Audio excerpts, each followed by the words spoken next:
makes me OP, even at level 1 volume 9. Nazuna Mickey. 260. Tax, money makes the world go round.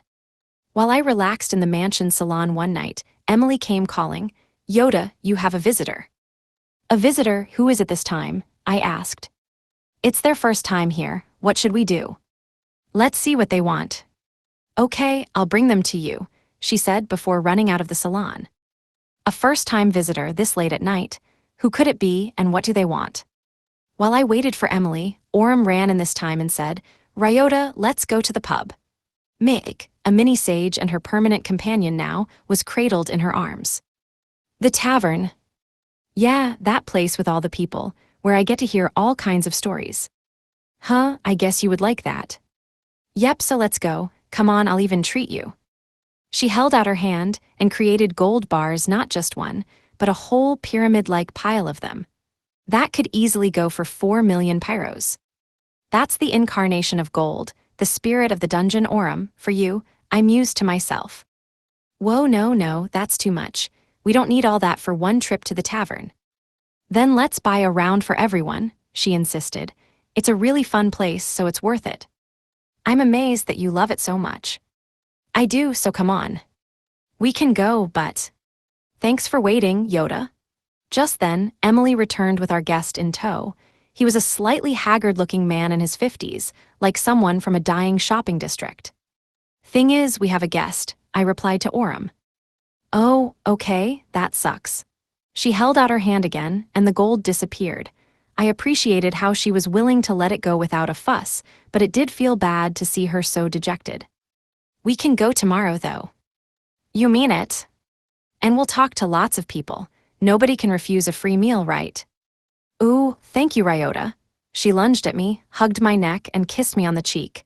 Then, she happily embraced Meg and skipped out of the salon with him. Ahem, I cleared my throat nervously and faced our guest again. Sorry you had to see that. I'm Ryota Sato. Nice to meet you. I tried to be extra polite since I hadn't met him before. Simple manners, but a remnant from my days as a corporate slave, or rather, as a salaryman in general. My name is Dale, he introduced himself. Excuse me for asking, but that was Lady Orem, no? Yes, why? When I replied, something in his eyes changed. So you really do live among spirits. And when she made that gold disappear into thin air, that was her spiritual power, too. His sudden interest left me taken aback. Why, yeah. After introductions, Emily poured tea for him and left the salon. Meanwhile, I sat across from him. So, what brings you here? I asked. I am the chief of Tetramine's Dungeon Association. Ew. Tetramine, sounds poisonous. Allow me to be frank. Would you be willing to move your base of operations to Tetramine? Base of operations? I thought for a moment before asking, wait, you want us to move houses? Dale nodded timidly. Yes, sir. We've taken the liberty of preparing a mansion for you. It will come with a well-trained maid, and we'll build a drop-buying shop close by. Of course, your companions will be treated equally well. Also, a mansion and maids, what more could one want? We will naturally issue licenses for every floor of our dungeon Plumbum. Plumbum, lead hus. Hi. Oh, nothing, This is kinda weird. He comes here and tells us to move to a city where he'll just give us a mansion. There's something behind this, but what? I can't answer straight away. Let me think on it for a few days. Dale leaned forward dramatically. Thank you, sir. Please give it some thought. I didn't know what he was really after, but he was obviously desperate. The following night, I took Orem to Villa DH as promised, where we ran into Neptune and ended up drinking with him. When I brought up what had happened last night during small talk, he chuckled and revealed the answer. Ahaha, he's after taxes. Taxes. Consider your influence a little more, my man. Remind me, how many people are in the Ryota family these days? Me, Emily, Eve, Celeste, Alice, and Meg. Oh, do the Cliff and Margaret families count? Ladder aside, you have 6 people right there, and your taxes. How much do you all pay in taxes each year? Taxes, I wonder. I'd never paid it much mind. Adventurers' taxes were hard to measure in this world anyway, since they were deducted from your earnings every single time you sold loot. At the next table was Eve, tipsy from beer and carrots. She took this opportunity to chime in, 1 billion or so. Eve, I gasped. The Low Levels family pays 1 billion pyros in taxes. That much? He's a major taxpayer for a low level. Wow. There you have it, Neptune said. Bringing your family in means enjoying your tax revenue.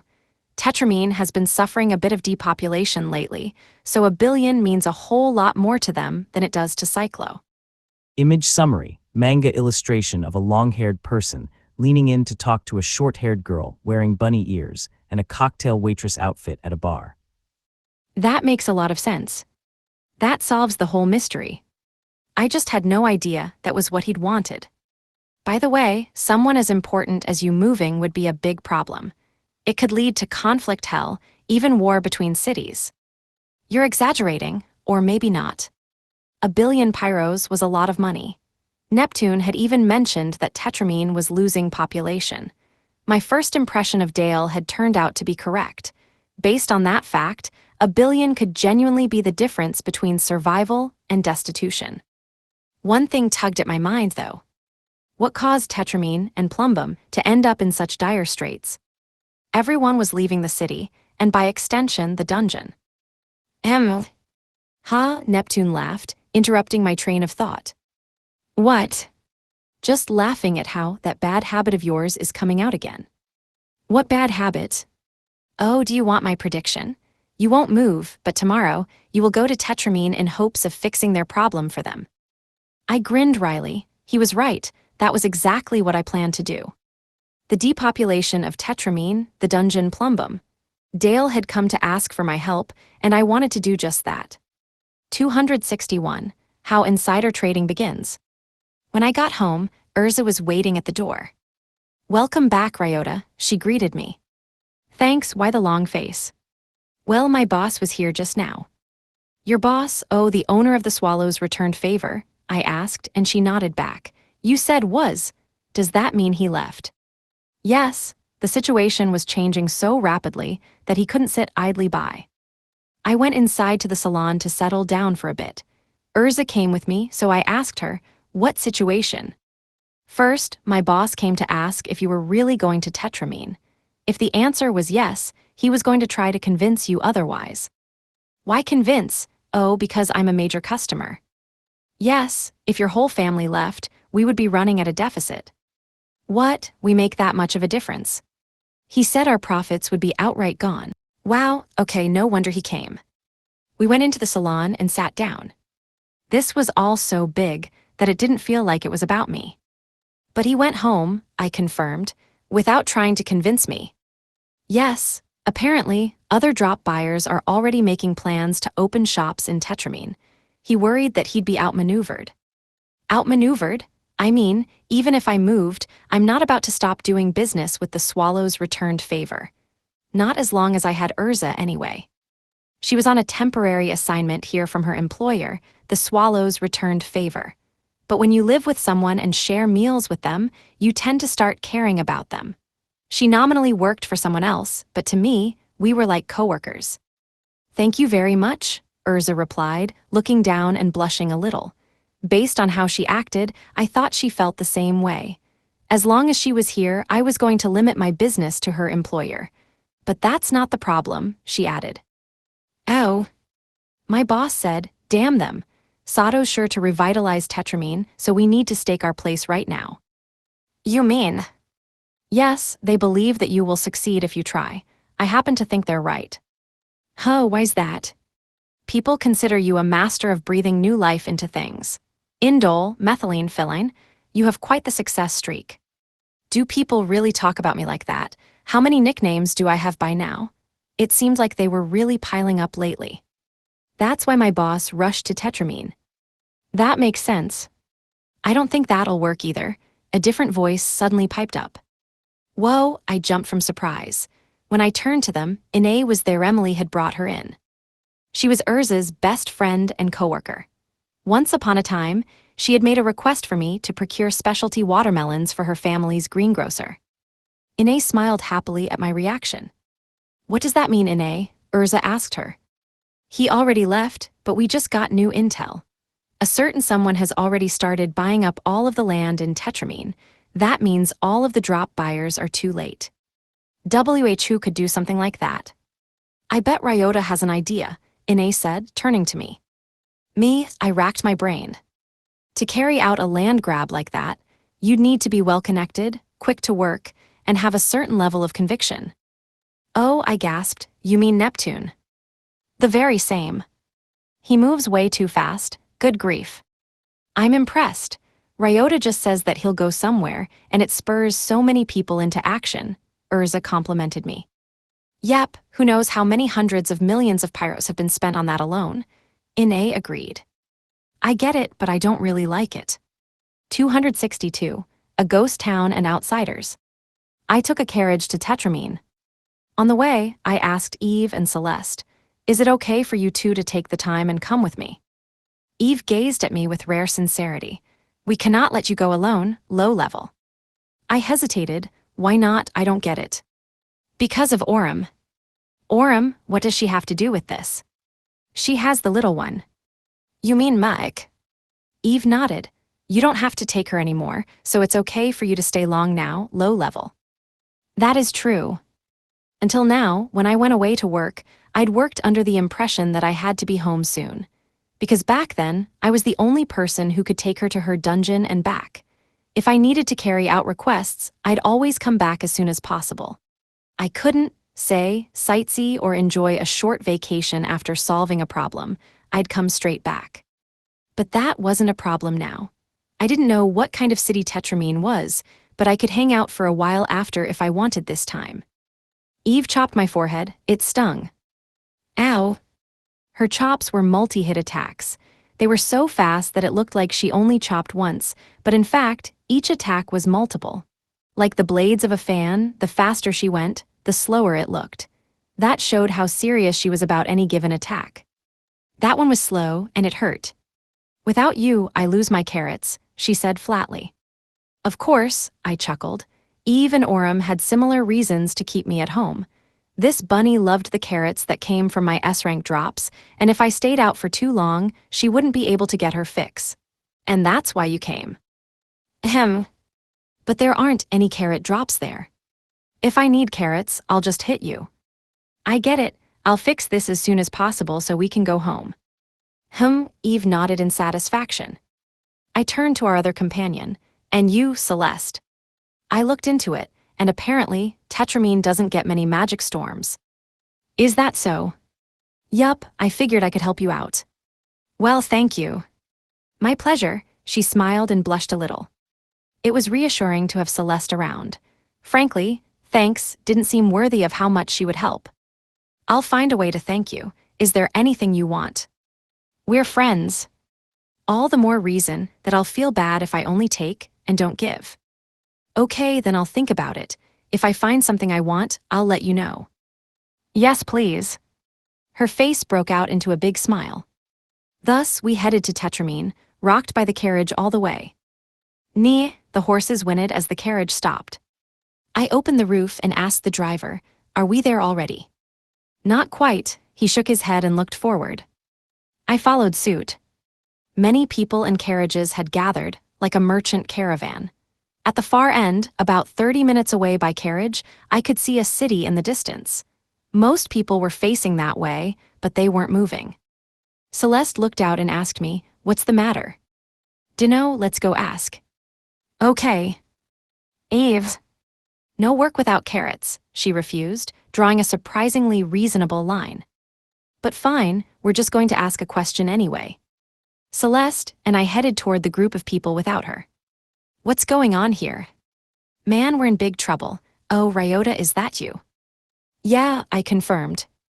The man I'd addressed seemed to know me. I didn't know his name, but I recognized his uniform. It was the uniform of Swallow's returned favor. I'd asked him specifically because I recognized it. Is something holding things up? I asked him. Oh, how unexpected this is. We can't even enter the city. Seeing the look on his face, an odd mixture of hopelessness, and a wry grin, I cocked my head in confusion. Celeste and I traveled to the entrance of the city Tetramine, alongside people from the Swallows Returned Favor and other drop-buying shops. When we got there, I quickly figured out what was wrong. This was no place where people could live. Monsters roamed the streets like a cross-section of hell. How did this happen? I think the city ran out of operating funds. Celeste had prefaced that with "I think," but she sounded almost certain. They stopped disposing of trash. Now that you mention it, that's a lot of Frankensteins, I noted. Frankensteins were outsiders that spawned from this world's garbage. Yeah, you did work as a garbage disposal person before we met, huh? Yup, even we don't work for free. If the money stops flowing, this is what happens. I get it. On the way here, I'd expected this place would be like a dilapidated shopping district with every shop shuttered. This was entirely different from what I'd imagined. So this is what happens when cities in this world are deserted. I glanced behind me. There weren't any fighters among the people who'd come to do business. That was why they couldn't go in. Celeste noticed my gaze and spoke up. They must not have known that it was such a tragedy. No doubt about that, but I guess you can buy up all the land here without even coming here first, huh? After all you need to do is slide some documents over a desk. Well, first things first, I'll clean this mess up. I'll help. Back me up then, cover anything I miss. Got it, you're not going to use your guns. That's right, I nodded and stepped forth, unarmed and casual, before charging into the swarm of outsiders. Repetition. I used repetition, my ultimate farming spell that insta-killed anything I'd killed before. If I used this magic, I could essentially skip to the results screen of any monster fight that I'd gone through before. I pressed on, never stopping to check on things, just firing off one repetition after another. Monsters disappeared one by one. I called the numbers of the ones I'd defeated before, particularly the Frankensteins. As for the ones I hadn't fought before. Eruption, Celeste used her greater magic to clean them up. There might be some strong ones amongst the ones I ignored, but she was much stronger than when we'd first met. I could leave them in her hands. Like detergent on a grease stain, we cleaned up the outsiders who'd taken over Tetramine while people cheered us on. 263, the Splitting Dungeon. Eve and Celeste returned and reported to me. Low level, it's empty. Nobody in this house either. I furrowed my brow. We'd looked around the town after cleaning up all the outsiders, but we hadn't found a single resident. We even searched inside the buildings. Not one person to be found. It'd be worse if there were, Eve said quietly. I had to agree. The sheer number of outsiders wandering around had made the town into a sort of biohazard. It would be more worrying if someone had managed to survive in hiding throughout all this. But it's strange, Celeste mused. If it was like this, I would think they would have asked you for help differently. I had that same thought. Tetramine looked like a town in ruin after our fight with the outsiders. Dale had asked me to move my base of operations here. Neptune had explained it away as him wanting my taxes. I'd found that convincing at the time. Typically, they'd be honest and ask me to save their town from the monsters. Yeah, I agreed. And they didn't need you in particular, low level. Eve was right, too. Her evident unhappiness was probably because my being called here meant fewer carrots for her. Yeah, a simple request to exterminate a flood of monsters could be handled by any old adventurer. Throw 100 in this town, and they would have finished within a day. What is going on here? It didn't take long for me to get my answer.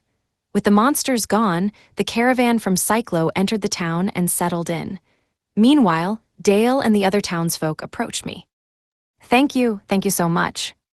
After hearing that we were the ones who'd saved them, they all came running and thanked us over and over. Forget that, I need an explanation, I said to Dale. Why did you make that specific request given the circumstances? I wouldn't have refused if you told me monsters had taken over. That's not it. He panicked and tried to explain, though he was so flustered that it almost sounded like excuses to me. The dungeon wasn't paying out, we had no choice, but we'd managed to maintain appearances, if nothing else, when I left for Cyclo. And things changed after you left. Yes, my subordinate, the vice president, ran off with all the town's remaining funds, all while I was gone. The town had nothing. We were on a tightrope. And then it all came falling down, I said. Dale nodded silently. The townspeople behind him did the same. It didn't seem like he was lying. One or two people might lie, but you can't get hundreds of people to stick to the same fabricated story. As more people get involved, the chance of a lie being exposed rises exponentially. If just one person spills the beans, that's it. But he was being honest now. The most convincing thing of all, of course, was the exhaustion evident in those who'd fled from town and taken refuge from the monsters. Though they were naturally just here for profits, the presence of people from Cyclo helped get the town running for the time being. That allowed me to put it aside for now and go to the dungeon with Eve and Celeste. On B1 of Plumbum, Celeste and I were stunned by what we saw. "Oh," I gasped, It's underwater, why?" The dungeon looked as if it was submerged underwater. Plants swayed as if they were in water, and we moved sluggishly. But I can breathe." "We can." "That's how it works," Eve cut in. "Eve, have you been here before?" She nodded slightly, "With the party before my last party." "You've been in lots of parties, huh?" "Yes, but differences in dungeon priorities always led to us breaking up. So it's like it's underwater, but we can breathe just fine." "Looks like it, hup." Celeste took out her magical bicorn horns and swung them. As usual, they allowed her to use fireball magic as much as she wanted. It still works. Fire isn't weakened by being underwater here, then. "I see, then this should work too." I loaded a limitless lightning round and fired it at a wall. It struck and scattered electricity, but we didn't get shocked by being underwater like you'd expect. Seemingly underwater, but not quite. What a strange dungeon Plumbum was. Now, as for monsters, there we go. I quickly spotted a monster. A fish-like monster swam in the air, water, whatever. It was as big as a dolphin you'd see in an aquarium, but it had a fierce-looking face and demonic fangs. "Killer fish," Eve said. "This bunny hates them." "They're called killer fish." I switched to my growth round and shot the killer fish as it menacingly approached. The bullet landed and penetrated straight through. "Bizizizate." With a grating noise, the killer fish split in two. "Wah." "It split." "That's how it works," Eve repeated. "Try burning one with magic." "Okay, go bicorn horns." Celeste cast fireball on one. It hit its mark and set the monster on fire. More again. The burned killer fish had once again split in two. In 2 attacks, one killer fish had become 3. If you don't kill it, more appear every time you attack. Eve approached a killer fish and chopped it. Bizizizate. With the loudest noise I'd heard all day, that one killer fish became more than 20. "Like this," she said matter-of-factly. "Why would you use a multi-hit attack now?"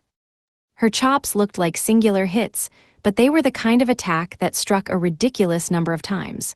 She'd done that and caused the killer fish to multiply all at once. "That's how they work, that's why I hate them." "And now isn't the time for that. This is far too many," Celeste panicked. I loaded bullets, took a deep breath, and fired rapidly. Upping the firepower a bit, I used piercing rounds to shoot every single one of the 20-plus killer fish. "Oh, and it's fine now," she laughed. "Incredible work, Ryota."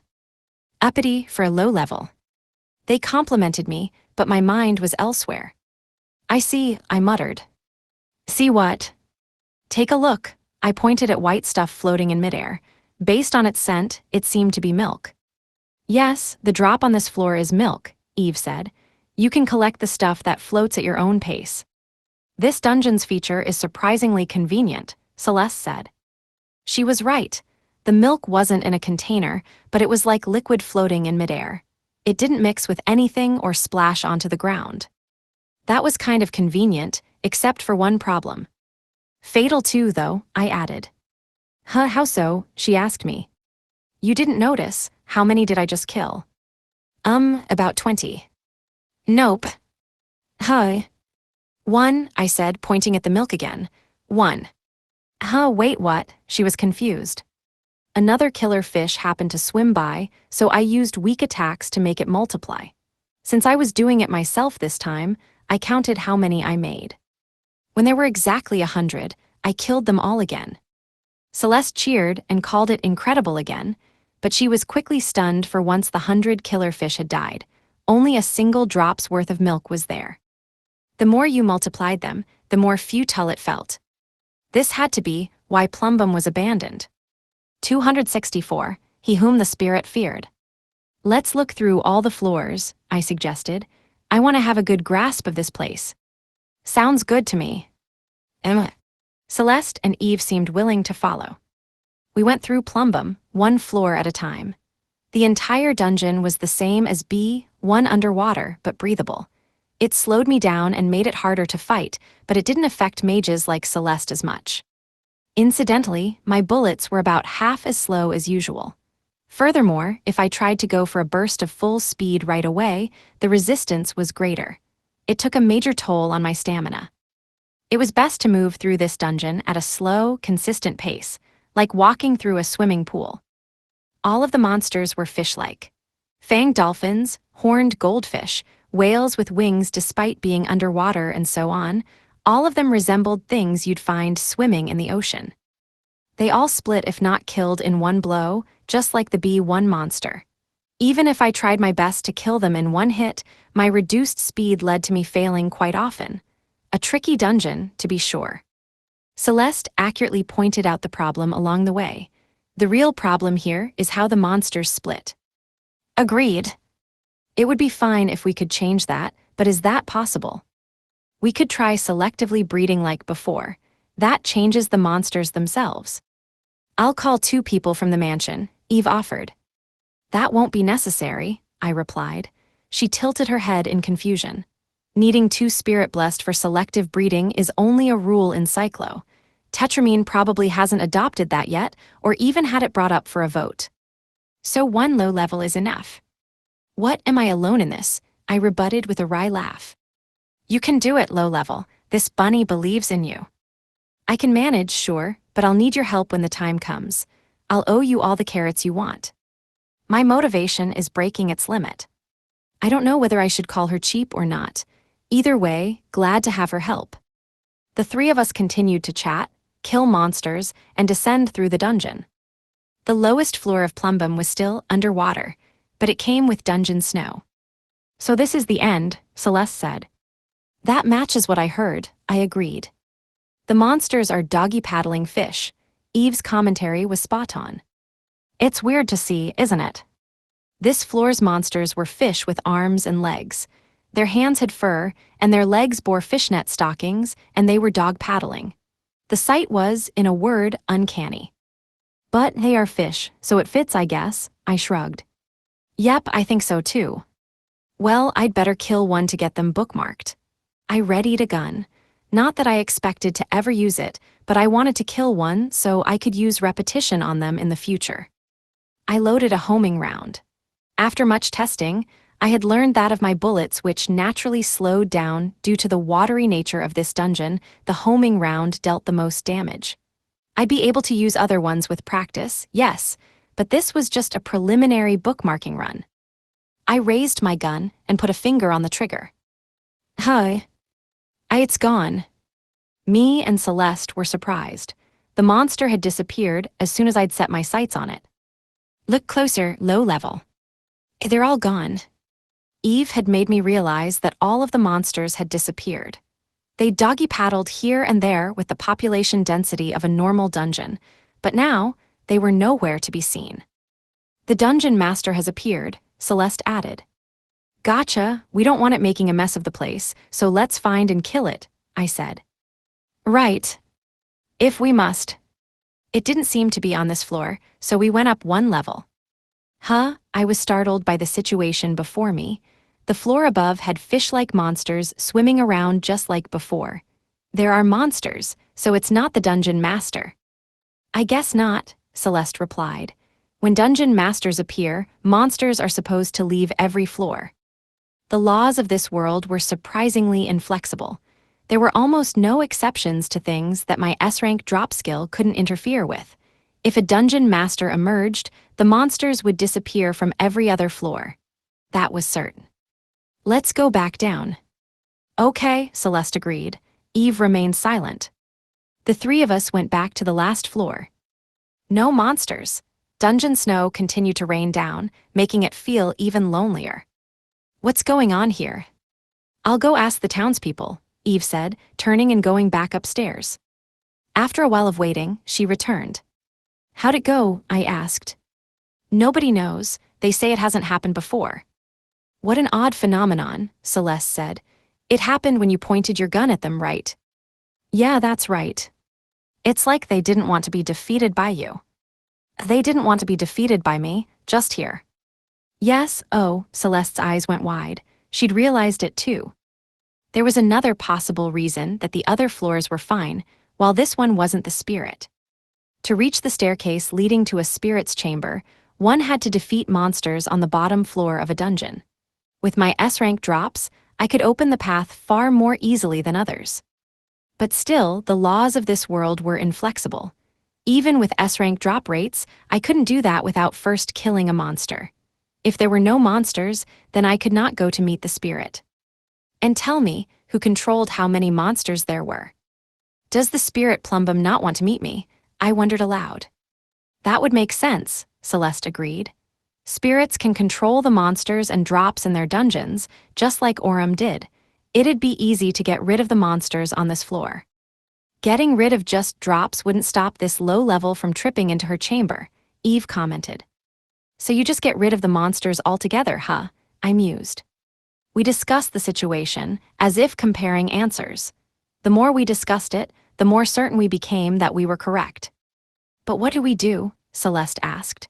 I'm glad that it recognizes your abilities to the point of wariness, but we can't do anything without monsters. Nah, there's no problem, I disagreed. Hi. Eve. You're bossy, low level. She turned and went back up the stairs.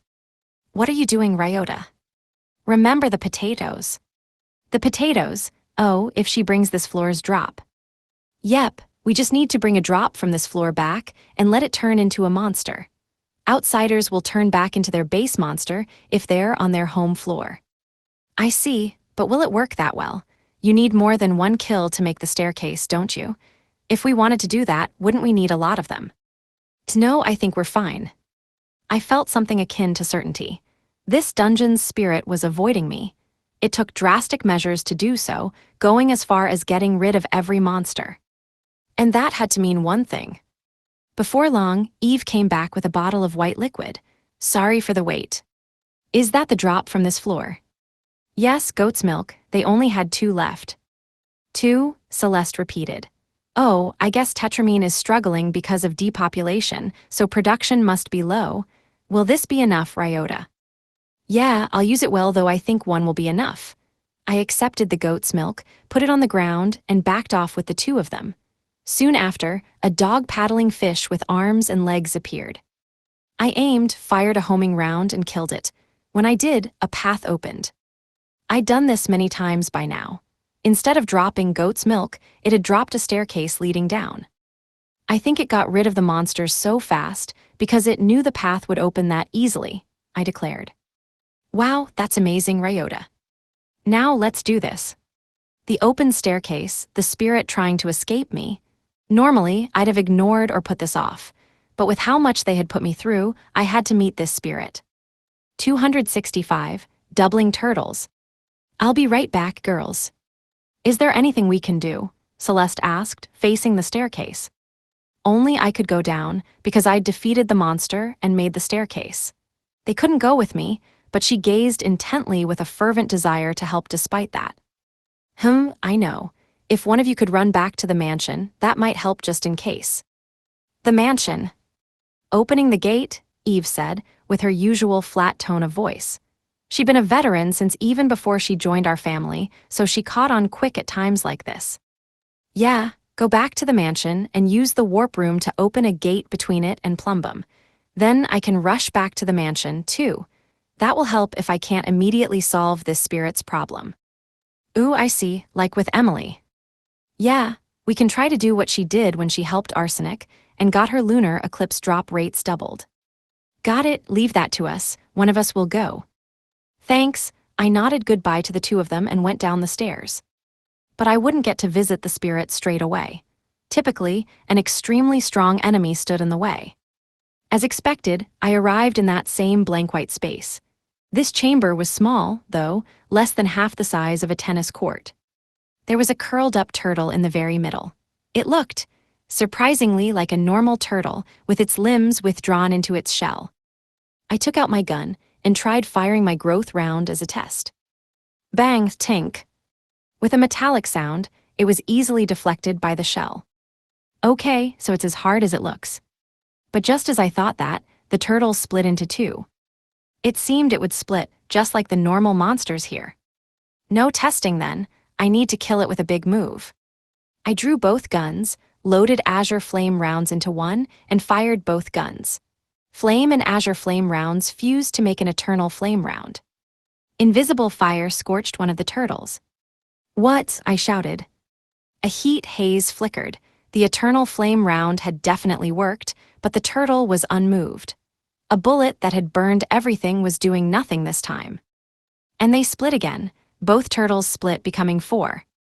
Even that didn't work. I'll need to be prudent here. But what do? I wondered. Meanwhile, the 4 turtles split into 8. I was wide-eyed and at a loss for words. I'd done nothing, yet they had split. Wait, more importantly than that, every time until now, only the ones I'd attacked had split. This time, even the ones I hadn't touched were splitting. While I was confused, they split yet again from 8 to 16 this time. What is this, double or nothing? I watched with bated breath. A few seconds later, I had 32 turtles on my hands. After that, 64. At this point, I didn't even have room to stand. The only silver lining here was that they didn't attack. Wait, no. I realized now that I was in bigger trouble than ever before. They wouldn't attack, that much seemed certain. These turtles seemed similar to Arsenic's rocks to me in that they didn't intend to fight. They would just keep doubling in number every few seconds. But this room was surprisingly small, and there was no exit. The staircase had disappeared as soon as I'd entered. At this rate, the room would be full of turtles in less than 30 seconds, and I would be crushed to death. I put away my guns and started punching the ones at my feet. Maybe with my SS rank strength, I thought, but I was wrong. No matter how hard I punched, their shells didn't even crack. And they split even more. The layer of turtles on the floor doubled, making it feel as though the ground had risen. I panicked and punched even harder, but it didn't work, and they doubled again. I only had 2 more doubles left, less than 10 seconds. Acceleration round. I promptly fired a round into myself to buy time. As my world accelerated, the turtles' multiplication slowed. I had to beat them, no matter what it took. I gritted my teeth.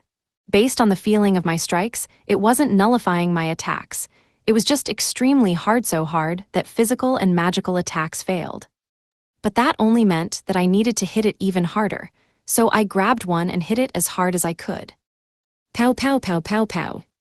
With SS rank power, my maximum force punches struck the turtle shell over and over. They doubled again, filling half of the remaining space. There was only time for one more, only a few seconds of real time. I punched faster and harder. The skin on my knuckles tore and my bones creaked.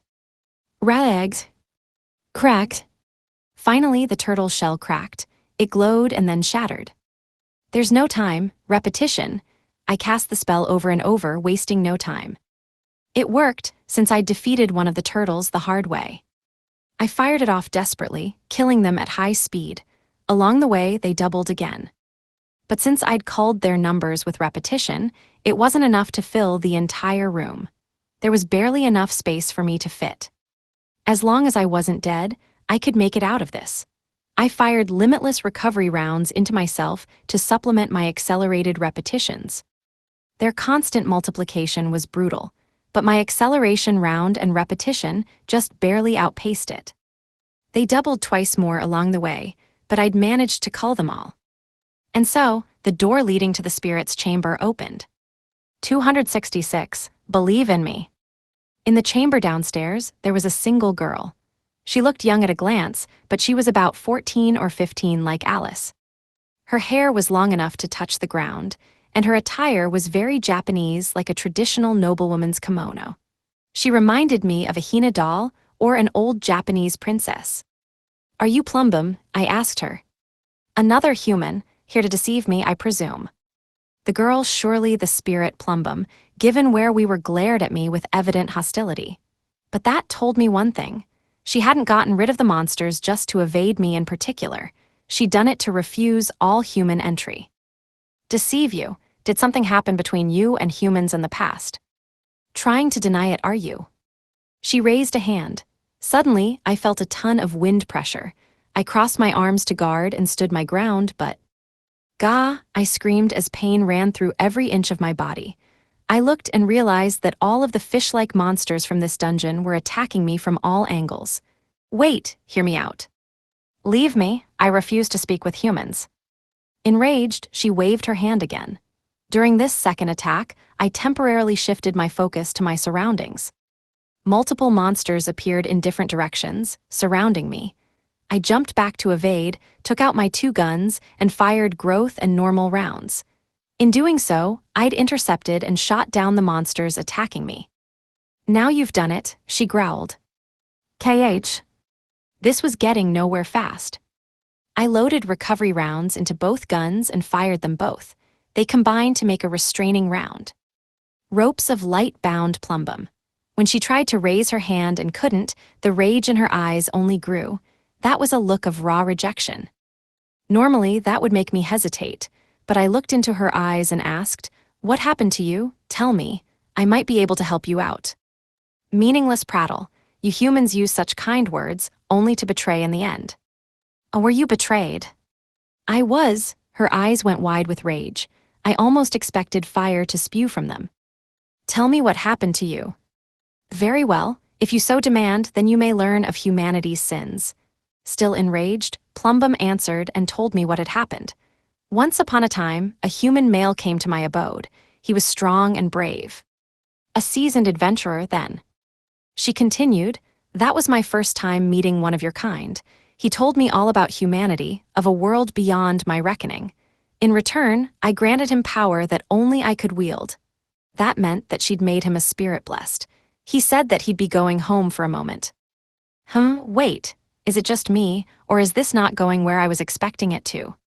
"He claimed he'd return. He promised me. I trusted him and let him leave. And yet," fierce winds struck me as she screamed, "he never did. He used the power I gave him so flippantly, but never did he come back to me. He died, and I never saw him again." "Did he die recently?" "Yes, I know, because the power I gave him has returned to me. Now do you understand?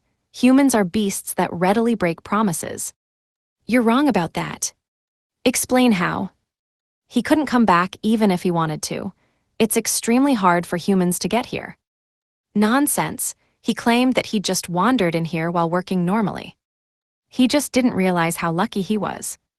"How dare you?" Plumbum's anger only intensified. I wasn't lying, but that only incited her rage further. "He might have broken his promise, but I wouldn't. I always keep my..." "I won't allow you to fool me again." She raised her hand again. I braced myself, but no monster attacked.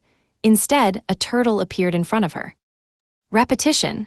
I used my ultimate farming magic, but it failed to kill the turtle. Now that I got a closer look, this one's shell was a different color.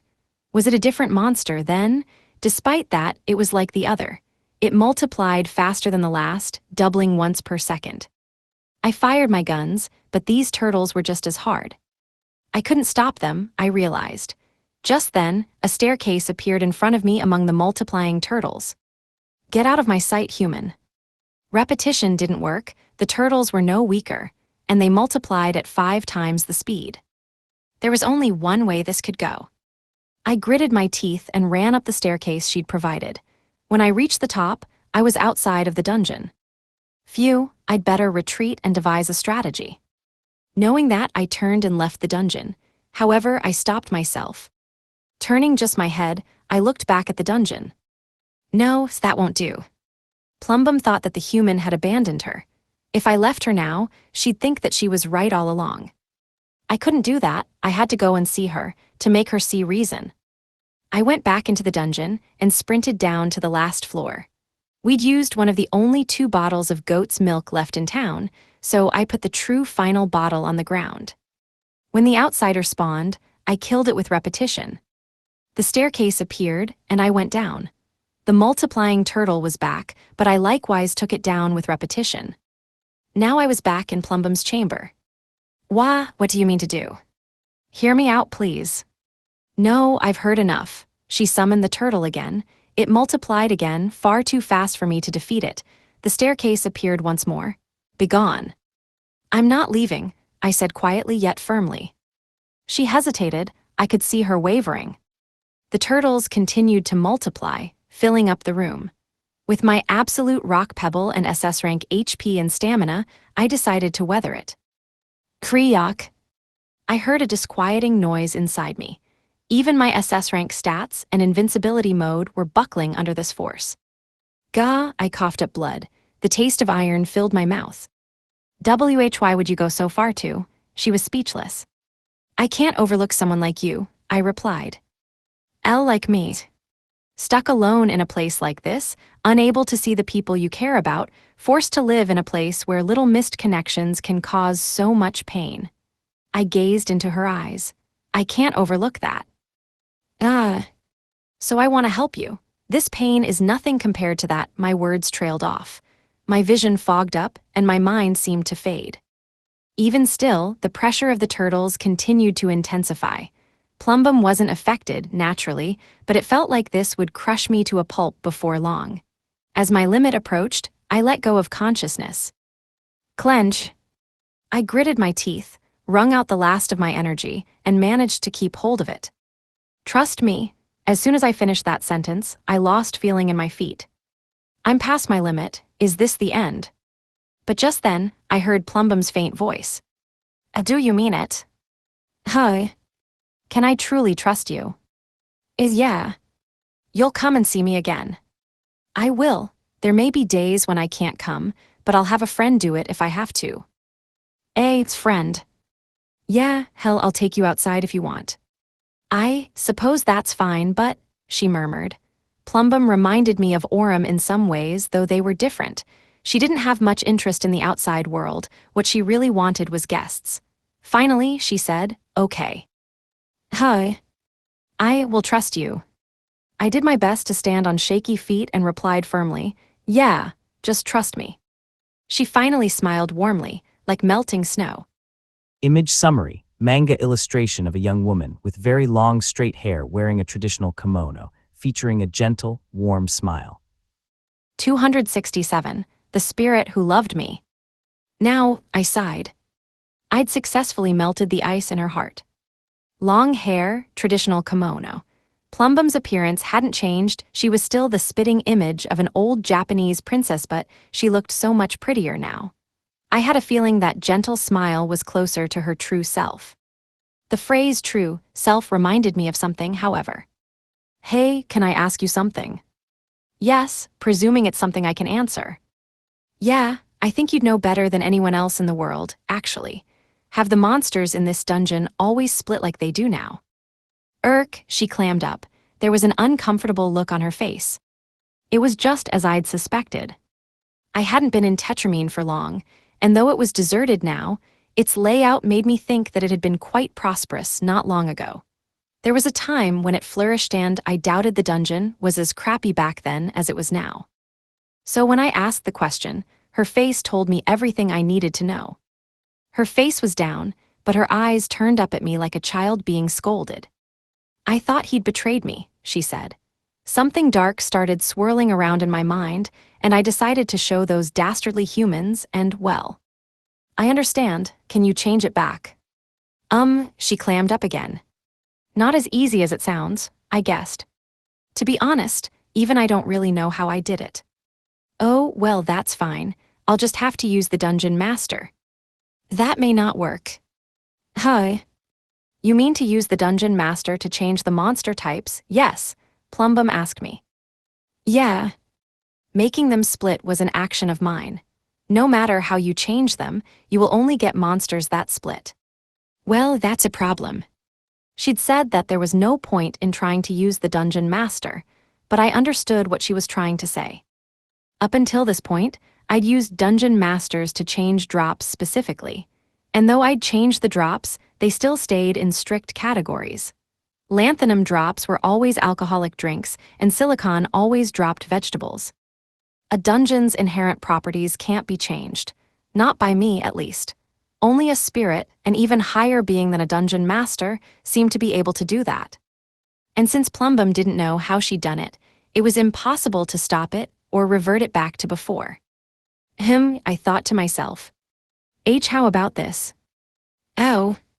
Weapons made by parts of my body can stop them from splitting, she said, summoning a turtle. Using her fair white fingers, she karate chopped the turtle. It did not split, for example. I see, in this case we'd use your hair, I guess. In stories where people made weapons out of body parts, they typically used hair. And Plumbum was a girl, after all. Even in my world, there were stories of women's hair having mysterious powers. From a more practical point of view, hair could be continuously cut off and grown back, so it was easy to mass produce. With all that in mind, it'd be best to forge her hair into steel and use that steel to make weapons. Okay then. Without a moment's hesitation, she grabbed her hair, that beautiful cascade that flowed all the way to the floor at the root, and prepared to chop it off with her hand. Wait, I screamed and caught her wrist. What now? How could I not be hesitant? She was about to cut off all that hair without a second thought.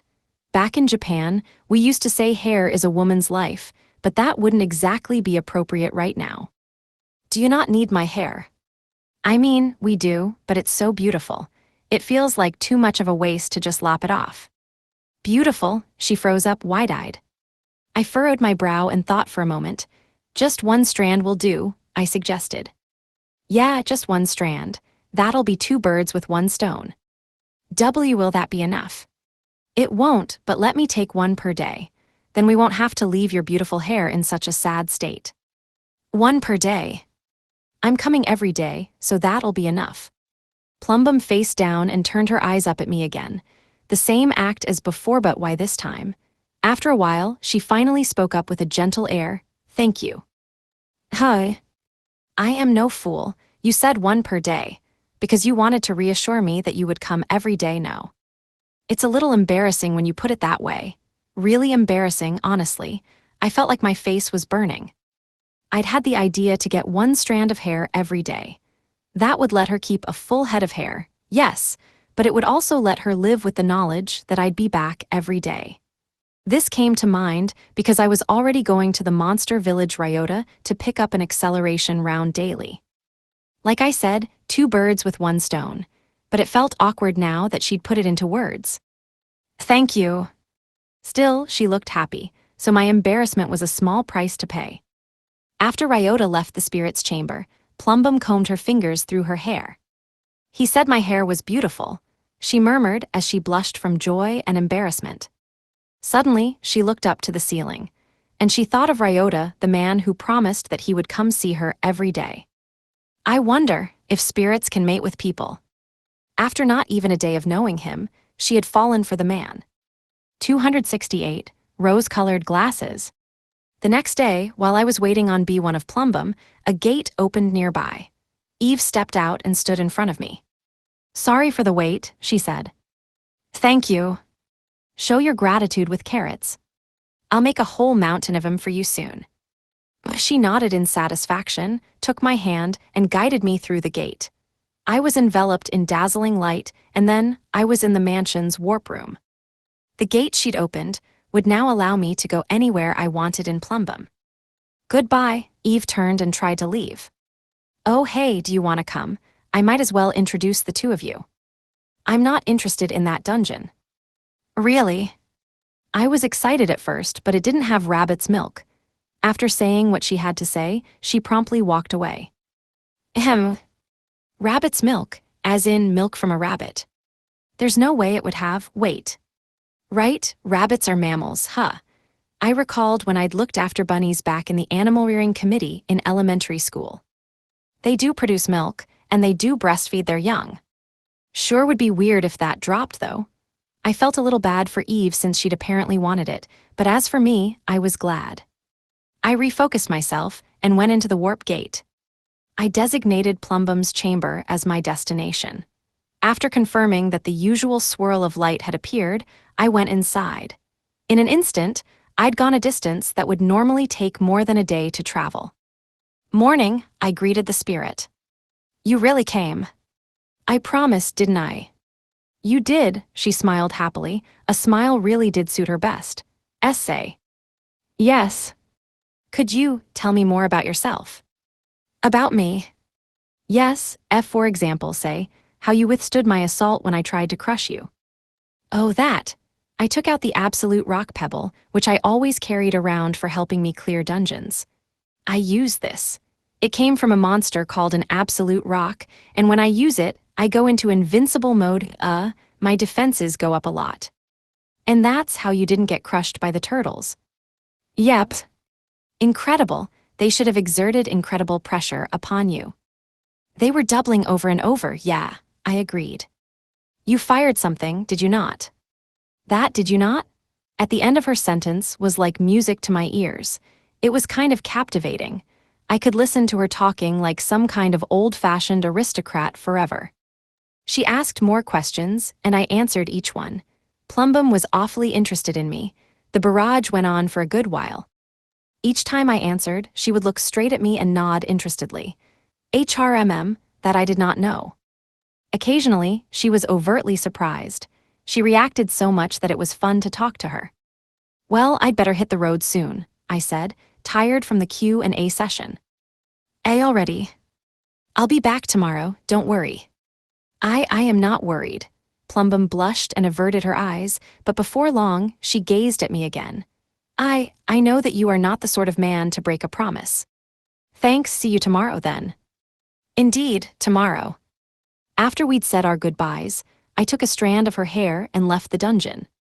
The next day, I took that strand of hair to Orton, the custom magic cart manufacturer. There, I asked him to put it into a weapon. He was a skilled hand at processing monsters and their parts into tools. First, I asked him to make a prototype weapon. When I told him the details, Orton tried combining the hair into one of my normal bullets as a test. After that, I went back to the mansion and warped to be one of Plumbum in order to go out to Tetramine. The Plumbum weapons, our solution to the monster splitting, would need to be distributed or sold to adventurers. My plan was to look for a merchant willing to take on that task. But as soon as I exited the dungeon, someone shouted in a panic, Mr. Ryota. Ahem. When I turned to look, I saw Dale, Tetramine's Dungeon Association chief. He ran over to me, sweaty and desperate. What's the matter? I asked him. It's here, the dungeon master. What? It's rampaging in the dungeon. Everyone is too scared to touch it because it might split. Got it, I'll deal with it. I turned around and went right back into Plumbum. I hadn't noticed before, but I could now feel the aura that came with a dungeon master's presence. There weren't any other monsters around, either. This couldn't go on. I ran as fast as I could through the dungeon down floor after floor, until I encountered it on the 15th. Huh, I gasped dumbly. If there was a mirror in front of me, I'd see an incredibly stupid-looking man's face. For the dungeon master before me was humanoid, resembling an adult man wearing protectors and a jacket, wielding 2 guns. He's just like me. Except I'm not sparkly or covered in roses, I muttered, exasperated. It was like the Ryachin version of me that Alice summoned, except in an entirely different way. Ryachin was a chibified, marketable, plushy version of me. That made him cutesy, rather than uncanny. Can't say the same for this dungeon master, though. In a word, it was like a shoujo manga protagonist. The kind of all-powerful, super-hot guy that the main character might fall for. He was sparkly. There were roses in the background. In this world's art style, for lack of a better word, he was totally out of place. But I didn't have much time to wonder why. He raised his gun and fired a bullet. It flew straight at me, a simple, true-to-form bullet. When I deflected it, he charged in for close-quarters combat. I was a little relieved. If he was as strong as me, like Ryachin, he'd be big trouble when combined with the whole splitting thing. But his speed and power were no big deal. I'd put his stats at A across the board. This was doable. I restrained him without using enough force to count as an attack, and fired the one plumbum-enhanced bullet I'd had made right into his skull. Yua. It wasn't very fun to watch a more handsome, shoujo-styled version of me get shot in the head and die, but well, he was dead. The dungeon master dropped a rusty key, which I picked up and put into my pocket for now. With the death of the dungeon master, normal monsters returned to the dungeon. I left and reported my success to Dale, who was waiting at the entrance. Good now. Ooh, incredibly done, Mr. Ryota. Thank you for defeating the dungeon master with such speed. Don't mention it, there's something more important I want to discuss. I told him about the weapons and how we could defeat monsters without them splitting. Goodness, do such weapons exist? I'll bring the first prototype tomorrow. I'd used my plumbum bullet already, but the true prototype to see whether other adventurers could benefit would be ready tomorrow. By the way, I'll need someone who can manage distribution of the weapons. Can you do that? For some reason, Dale seemed oddly moved by this. Leave it to me, sir. I will take full responsibility. You mean it? Yes, you've given me your trust, and I swear I will not let you down. Got it, thanks. That's dealt with. Guess I'll go see Plumbum now. I went into B1, used the warp gate to go back to the mansion, and then warped to her chamber. Good morning, I'm back, I called out. There was no response. On closer inspection, she was hard at work drawing something. Wonder what she's drawing. I tried looking over her shoulder. Warg, I made a very odd noise. She was drawing me, or more precisely, a shoujo manga hottie version of me. Indeed, it was the dungeon master from before. After she'd finished drawing him, she said, "No, the real one is much more attractive." Not really, I couldn't help but shout, startling her. Hiya. But let me be clear, no, I am not. It seemed that her extremely beautified image of me had become the new dungeon master. Image summary, manga illustration of a startled young woman holding a pencil over a sketch of a handsome man, reacting with shock. 269, the hyperbolic something or other. After dinner that evening, I snuck into the mansion's basement. At the far end of the room, I took the key out of my pocket and put it down. This was the drop of Plumbum's dungeon master. Yes, the 10,000% hotter version of me. I'd tried a few things, but it didn't seem to do anything as an item, so I decided to ignore its original effect and tried turning it into an outsider to see its boosted effects. That was why I'd come down here alone, avoiding my friends. Oh, there he is. What are you doing here? Emily baked cookies.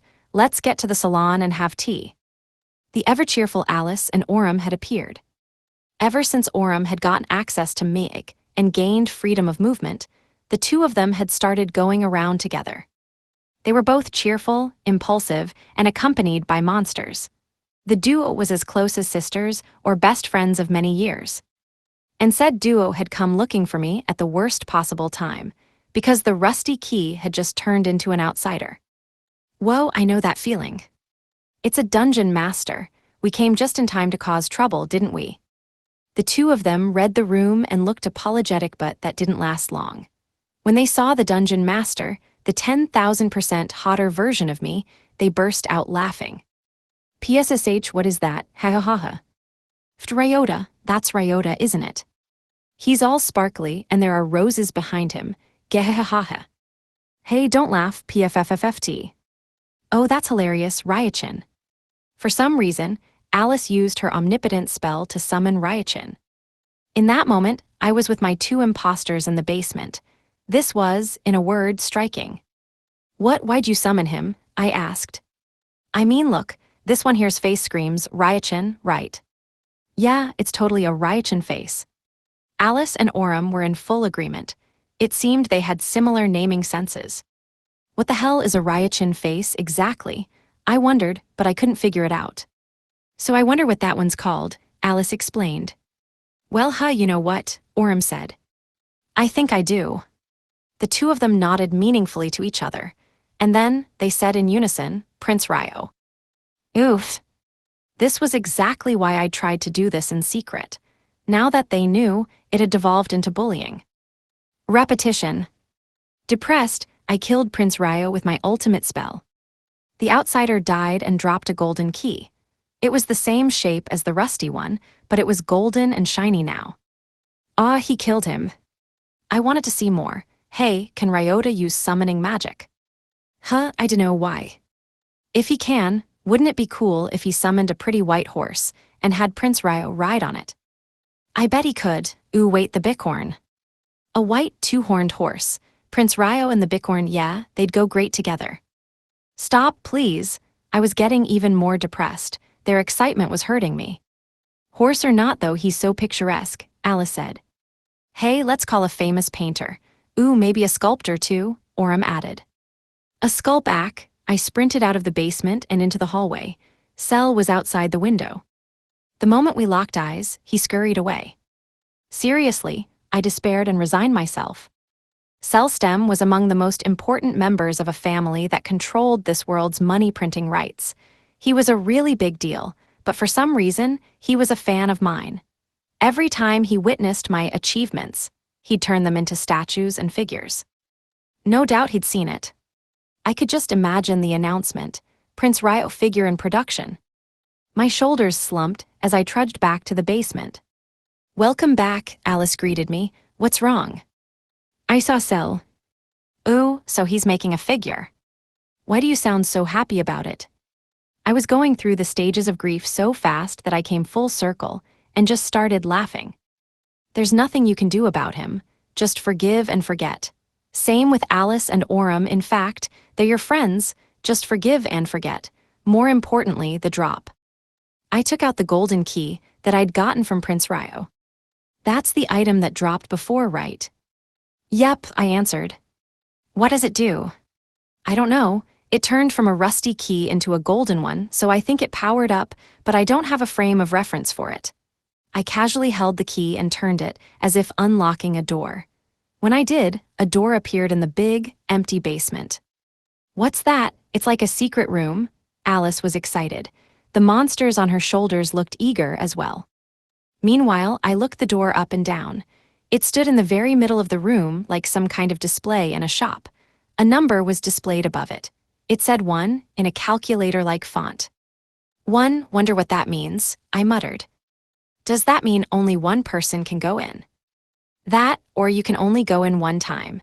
I think one of those conclusions is the most reasonable. Wanna try going in? Orem suggested. Wait, I stopped her. Orem, stay back. Why? The door might have dungeon properties. It could be dangerous, even with Meg around. The spirit poked out her lips, but she obediently backed off. Dungeon properties was a phrase I just made up, but as a spirit, she knew that going in and out of dungeons could kill her. So it's me or Ryota then, Alice said. Yeah. Okay, then I'll go. Are you sure? Yeah, I mean, it smells like fun. I see. So it does have dungeon properties. Since she was born in a dungeon, Alice could sniff out various things about dungeons. If she said so, then it was very likely that this door contained a dungeon or a space with the features of one. Leave it to me. Got it, be careful in there, I warned her. Yep, I'll be right back, Orem. Okay, if it's safe, then I want to go next. Gotcha, open sesame. As excited as can be, Alice threw the door open and stepped inside. When she did, it automatically closed and 1 turned to 0. It went down, Orem noted. This alone doesn't tell us if it's counting how many people go in or how many times it's opened. If it counts from 1 to 0, then that must mean you can increase it. But how? Maybe by flirting with Prince Ryo more. That might be our only option, but don't call it that, please, I rebutted, but it was definitely a possibility. Defeating the dungeon master, getting more keys to raise the occupancy limit. Or maybe the passage of time. It could regain 1 usage every day or every other day or something. That would need more detailed experimentation. I'm back. About a minute after she'd gone inside, Alice returned, still as cheerful as before. That was fast. How was it in there? Well, basically, how long has it been since I went in? How long? Me and Orem looked at each other and nodded. A minute or so. Hey, Alice's mood only improved when she heard that. She put one hand on her hip and thrust the other forward, making a peace sign. Get this, I was in there for a day. Wait, a whole day. What do you mean? I asked. There was an explanation inside. Apparently, a day in there is equivalent to a minute out here. I don't really get it, Orem shrugged. Wait. I absolutely know what this is. It's like a dream to any boy my age. We've all had them. I looked at the 0 displayed above the door. I had to know more about this door, about this chamber. 270, Ryota's portraits. The next day, I used the warp room to go to Plumbum's chamber. Morning. When I greeted her, she looked up. She was hunched over a drawing again, but she smiled when she saw me. I've been waiting for you. What are you drawing, Oh? When I approached and looked down to her hands, I had to chuckle. She was drawing me again, rather, not quite me. It was Prince Ryo, the dungeon master, named by Alice and Orem. This is how I've been killing time in your absence, she said. That's so, about that, I'd like to ask you a favor. What is it? I'm happy to do everything in my power to satisfy a request from you of all people. She smiled. It pained me, but I appreciated the thought. I hadn't confirmed a direct causal relationship, but I had a feeling I was on the right track here. As the dungeon spirit, when she drew me, the dungeon master's appearance had changed to Prince Ryo. That meant that I just needed to change how she drew me. I'd be much more comfortable with dungeon master Ryota Sato than Prince Ryo, if I had to choose. Hell, even Ryochin would be fine. I picked my words carefully. Can you draw me a little more, normal? Normal, I'm simply drawing what I see. Biwa, that answer surprised me so much, I ended up making a weird noise. Drawing what you see, what you see. I looked at the Prince Ryo she'd drawn again. Silky hair, sparkly eyes. There aren't just roses behind him, he even has one in his mouth. Is this what she sees? Oh, okay. In that instant, I came to a realization. I understand. This is the kind of thing I can't do anything about. Forget it. Let her do what she wants. She was looking back and forth between me and her drawing so happily. She even giggled to herself. Heh. I much preferred that to her tense desperation I saw back when we'd first met. How could I stop her? Is that all you need from me then? Plumbum asked. Yeah, that's all. Then perhaps you'd be willing to fulfill a request of mine. What is it? Let me hold your hand. My hand? I stared at my hand for a moment and then held it out to her. Does she want a handshake, or to interlock our fingers like we're in love? I expected a couple different things, but neither came to pass. She held and played with my hand and fingers as if examining them, like she was inspecting a doll. What are you doing? You see, I struggle to draw hands well, so I hoped that seeing and feeling yours in person would help. I see, hands are pretty tough. I'm the kind of guy who can't draw. From childhood to my teenage years, I'd made little sketches in the corners of textbooks and margins of notebooks. When I drew people, though, they always had their hands in their pockets or behind their backs. Basically, I was incapable of drawing hands, so I could empathize with her struggle. After looking at my hand for a while, she began drawing again. I peeked over. This time, she was only drawing a hand. This is fine, let her draw. Or so I thought. All done, she announced. Why is it sexy? My hand, as illustrated by Plumbum, was extremely sexy. Lithe fingers, a perfect balance of joints and flesh. It was just a hand, but it had such an erotic air to it. Frankly, it was attractive. Perfect, I've drawn it exactly like the real thing. Her satisfaction left me grinning wryly to myself. That afternoon, I brought Dungeon Association Chief Dale and representatives from each drop-buying shop and merchant firm to be one of Plumbum, where we were about to watch an adventurer. The young woman was wearing highly revealing bikini-like armor, like a stereotypical female warrior archetype. She swung a brand-new longsword at one fish-like monster that swam through the air. The fish was not instantly defeated, but more notably, it did not split. Woo! Everyone cheered. Their cheers were for the fact that it hadn't split. The closest person to me, Dale, took my hand. Thank you so much, Mr. Ryota. It's still just a prototype, but if all goes well, we'll have to mass-produce weapons like that one. Yes, sir, thank you so much. moved, he tightened his grip on my hand. The female warrior was using one of Orton's plumbum-infused prototype weapons. It incorporated a strand of her hair, which allowed the weapon to nullify this dungeon's monster's splitting effects. It was the ultimate panacea for improving the ruined efficiency of this dungeon. With these weapons, people could farm it just as well as any normal dungeon. Now Tetramine can finally be like before, Dale said. No, I think it'll be even better. Huh, why is that? He was confused. I pointed behind him, but he replied, there's nothing there. Exactly, there were merchants there before.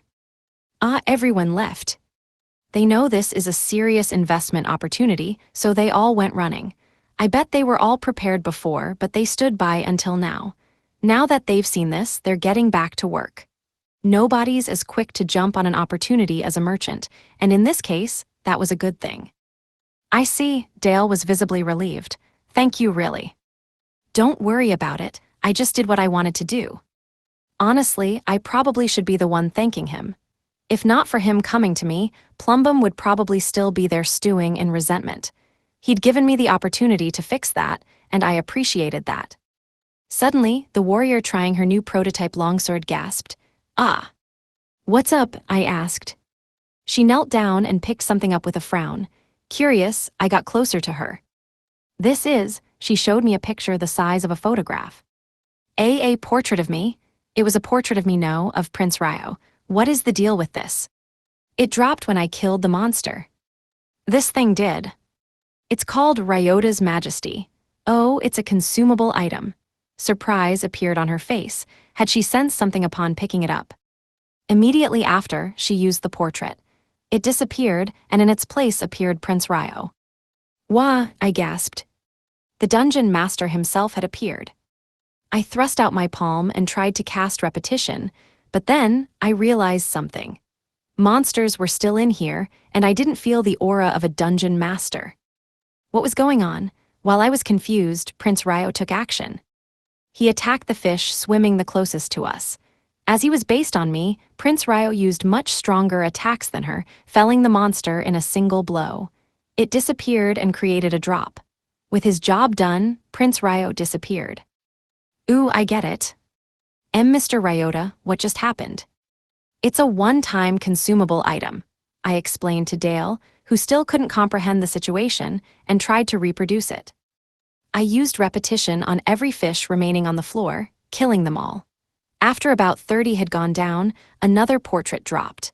When I picked it up, the name of the consumable item Ryota's Majesty appeared in my mind. I used it.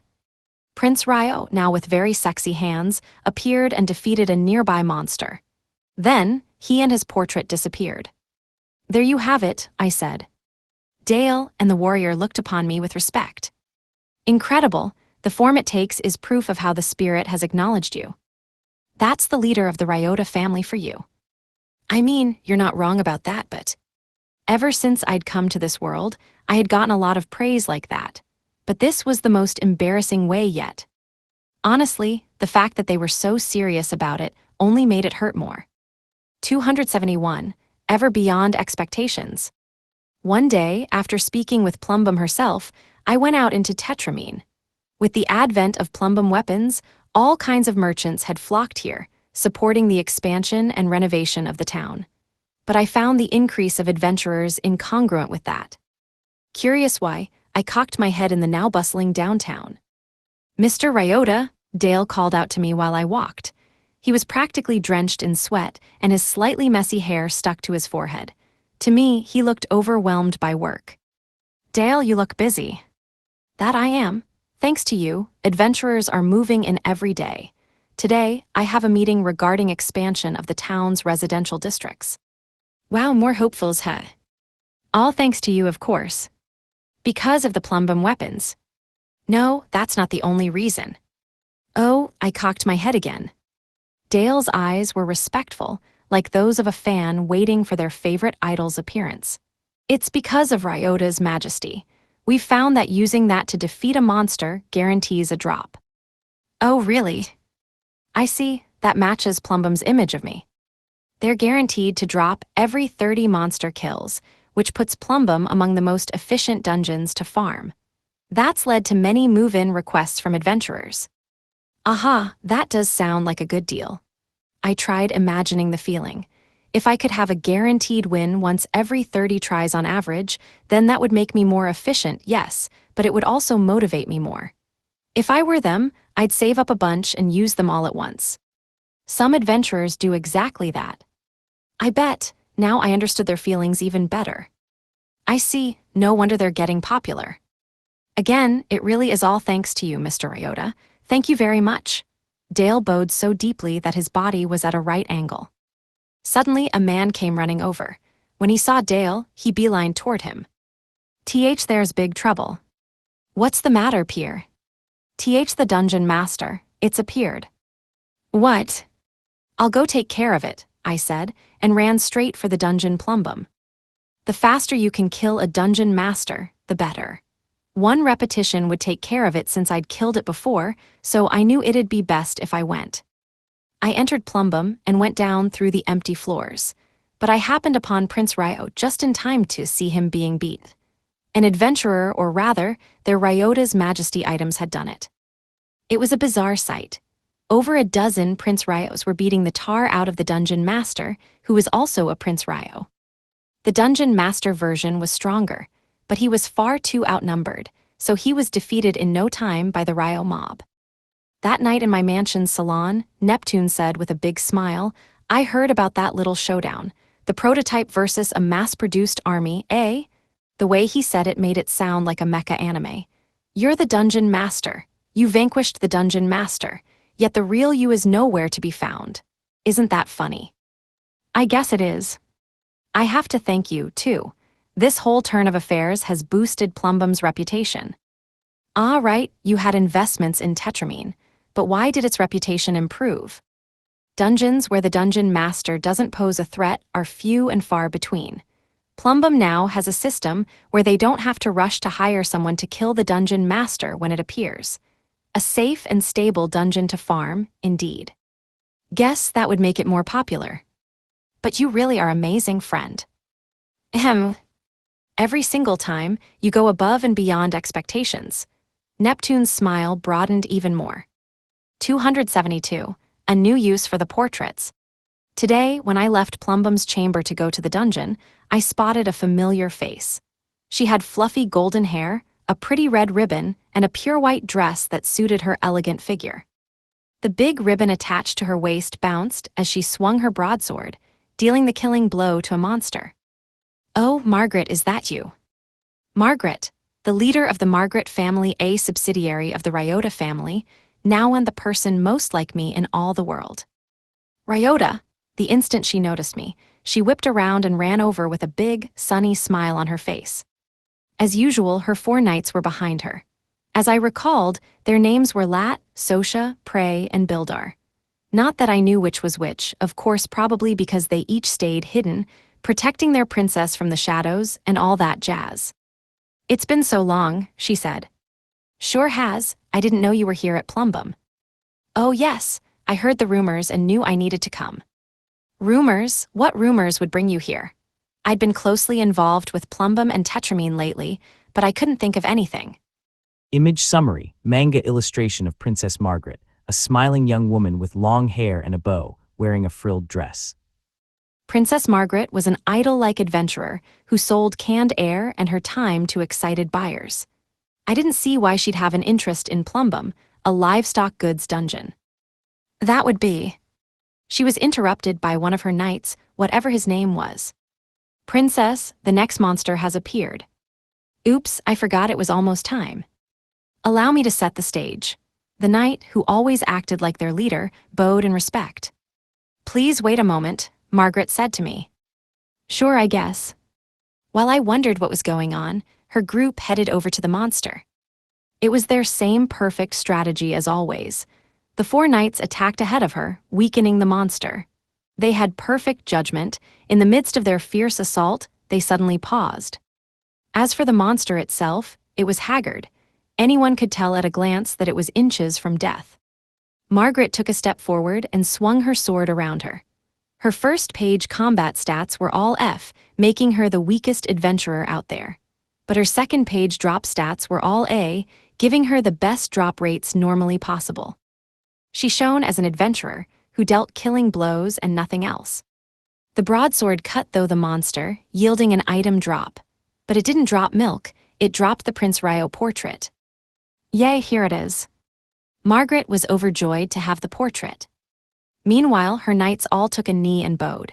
Congratulations! They really were like a princess and her protectors. What is that all you came here for? I asked. That's right, she lovingly stored the portrait. You're not going to use it. Why, I'd never, that would be such a waste. Really? I had to wonder when she planned to use it then. Of course now, Lat Sosha pray Bildar, let's get going. Yes, milady, they replied in unison. Now, Ryota, I must apologize, but... Oh, it's okay, my bad for interrupting you. See you again. Of course. I watched as she left. Really gotta wonder why she won't use it. A lot of people aren't using them lately, someone said next to me, startling me. Dale had appeared out of nowhere. It surprised me, but I quickly calmed down and asked, they aren't? Why? Through using it, adventurers have noticed a particular characteristic of the item. When it summons you, Ryota. Prince Ryo, you mean? I mentally commented. It was just embarrassing for someone to say that shoujo manga guy was me outright. The name Prince Ryo at least let me pretend it was someone else. You strike the nearest monster and immediately leave. However, if there are no monsters nearby, you will neither attack nor disappear. You'll just stand there. Huh, is that how it works? Some people take advantage of that to use you for personal security purposes. Ooh, I understood now. Prince Ryo wasn't an item. The portrait was, yes, but Prince Ryo himself was not.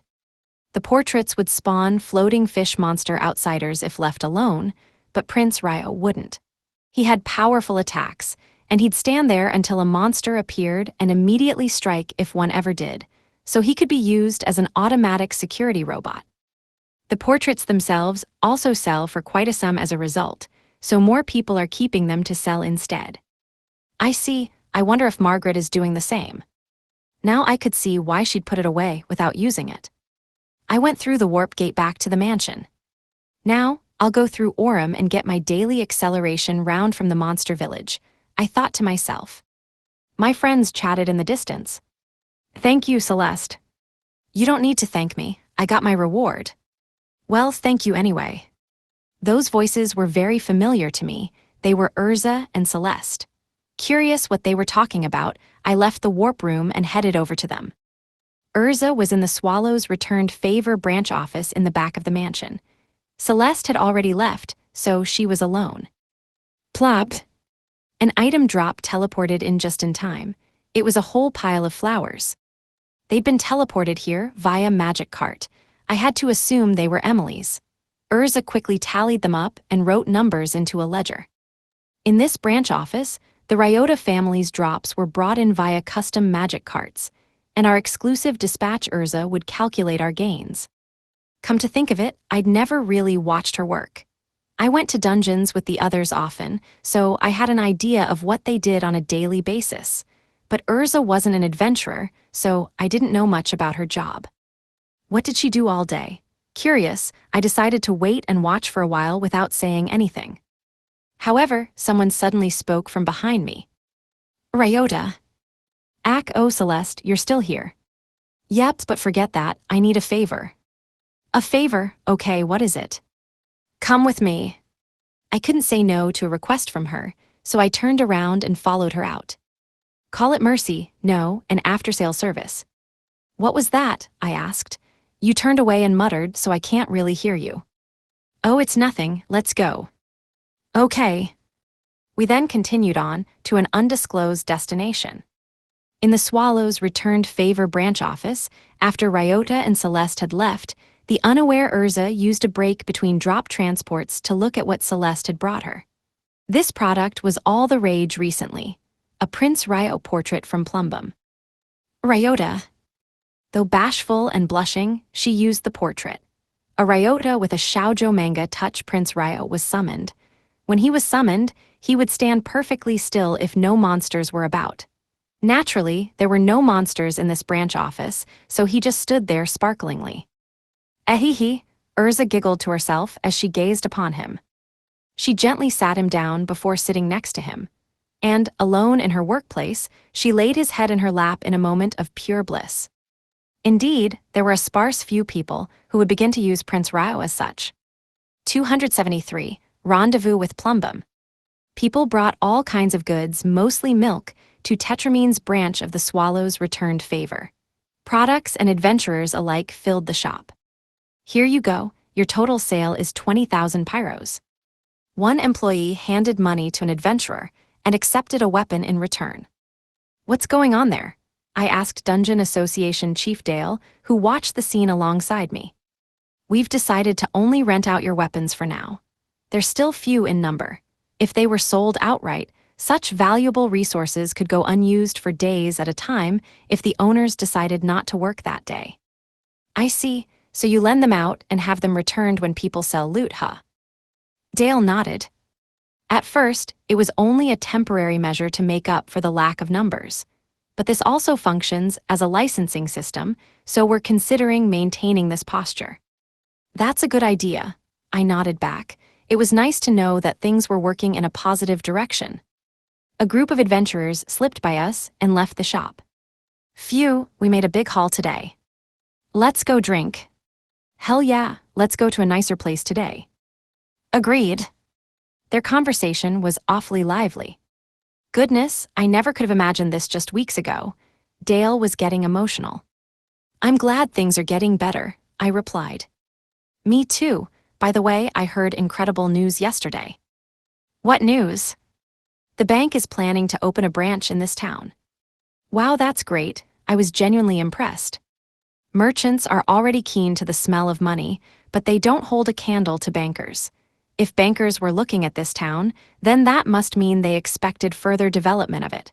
At the least, it was certain that the flow of money would increase. That was enough for me to be satisfied. Mr. Ryota. Yeah. I must repeat, thank you so much. Dale took my hand, grasped it tightly, and bowed his head over and over. It wasn't what he'd asked me to do, but I was sure that Tetramine would be just fine now. I went through the warp room to Plumbum's chamber. As usual, she was drawing something intently, but she stopped and welcomed me with a smile. Ooh, good timing. I'm surprised you knew I was here. Hey, but of course. Of course what? Before, I would greet her, and she'd look up to greet me then. That was our usual process. But after a few days, she'd see me before I said a word. Could she hear my footsteps or something? I'd never overlook your presence, not even if heaven and earth turned upside down. That sounds a bit hyperbolic. Not at all, Plumbum insisted. When I feel your presence, it sort of warms my heart, you see. Never would I miss such a sweet sensation. Okay then, anyway, what are you drawing today? Well, you said you were an adventurer, yes. Yes, I affirmed. I hear you've gone to many different dungeons and solved just as many difficult problems. I've fixed my fair share of issues, I guess. Well, I'm drawing those. I don't know about other dungeons, though, so I fill in the gaps with my imagination. Let's see here. Oh wow, you're drawing a manga, huh? Oh ho, do humans call this manga? And you're good, too. I've never seen someone self-taught who can draw this well. Plumbum's manuscript was of a quality that rivaled professional manga artists. And it was big, too far from just 1 or 2 pages. The pile of manuscripts, satisfactory in both quality and quantity, could definitely be published as a manga if printed and bound. Oh, I sighed, I see you're drawing me as handsomely as ever. The version of me on the pages was still that shoujo-style man. As I've said many times now, I'm only drawing what I see. I see, oh, is that you? She blushed and quietly confirmed, why yes. The heroine of this manga was Plumbum herself. Unlike me, it looked just like her, unadulterated. But she was already very pretty, so she had much more presence than Prince Ryo without being prettified. Let's see, oh, is this the one about Emily? Indeed. I wanted to draw one of the stories you told me. Very interesting. It was kind of funny. The manga was the story of how Emily and I had met. It began from the part where I was transported into this world in the form of being dropped by a slime, borrowing the bamboo spear from Emily, desperately trying to make money, and renting our first apartment. It was funny because I'd never seen my own life being put to paper like this. Ahem. The manga went up to the point where Emily had suggested we live together. The story ended here. After all, that was where I'd ended the story when I told Plumbum. Yet there was another page after this. What's this? Wag! She screamed and snatched the manuscript out of my hand. What's wrong? Nothing. Okay, then let me read the rest. Absolutely not. Huh? Absolutely not. She glared at me terrifyingly. That was the face I'd seen when we first met the hateful death to all who would intrude upon me glare. Oh, okay, I backed off. If she was that against it, I wasn't about to force her. Not getting to see what happens next in a manga always leaves me feeling antsy, but oh well. She started muttering something to herself. I cannot let him see such things. If he knew my fantasies, my vulgarity, he would hate me. What's up, you okay? I am fine. Anyway, I'd like to hear more stories. Oh, okay. I sat across from her. Making a conscious effort not to look at her manga, I gazed only at her. What story do you have for me today? If we're going chronologically, I guess the next one is where I meet Aurum. Aurum, another spirit like myself. Yep. What did you do? Tell me, she pressed me. Sparkly eyes, an excited look on her face. I'd never have expected her to look this lively on the day we met. I'm glad things turned out this way, I said to myself. It was thanks to Dale that I'd come here, but I was happy that I had. Satisfied with this chain of events, I spent time with one very happy Plumbum. 274. Image rights and usage fees. In the afternoon, after I'd spent time with Plumbum, I decided to take a day off and relax in the salon. However, I was interrupted by a panicked Urza. Ryota, this is bad, she screamed. What is it? Have you lent your magic cart to anyone? My cart? No, I don't think so. Why? I see, please come with me. I didn't know what was going on, but she clearly didn't like it, so I went with her. She guided me to the room that served as her Swallow's returned favor branch office. When we went inside, she jogged over to a terminal. It was an item transporter that used the master and slave rocks. This one was connected to my magic cart. Look at this. I quickly realized why she was panicking. Money was spewing out of it because it was being teleported here. 500 pyro tokens, why? I don't know. This one comes from your magic cart, so I was hoping you would know something. I put a hand to my chin in thought, but nothing came to mind. I stayed there a moment and watched on. Tokens worth 500 pyros came out at irregular intervals. It's like a magic hammer. There you are, low level. Eve, wait, what are you doing with him? She came in with Prince Ryo in tow. One bunny-suited bunny and one shoujo manga prince. In a word, this duo was surreal. This fake low level is defective, she complained. Useless. Defectives. His carrots taste bad. Oh, you used the portrait in a dungeon to try and farm carrots. Eve nodded. She tried to produce Ryota brand carrots on her own, but Prince Ryo didn't have S-rank drops, so his carrots weren't as tasty as the originals. I'm surprised you used it. Bunnies will do anything for carrots. Sure seems like it, I replied. Eve unhappily chopped Prince Ryo. She wasn't a monster, so he just accepted it. That killed him in one hit. Ryota, the money. I turned back to Urza and saw a 500 pyro token fly out of the warp device. That timing is suspicious. Could it be? What do you think, Ryota? Do you have a portrait? Yes, I have some that I bought from Celeste today. Give me one, take the cost from my account. Okay, she went back to her desk, wrote something down and brought a portrait over. I accepted it and summoned Prince Ryo.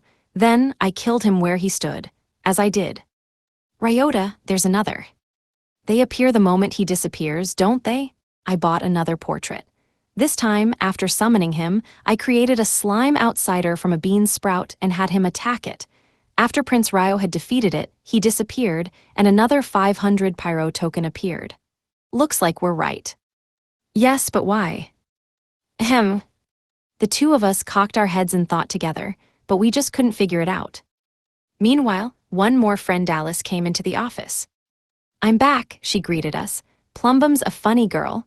She was as cheerful as ever, with her buddy monsters riding on her shoulders. Alice, did you just say Plumbum? Yep, I was just hanging out with her.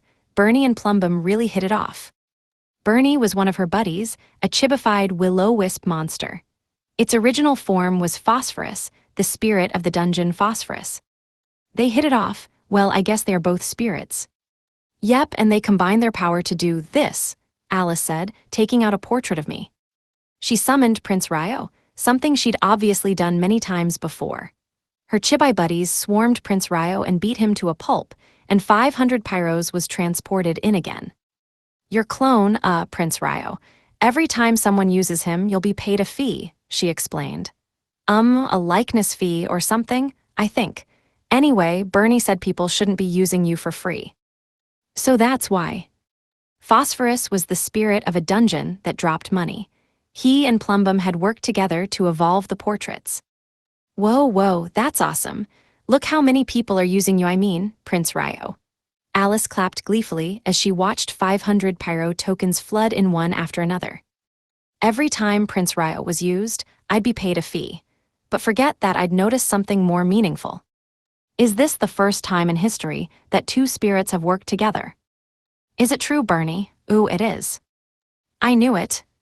I look away for 1 minute, and the Prince Ryo portraits have evolved already. 275, passive income. Visiting Plumbum had become a part of my daily routine. While we chatted casually about trivial things, she suddenly asked me a question. Is it okay for you to stay so long today? She was worried about me staying longer than usual. It's fine, I'm taking today off work. Off work? Yeah. As I declared, I was in total R&R mode. Before I came to this world, I'd worked at a place that 100% of people would recognize as a corrupt company. I'd collapsed from exhaustion more than once. And that hadn't done me a lick of good. As such, in this world, I rested whenever I felt like it. So I'm going to stay here a little longer for today. Oh well, I do appreciate that. Plumbum wasn't shy. She said what she wanted to when she wanted to, honest to a fault. So, I hear you met Phosphorus recently. I did, though he was in an odd form. Do you want to meet other spirits? No, I'm fine, she refused and gazed directly at me. As long as you come, I'm happy. Really? Okay, what about coming to our house? Phosphorus and Aurum are there. No, once again, she'd refused my offer immediately. I want you to come to see me. Got it. If that was what she wanted, then that was that. I thought meeting Phosphorus might make her rethink her stance on not leaving the dungeon, but it had not. When I came to see her, she smiled with such genuine joy. Fine by me. I'd already decided to visit every day, so I relaxed down to my core and spent a peaceful day off with her. Before I knew it, I was asleep. My mind was fuzzy. When I vacantly looked up, I saw a featureless white ceiling. Are you awake? Plumbum. She looked down from above. I felt a very soft sensation on the back of my head. My hazy mind cleared up all at once and I jumped up. Then, I got away as fast as I could. Looking down at me, softness on the back of my head, her sitting Seiza style, the words lap pillow popped into my mind. Was I asleep? Yes, you looked as peaceful as a baby. Well, that's embarrassing. I enjoyed it personally. Plumbum's smile showed heartfelt joy. She looked gentle and affectionate like a loving mother. Again, she wasn't shy about it, she was happy. Rest a little longer, why don't you? No, I'm fine. It'd be even more embarrassing to do it on purpose. Realizing how vulnerable I'd been made me so ashamed that I couldn't bear to say yes to that. Just then, I yawned. The surprise had awoken me, but sleepiness came back in no time. I felt like I was in the warm, clear air of spring. I rolled over and lay there. Mind if I stay here a while longer? I asked her. You could be in my lap. What if we lie down together instead? Together? Yeah. Okay, with you I suppose I could, Plumbum replied, scooted over to my side and lay down likewise. It feels kinda like we're in a field. Does it? No, I guess it just feels like how I imagine it. I've never done anything like that myself. Life in my old world was just work, work, and work. Picnics, never heard of those. But this felt good. It was like those sunbathing naps I'd only ever heard of. Before long, I'd begun to fall asleep again. At night, I left Plumbum's chamber and went back to the mansion. The sun had already set. I'd done nothing productive today. Not only had I not worked, but I'd also neglected to do anything related to work like picking up my acceleration round. It was truly a day of rest. Oh, welcome back, Yoda, Emily greeted me. Thanks, Emily. Urza was looking for you. She was. Yes, she said she wanted to do today's tabulation. Tabulation, but I didn't work. With a wry grin, I went with Emily to see Urza. She was waiting in her little branch office. I'm home, Urza, I greeted her. Welcome back. I'm told we're doing tabulation. Yes, I'd like to report on your revenue for today. I shrugged nonchalantly. I'd done no work. I got usage fees from Prince Ryo, but that was about it. Let's see, your total revenue was 1,210,000 pyros. Huh. Over 1 million. What the heck, why that much? I just lazed around all day. She looked down at her notes and replied. Taxes from Aurum, your cut from Arsenic, contributions from the Ryota village, usage fees from the portrait. All of that adds up to 1,210,000. That much? That's incredible, Yoda, Emily said. I had to agree it was wild. To be fair, these were all things I'd earned, yes. But earning over 1 million passively in one day, that was wild. 276, new limits. In my room in the mansion, I prepared to head out to my next job. It was then that Celeste rushed over in a flurry. Ryota, she called out. What's going on? The dungeon master has appeared at Plumbum. Can you kill it? I sure can. I assented, left my room, and started on my way to the warp room, but I stopped as I remembered something. Yes. Plumbum's dungeon master. Didn't people kill it easily last time? Yeah, they used one portrait each to defeat it. But lately, as research on the portraits has advanced, their price has gone up a lot. And nobody wants to use them willy-nilly, huh? Celeste nodded silently. That's understandable, I guess. When I played games back at home, I was the kind of guy who hoarded elixirs just in case. It made sense to be reluctant to use valuable items. Got it, I'm the best guy for the job then. I promptly walked away and to the warp room. Which floor? When I came back, it was on B3. Cool, I'd explored every floor of the dungeon, so I could warp anywhere. I designated B3 as my destination, opened the gate, and immediately jumped in. Instantly, the air around me changed to that of the dungeon master. I looked around and there he was. No other monsters were here, and all of the adventurers had evacuated, so the dungeon master Prince Ryo was alone. Am I just imagining it, or is he taller now? He was about 9 heads tall now. Truly, he was the spitting image of a shoujo manga protagonist. I hate how it makes him look cooler.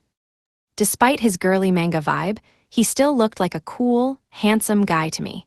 His appearance was identical to the pictures drawn by Plumbum, so this must mean that her drawing skills had improved again. Prince Ryo noticed me and readied his gun. Incidentally, he held it sideways, very cool as usual. Whoops, right, repetition. I was curious how he'd move now that he was cooler, but adventurers would suffer for every minute that he lived, so I quickly killed him with repetition. Immediately after, I was exhausted. The MP cost of repetition varied based on the strength of the target, so dungeon masters emptied even SS rank MP in just one go. I injected myself with limitless recovery rounds to fix that. It was a key. When he disappeared, he dropped a rusty key. I picked it up and went back via the gate. Celeste greeted me in the mansion. Welcome back. Thanks, I killed him. Thank you, you really are the only person I can rely on. What are you going to do now, going back? Yep. Okay, Well, I doubt you need me to tell you, but be careful out there. All of the monsters in Plumbum, including Prince Ryo himself, seemed to grow or perhaps evolve unlike in other dungeons. It also seemed to me like the dungeon master appeared a lot more frequently than others. All of that probably depended on Plumbum's mood. It was very possible that, someday, the fish monsters would all evolve into monsters that looked like me. No, I must be overthinking it, surely. Either way, I figured the monsters might get stronger, so I warned her to take care. Thanks, I'll be careful. Celeste blushed, and she gave a mature smile before using the warp gate to go to Plumbum. I wanted to test something, so I changed my plans. Off to the basement I go. First things first, I needed to turn this rusty key into a golden one. I walked down the hallway and to the basement. When I passed by Celeste's room, I noticed that the door was half open. Someone's careless, I muttered to myself and reached over to close it. But as I did, I happened to see inside her room. It was a surprisingly girly room, just the same as when she'd moved in. Plushies all over the place, but there was something else this time. Amidst the line of plushies, I saw Prince Ryo standing there. He stood perfectly still like a mannequin, since there were no monsters for him to kill. Why in the world? I'll just pretend I didn't see this. Unpleasant thoughts ran through my head, so I quickly bleached my brain. I didn't know why she had Prince Ryo, but I could rationalize it away on my own. So that's why she's been at Plumbum so much, and that explains why she came to tell me about the dungeon master. Okay, makes sense. I tried rather insincerely to blind myself from an inconvenient truth, closed the door, and went to the basement, where I put the rusty key on the floor and backed away. The instant Prince Ryo spawned from it, I promptly killed him with repetition. The rusty key then became a golden one. This was the second time. I took the first one out and turned it while still holding the second one. When I did, the door leading to the chamber from before appeared. The number 2 was displayed above it. Aha, so it does go up by 1 for each key. The only question now is what the number means. I left the basement and yelled out to the rest of the mansion. Anyone else here? I am, Emily peeked out of the salon. Oh, you were here, Emily. Yes, I'm cleaning the house today. Huh, well, would you mind helping me test something? Of course I don't mind. What do I need to do? This, I replied, turning a key. Another door appeared between us. Oh, she gasped. That startled me. Can you go in there? Okay. Without any hesitation, she opened the door and went inside. She did it so quickly that I didn't even have time to say some things I wanted to say. Not that it mattered. What mattered was the number. As she went inside, the number above the door changed from 2 to 1. Ryota, you called? Next was Urza. Not a surprise, since she was in the mansion for work. Sorry, would you mind helping me test something? Of course, do I just do something with this door?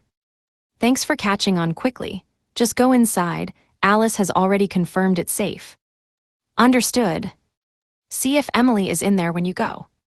Okay, she quickly accepted, but she didn't rush in as fast as Emily had, so I was able to actually give her directions.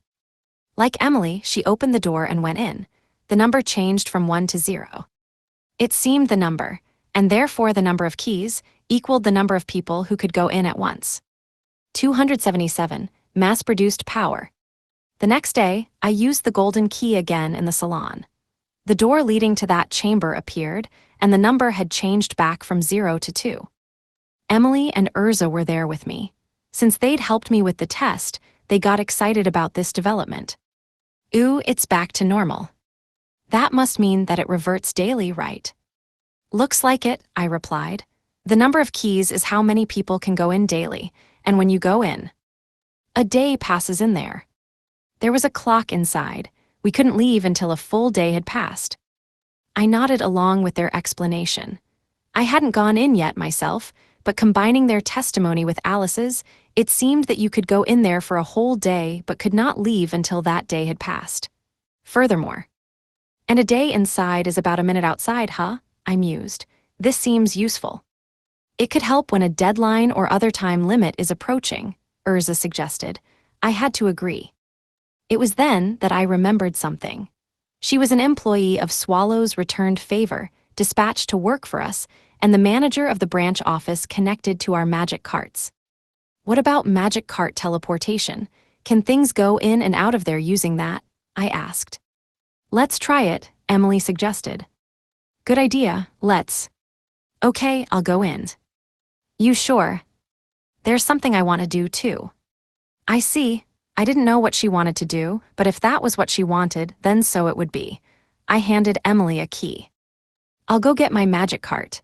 After taking it, she ran out of the salon, her slippers slapping the floor with each step. I waited for a while, and yet. She's not coming back, is she? Urza said. Doesn't seem like it, I agreed. Oh, I think she's already gone in. Oh, she has. The number went down to 1. We looked at the door together. The 2 from before had become 1. I see. I guess you can go in from anywhere as long as you have the key. Are they connected on the inside? I asked. They were. I found her as soon as I went in yesterday. Okay, 1 key per person then. After gathering so much information on how it worked, I came to a conclusion. It'd be best to collect keys until we had 1 for everyone so that everybody could use the chamber, so that they could enter from anywhere they wanted, and so that we could assemble at a moment's notice if needed. While I thought about that, I heard a distant crash. That came from, Urza began. Your office? Well, if she's not coming back, then there's no reason to wait for her. Let's go see what happened. Okay. The 2 of us rushed over to her branch office. There, we found Emily's hammer. It had come out of her magic cart's warp point and fallen to the floor. Right after we went in there, at the same time she arrived. I'm back. That was fast. Has it been a minute already? Yes, I was there for a day. It feels weird. She went into the office and easily lifted up her hammer. Her power was as impressive as ever, especially given her 43 height.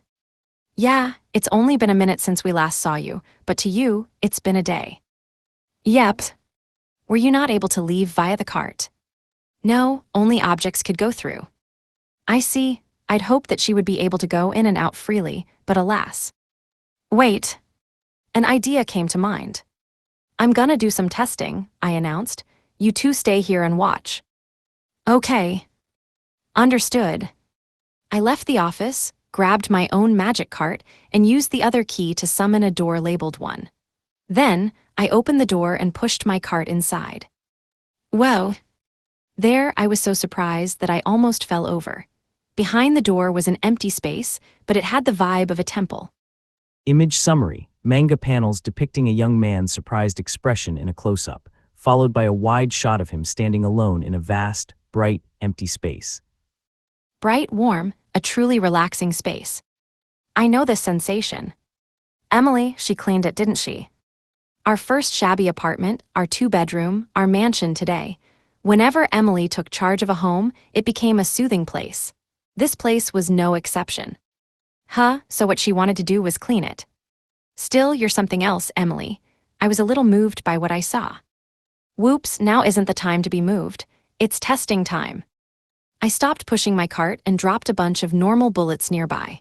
Then, I stepped away and waited. Before long, a slime spawned. Normal bullets made from bean sprouts would turn back into slimes. It attacked, so I shot it down with my growth round. The slime dropped a normal round again along with a crystal. This was thanks to the ring on my right hand, which came from Nihonium's Dungeon Master. When equipped, it would turn leftover experience points after level cap into crystals worth the same amount. I could use this to bank EXP to give to other people. I threw the bullet into the distant pile, put the crystal into my magic cart, and warped it out. More slimes spawned, and I killed them to turn them into normal bullets and crystals.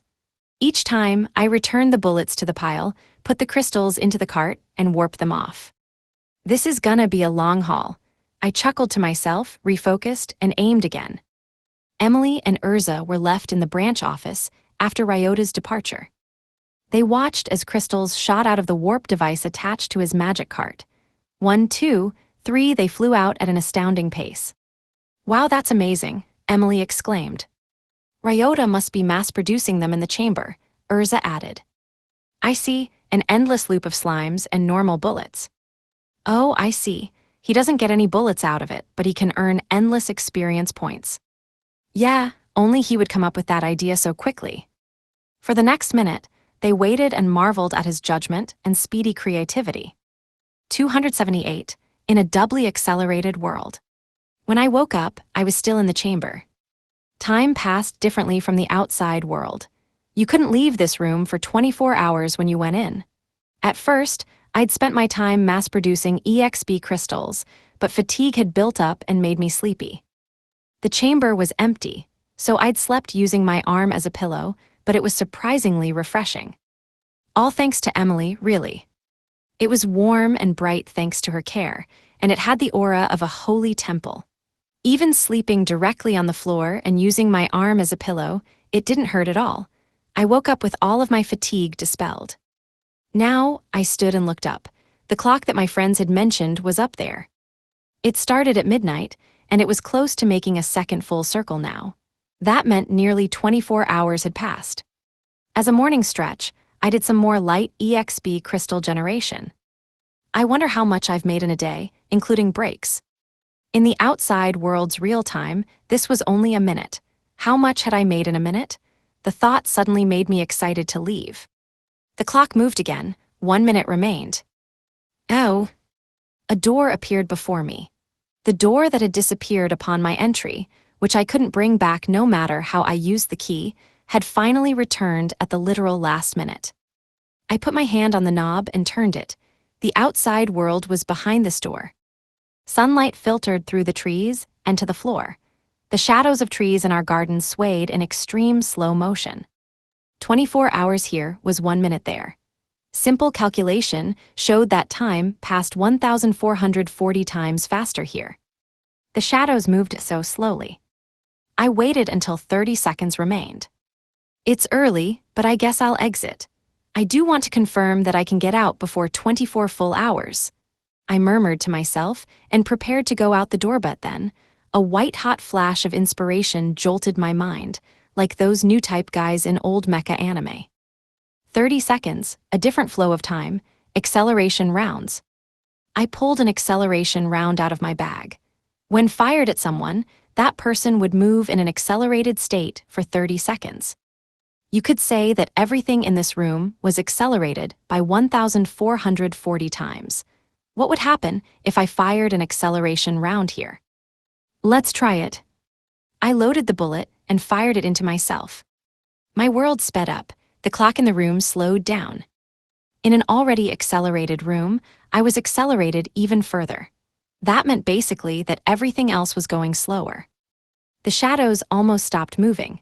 They only twitched every once in a while, like I was watching a super slow-motion camera. It was kind of funny. My eyes widened at a sudden occurrence. In front of me, on the other side of the door, something had appeared for a mere instant and then disappeared again. It seemed impossible. I was basically watching a world slowed down by several thousands of times. How could something flash in and out of existence near instantly from my perspective? It seemed impossible, and yet. I squinted, focused, and watched that spot. Sure enough, there it was. Whatever it was, it floated there, flickering in and out of existence. I had a feeling. Was it always there, just impossible for me to see? Was I only just noticing it now because I was accelerated twofold? Thinking that made me want to know what it was. I watched intently, observed. The interval was perfectly regular. I focused further, twice accelerated, and reached out in time for the next one. There, I felt it, and spinal reflex spurred me to grab it. The instant I did, the flickering object took real form. It was a sword, an old-fashioned decorative, one like the kinds used in rituals. Was it pure intuition, or had something led me to this conclusion? Either way, the mirror and the Magatama appeared in my mind. Kusanagi. Had I truly been searching for it, or had it been by me all this time? Whatever the case, the final key to Nihonium was in my hands. 279, Nihonium B9. I went to B7 of Nihonium, which was teeming with electricity-clad mummies.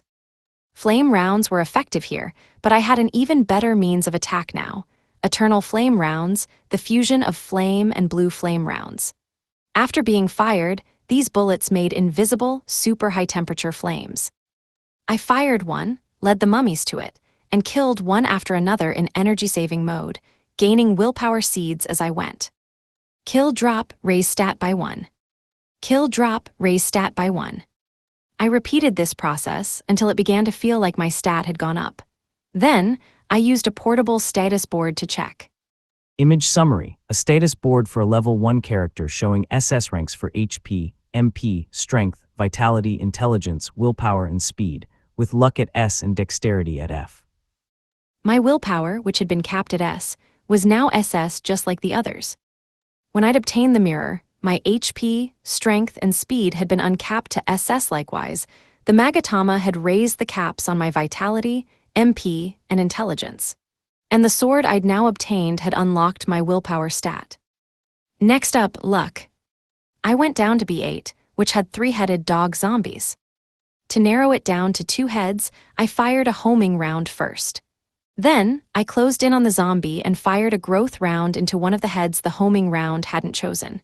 Its head flew off, the dog zombie disappeared, and I got my luck seed. I picked it up and raised my luck by 1. I repeated that against the next dog zombie, firing a homing round and manually knocking a different head off. This was less effective. The zombie remained alive and well. These zombies couldn't be killed unless you guessed the correct head.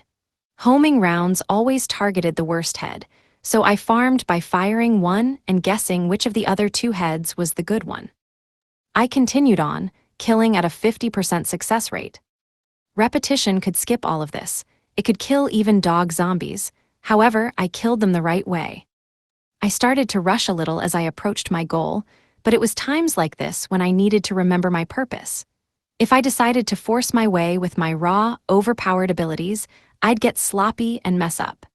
This world was like a game, and I'd experienced such failures many times in games I played.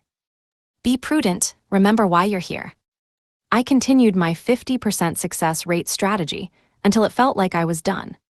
Then, I used a portable status board again. Image summary: a character status board showing level 1 with 8 attributes rated SS, including HP, MP, Strength, Vitality, Intelligence, Willpower, Speed, and Luck, while Dexterity is rated F. My luck had reached SS as well. Now I had 8 out of 9 stats at SS. Only one remained, Dexterity.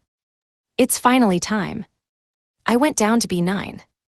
In the midst of the dungeon snow, I saw a giant monster, a dragon.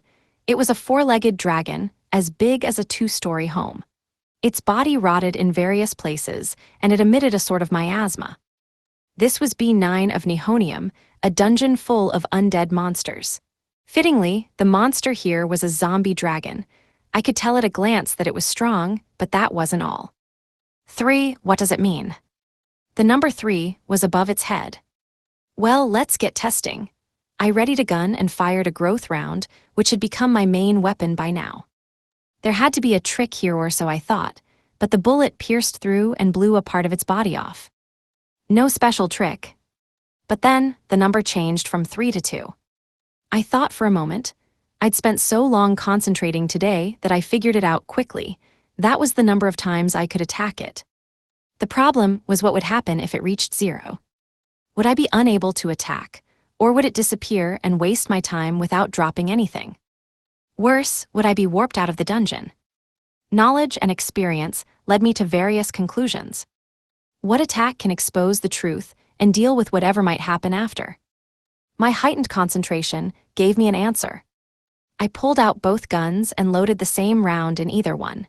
Pulling the triggers simultaneously, I made a fusion round from 2 blue flame bullets. After I fired, the number on it changed from 2 to 0.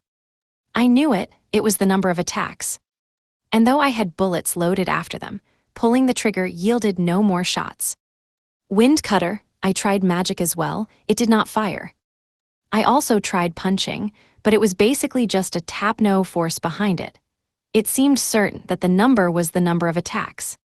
Fortunately, the Eternal Flame round I'd chosen took care of that problem.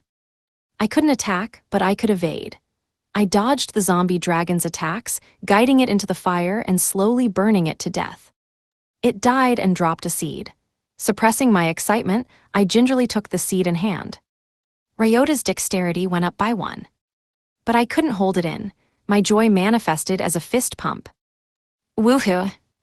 I now saw the path to perfect SS stats. 280, a way forward.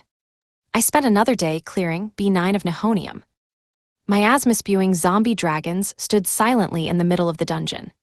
Unlike previous monsters, they didn't do much before you attacked them, but their enormous size and miasma combined to create an awe-inspiring presence in the middle of this quiet dungeon. I braced myself and attacked one. MGH. Before I could, though, I realized something and stopped. Gruwar. The immobile zombie dragon seized this opportunity to attack. It opened its massive mouth, glistening with fluids, and chomped down at me. KH, I jumped away, but its neck continued to stretch, and it managed to latch onto me. Fangs sunk into flesh and squeezed with all their might, causing my body to creak. RGH, gah! I took a deep breath and put all of my strength into my arms and legs, resisting its bite strength. After a sharp crack, I managed to stretch out my arms and legs, shaking off the dragon zombie's bite. I then landed and jumped again to properly put distance between us. I looked again. There was no mistaking it. I hadn't attacked yet, but the number above the zombie dragon's head was 2 now. You can't possibly mean. To confirm my suspicions, I ran away from the monster. After shaking it off, I came face to face with another. This one had a 4. I didn't attack. Instead, I looked for another one. I ran all around, looking for the numbers on their heads. They were all different. The number wasn't set at 3, but instead varied in a range from 2 to 5. After realizing the meaning and implications of this, I grumbled in complaint. This'll be hard to farm. The most important thing about farming was to make a plan of action. A good farming plan was simple, routine, and consistent, but that would be difficult under these conditions. Well, no, I can just make a plan that always kills in 2 actions. With that, I thought to myself, oh, I know. I thought that it might be difficult, but variance meant nothing if I always thought in terms of the minimum number, even when offered a lenient number of 5. 2 moves, well, the first thing I did fusing blue flame rounds would work. Okay, let's try it. I whipped out 2 guns and loaded a blue flame round in either. Ready to fight a dragon, I stepped forth, but there was a problem. There are ones too. The very first thing I ran into happened to have a 1 over its head. My plans had been thwarted in no time. I couldn't use the eternal flame rounds like this. I tried fusing them just in case. After making the flame, I lured the dragon into it, but it dealt no damage whatsoever. Indeed, they were invincible when they hit 0. Come to think of it. Repetition.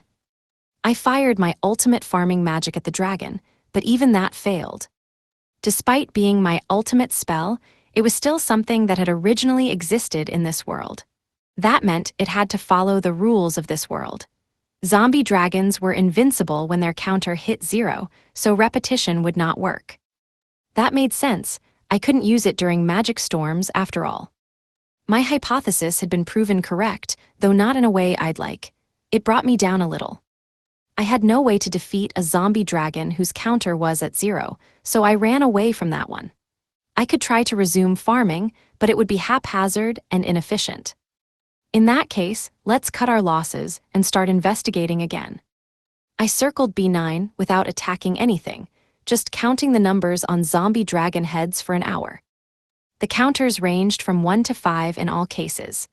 3 was the most common, while the others were about equal in rarity among themselves. There were no others. In other words, if I wanted to farm mindlessly, I'd need a way to kill them in one attack. Zombie dragons were pretty strong. If I wanted to kill them in one attack, then. It's gotta be repetition, I muttered with a sigh. I tried casting repetition on zombie dragons of every flavor. All of them went down in 1 repetition. Naturally, it worked on every number that wasn't 0. That meant that I could use it to farm stably without a care in the world. But man, I don't like it. Repetition farming was the easiest and fastest way to defeat any enemy, but that was exactly why I didn't want to use it. I wanted to avoid being that lazy and mindless so that I could properly use my powers when the going got tough. Now what? I tried firing various bullets at them without worrying about whether they went down. Normal bullets, freeze rounds, flame rounds, lightning rounds, restraining rounds, homing rounds, trash rounds, slicing rounds, threefold rounds. And since they were undead, I tried recovery rounds just in case. I used every single one, but none of them did the trick. The same went for acceleration rounds. Even if I attacked while accelerated, their counters went down instantly, so there was no point. I didn't bother trying fusion rounds. Those were 2 attacks, so if the counter started at 1, they were useless. Was there no other way? I looked through all of my items apart from the special bullets, mentally checking each one's effects. Though, among my items, I found something nostalgic, something that I'd only ever used once. I held it in my hands and thought, yeah, this might work. With it in hand, I stood before a zombie dragon. Its counter was at 2. Perfect. Testing time. Just to save time, I'll bring it down to 1. I muttered and fired an acceleration round at the zombie dragon. Indeed, though the acceleration round sped up the one it was fired at, I'd used it at the enemy instead of myself. The instant its counter went from 2 to 1. Urgh! It had disappeared. A heavy impact struck me. The dragon had accelerated and attacked me at speeds I couldn't even see. I was battered in no time, but since I was guarding, my SS rank HP and vitality withstood it. I continued to endure the storm of attacks. Eventually, its attacks suddenly came to an end.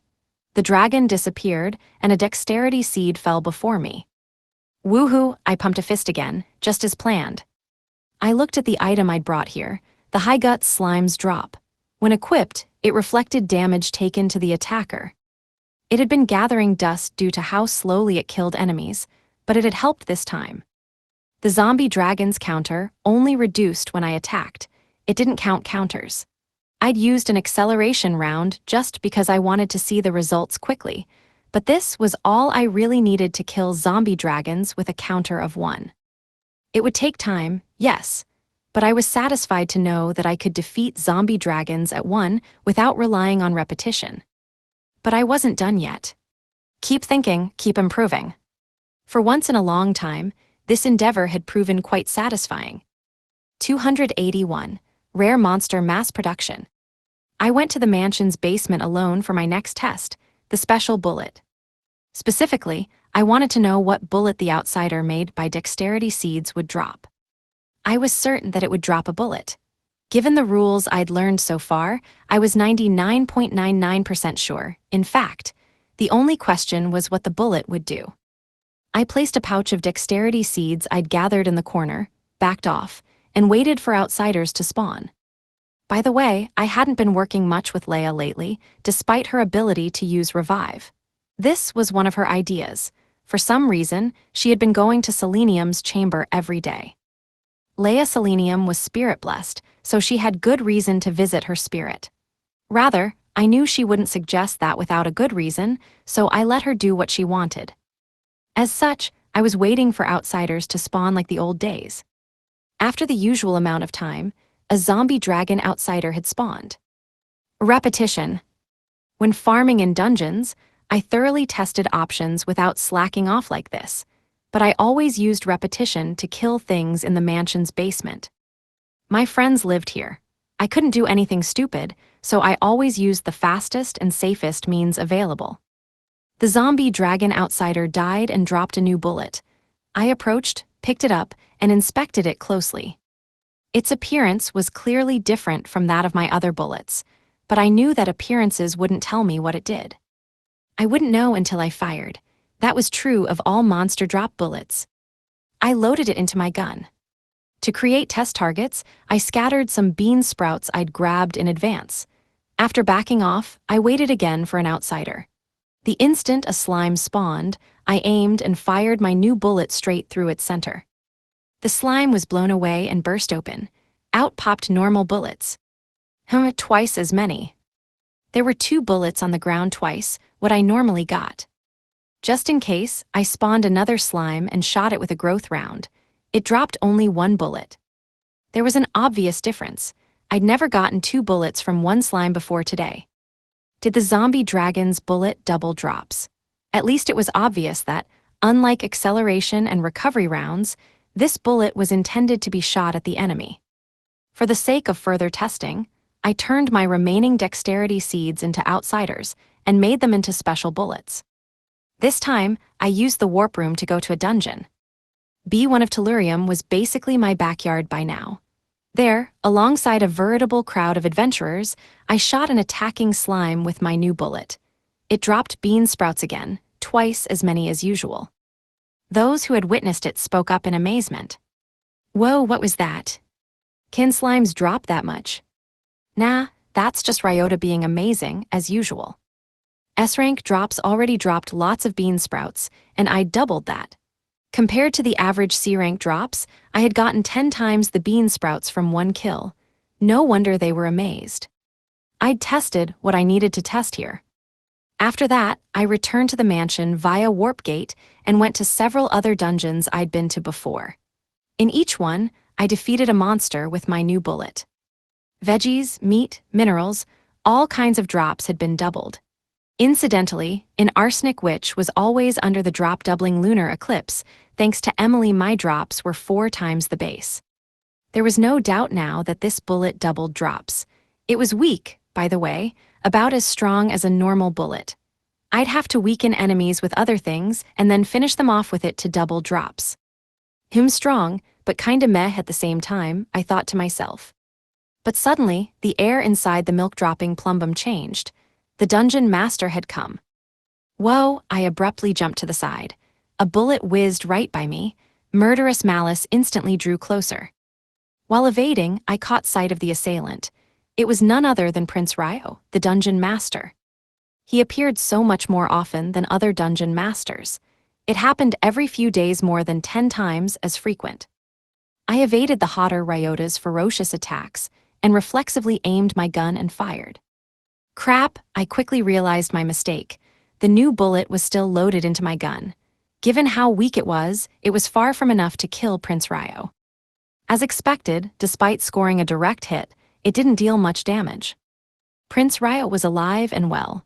Worse, he was getting ready for his next attack. What a waste. Or so I thought. It dropped? I was so surprised that I screamed. The moment the bullet struck him, the rusty key had dropped despite him still being alive. Wait. My brain worked at max speed and uncovered a new hypothesis. Then, I loaded all of my remaining new bullets and fired them at him. 4 of them struck him directly, and then 4 more keys dropped.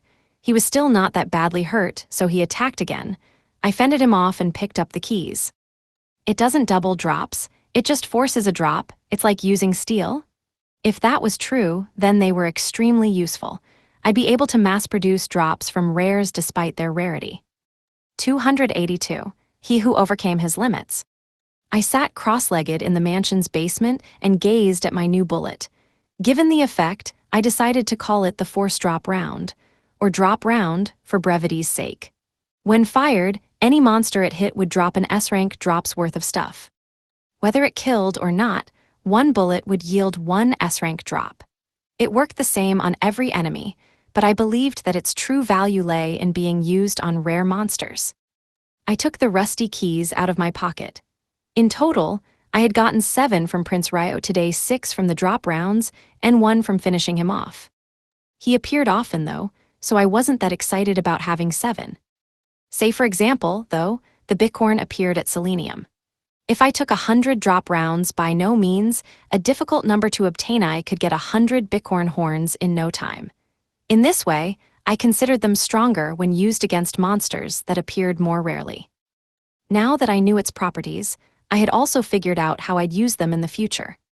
A part of me wondered if there was more to them. But for now, I left that aside, turned the 7 rusty keys into outsiders to make them golden keys, and left the basement. It was evening now. My friends would be coming home soon. I decided to give them each a key to the chamber. Suddenly, I heard cheerful humming from afar. Upon investigation, I found Emily had gone into the kitchen. Oh, I let a sound slip. Welcome home. Emily turned to me. She might be as small as a child, but she looked so very warm and divine when she was in the kitchen with her apron, backed by the setting sun. We'd lived together for over a year now, but I was still taken by the sight of her. Yoda, is something wrong? Huh? Oh no, I thought for a moment and blurted out the first thing that came to mind. You're really good with a knife, huh? Thank you. She smiled happily and looked forward again. Her knife danced on the cutting board again, cutting cabbage into thin strips. I watched again. Another compliment naturally came out, a downright master. Her chopping was as smooth as could be. It didn't look fast at a glance, but cabbage strips came off one after another and piled up in the bowl next to the board. It reminded me of a sword as still and calm as water, like in fighting manga. With masterful movements, she continued to slice it. Thanks for always making food for everyone. I just love cooking. Thanks anyway, I repeated.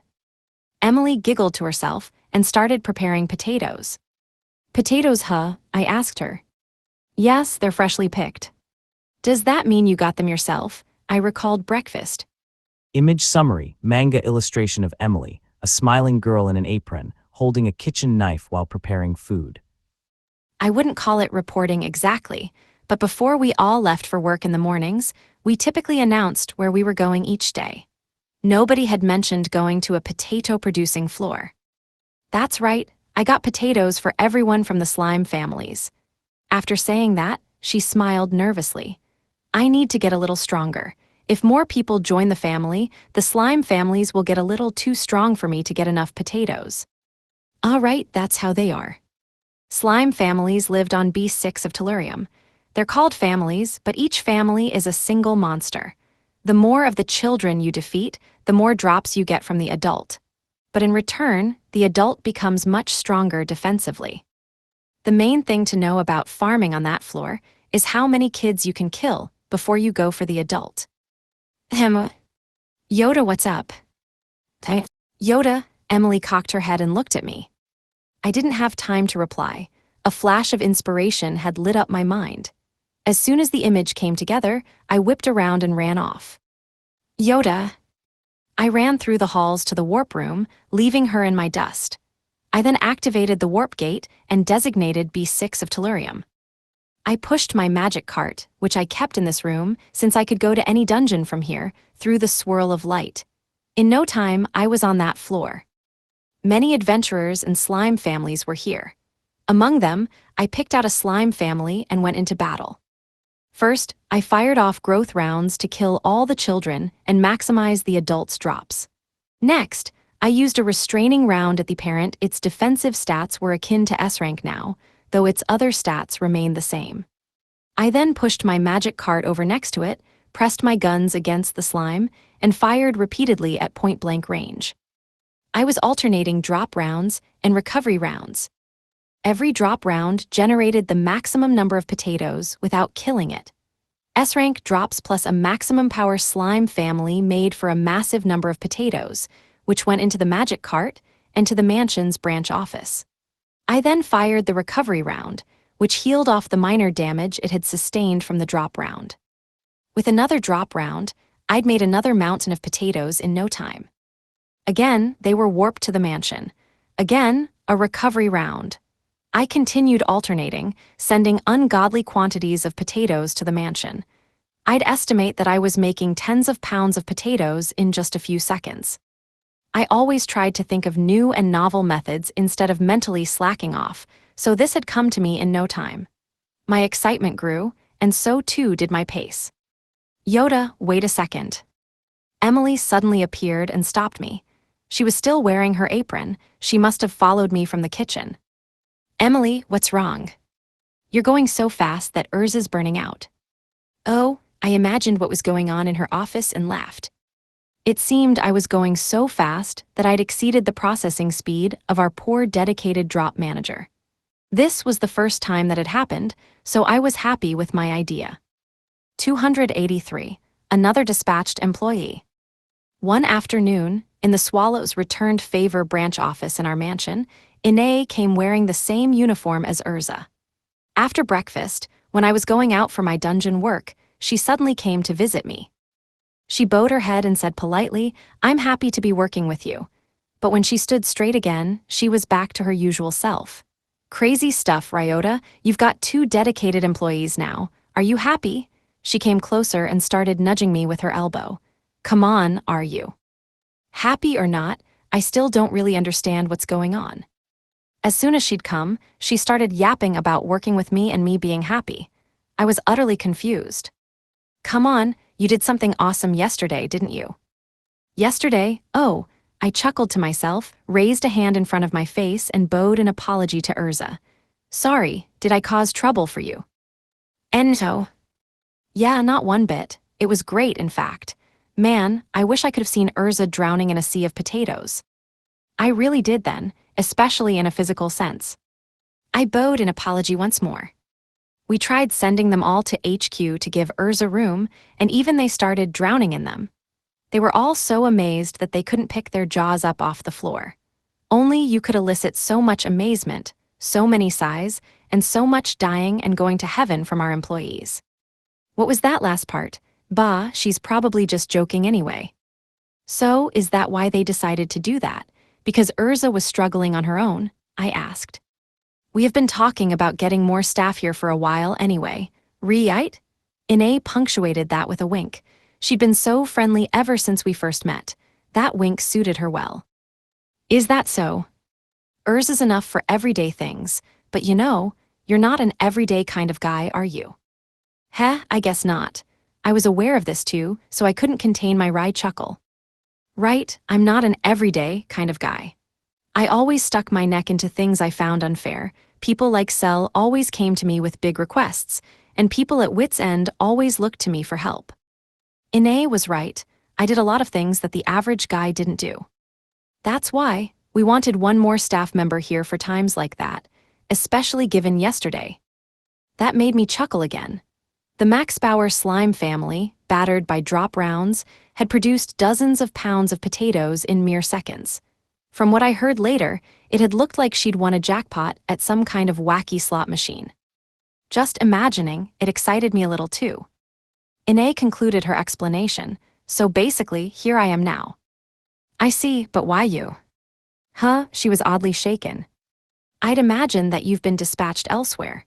I mean, I run into you all over the place." "Huh, well, true you." For some reason, she hesitated and looked away. While I found it odd, I continued, "So I figured you were a major asset to the Swallows' returned favor. Pinning you down in one place seems like a waste, doesn't it?"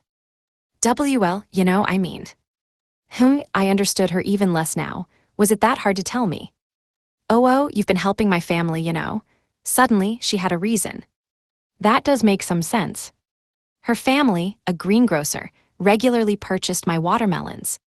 Besides," she giggled to herself, "the awkwardness from before was all but gone. Since we know each other, it's easier for us to do business. We run into each other all over the place, don't we?" That is true. The only person I knew better at that shop was Urza. If they wanted to choose someone based on affinity with us, then indeed, Ine would be the best choice. "Geez, you're such a liar." Urza grumbled something, but I didn't hear it well. Urza, you say something," I asked. "Nope." "Really?" "If not, then that's that, I guess. In that case." I poked my head out of the office and called out, "Emily, you here?" When I did, I heard a yeeze in the distance, followed by the sound of footsteps. I waited for her to come, still leaning out the door. "What the heck do you mean, liar?" "You're a liar, I know. I have no idea what you're. I don't like how you're covering it up. It's not like I'm blaming you. I mean, I dunno, okay. It's like a maybe or something." "Okay then." Urza and Ine were arguing about something behind me, but they seemed to come to a tacit agreement. They were coworkers and friends, so I figured it was just small talk and paid it no mind. Emily arrived shortly after, so I asked her to make a room for Ine. Whether she was going to live here or not, she could at least benefit from a private break room. Personal space is important, after all. "Oh, Ine, mind waiting a sec?" I asked. Sure, but why?" "Just wait." I left her and ran out of the office. Then, I duplicated a golden key using a drop round. Enhanced items made from outsiders would drop the same thing when made into an outsider again. They wouldn't be enhanced further, but they wouldn't deteriorate either. Though I personally figured they just distinguished based on whether they were dropped inside of or outside of dungeons. In this case, it went like this. If inside, rusty key. If outside, golden key. I turned the golden key into an outsider Prince Ryo, fired a drop round, and used repetition. All of that served to duplicate the key.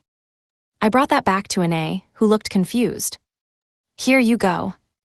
What is it? I'll explain how to use it. It's basically a duplicate key. A duplicate key. She looked confused, her face turned red. For some reason, Urza rolled her eyes in exasperation. You call that a maybe? Come on. 284, the final barrier. In the morning, I woke up, exited my room, and promptly bumped into Ine. She blushed awkwardly when we locked eyes. Gee, good morning, she said. Morning, did you stay overnight? Yep. At first, I planned to commute but Ine looked around down the hallway at the mansion as a whole. It's so bright, warm, and comfy here that I couldn't help myself. It's like there's a spell making it so I can't leave. Right. My loud agreement startled her. Whoa. It's all thanks to Emily. That comfort, that warmth that gets you addicted to living here, it's all her. Huh? We walked down the hall and chatted. Along the way, she asked, by the way, do you think the rumors are true? What rumors? They say she cleaned Tellurium up and napped with slimes. It's true, saw it with my own eyes. I saw that a long time ago when I'd picked her up from the dungeon. After she'd cleaned up the dungeon to be as warm, bright, and holy as this very mansion, she'd gotten tired and took a nap there. I saw with my own two eyes how slimes had gathered around and joined her. I remember thinking that she was the real dungeon master that day. She ruled the place. Ine sighed, that's just amazing. Isn't it? People like to say that about me, but really, she's the most amazing person in this family.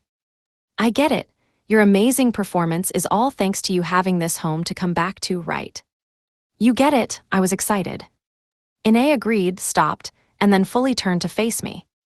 So it looks like I live here now. Thank you for having me, she said and bowed once more. Thus, Ine came to live in our mansion. On B9 of Nihonium, I used every measure I could think of to optimize my zombie dragon strategy. It's just not working. I could guarantee a kill in 2 attacks using the method I devised early on with the Eternal Flame round. Incidentally, said flame would serve as a sustained damage source as long as I wanted, but just guiding a zombie dragon toward it would reduce the counter by 2. It didn't seem to just be counting the number of times you attack the monster, but rather the number of attacks involved altogether, so Eternal Flame rounds just wouldn't work against ones with a count of 1. This is one hell of a problem, I thought to myself. A new zombie dragon appeared before me. The number over its head was a new one, 99. Wait, 99. All of the ones so far had been 1 to 5. I'd been doing this for a few days, and I'd killed hundreds by now, and this was the first time I'd seen an exception. It was clearly less than a 1% chance. And that meant, it's a rare. I could practically feel the glint in my eye. I readied my guns and fired a few normal bullets to fend it off. The counter went down for each shot. Then, I lured it into attacking. It bit down, swung its tail, clawed at me with its forelegs, and spat miasma to make things harder for me. I knew all of these attacks. It was the same style as any other zombie dragon. Is it just the same as others? Repetition. I cast repetition to confirm, and the zombie dragon died. The fact that I could kill it with repetition meant that it had to be a normal zombie dragon. The counter was different, yes, but it was otherwise the same. And here I was proven wrong. A staircase appeared. Instantly after the zombie dragon vanished, instead of dropping a dexterity seed, it had dropped a staircase leading down. It's finally time. I'd expected it to take longer, but the time came sooner than I thought. I took a deep breath and went down. A white chamber, as usual. This was the last room before the spirit. There was a giant block there, or more precisely, a structure. It was like a giant 15-square-foot, 6-sided die, but it was made out of something gross, pulsating flesh. The block was like those dungeons in video games that were modeled after the inside of a living thing, with internal organs and the like. But it was rotting, like the rotting flesh and muscles of a zombie. The message was clear. It was just like the rest of Nihonium. I had to destroy it. I fired a preemptive attack, fusing flame and freeze rounds into an annihilation round. It struck, but nothing happened. The giant hunk of flesh was unwounded. I tried all kinds of attacks, even getting in close to punch, kick, and push it. Yet nothing worked. I didn't think I could destroy it no matter what I did. It remained fully unwounded, pulsating irregularly. Something felt wrong. It was unlike other monsters before. I knew instinctively that fighting conventionally would get me nowhere, so I circled around to the other side, and there I saw a status board. Warily, I approached and operated it. Image summary, a status board listing level 1-1 in attributes. Most stats, including HP, MP, strength, vitality, intelligence, willpower, speed, and luck, are ranked SS, while dexterity is ranked. The usual screen showing my current stats appeared. After that, the board glowed. HP SS. The top value lit up first. In response, the flesh cracked. MP SS. The second value lit up, and the block began to glow. Stats lit up one after another, gradually destroying the thing. However, dexterity E. When it got to dexterity, that evidently tripped things up. The light there was weaker than any other, and it didn't crack the flesh heap. In fact, the flesh and status board both disappeared. I was in an empty chamber once more. I see. Other dungeons had plenty of different tricks and gimmicks in these chambers, but this seemed to be one of the simpler ones among them. Mirror, Magatama, Sword. The three of them unlocked SS rank stats, and the one that I had not raised to SS was clearly the issue. All I needed to do was raise my dexterity. To SS, that much was clear. Let's do this.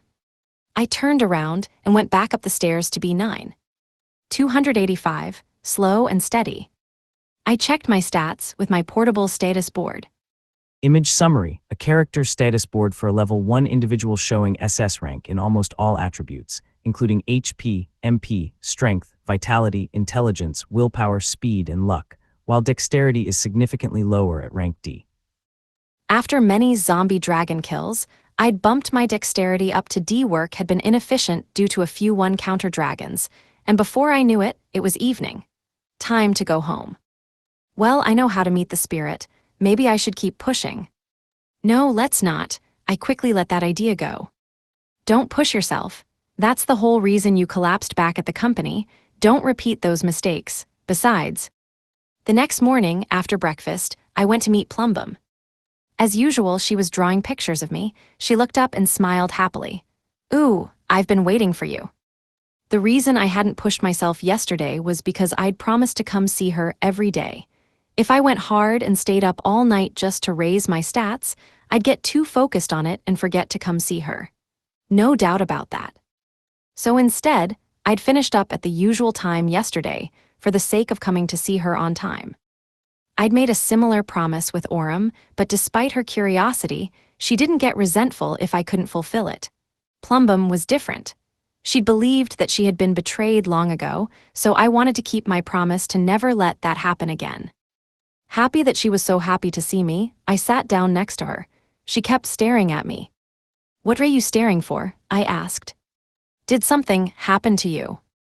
Hi. Your face looks different. Different? I touched my face to try and figure it out.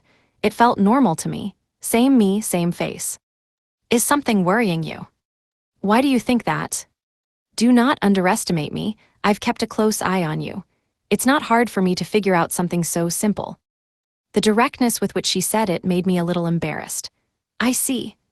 Well, there is one thing I'm worried about, or rather, a thing that's troubling me. What is it? Tell me about it. But I'll have you know. Just talking about trivial things with you is enough to make me feel better. Oh, I see.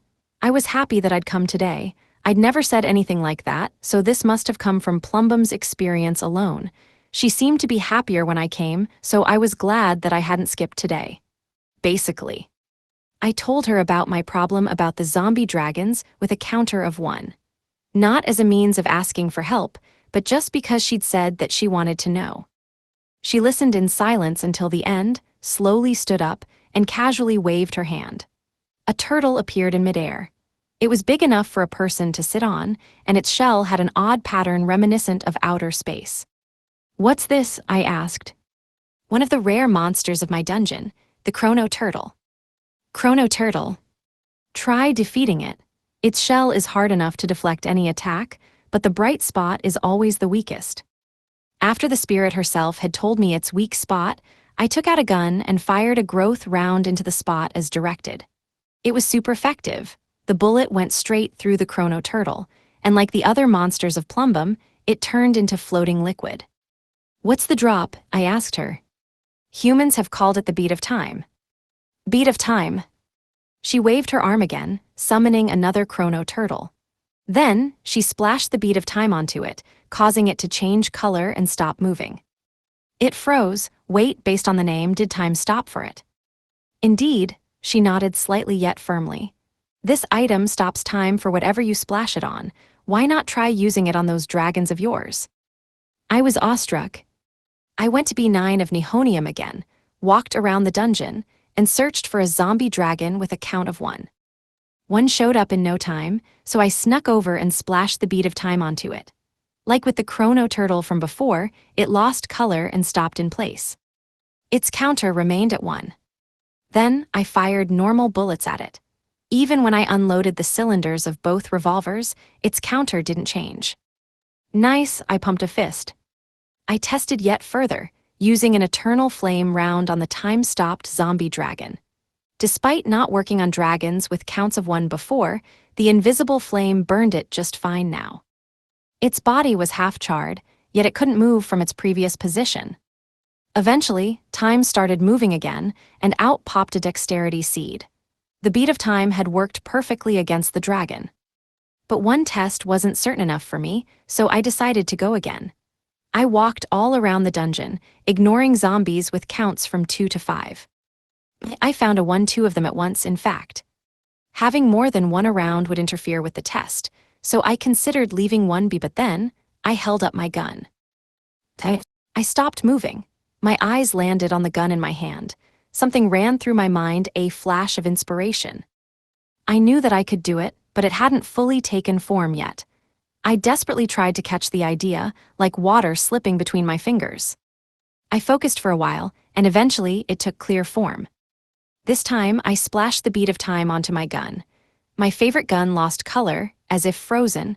Time had stopped for it. Then, I removed the bullets that had time stopped, loaded new normal bullets in, and fired them repeatedly at the 1-count zombie dragon.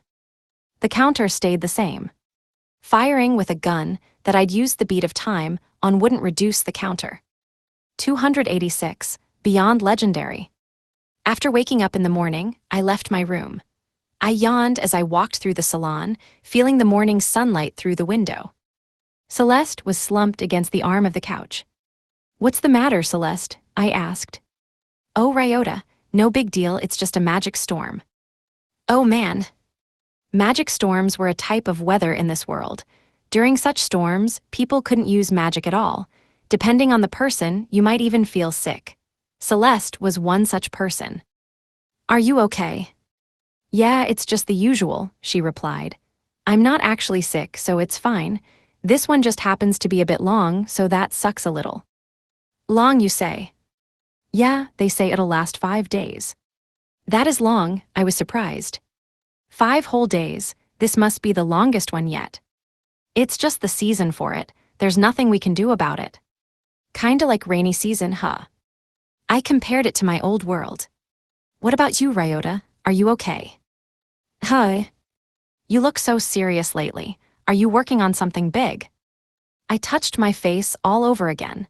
It was true that I'd been extra motivated by the prospect of meeting Nihonium lately. Had she seen through me? "I dunno, maybe."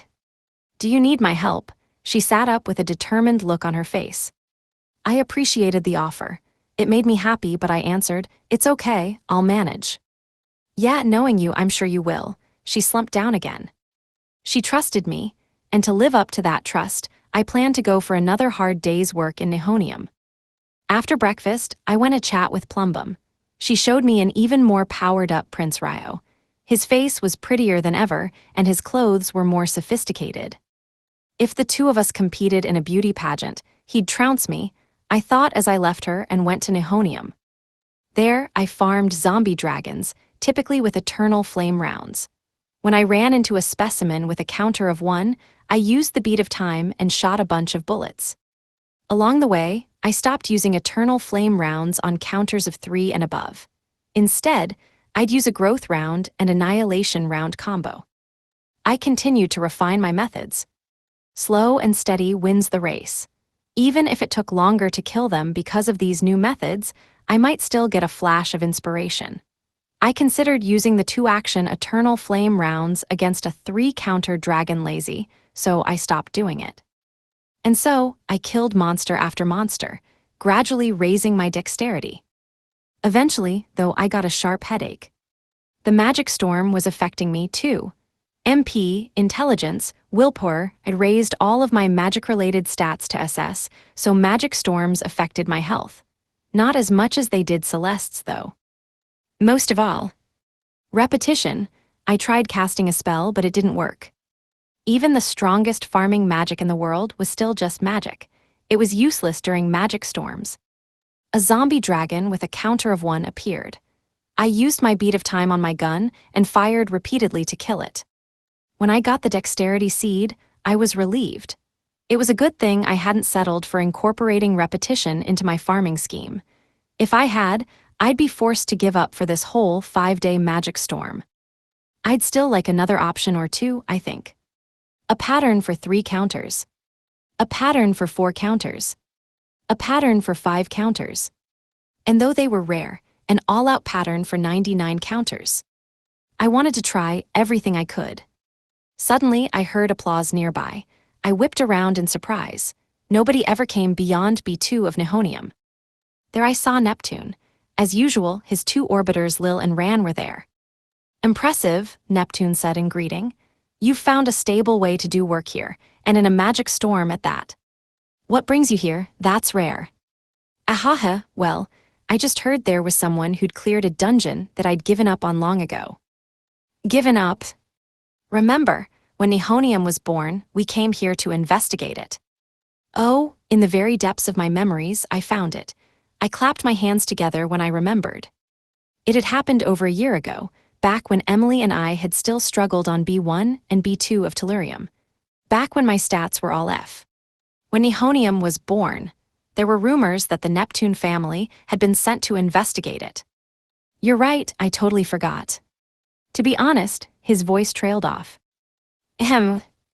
I gave up on this dungeon, threw in the towel." "You really did."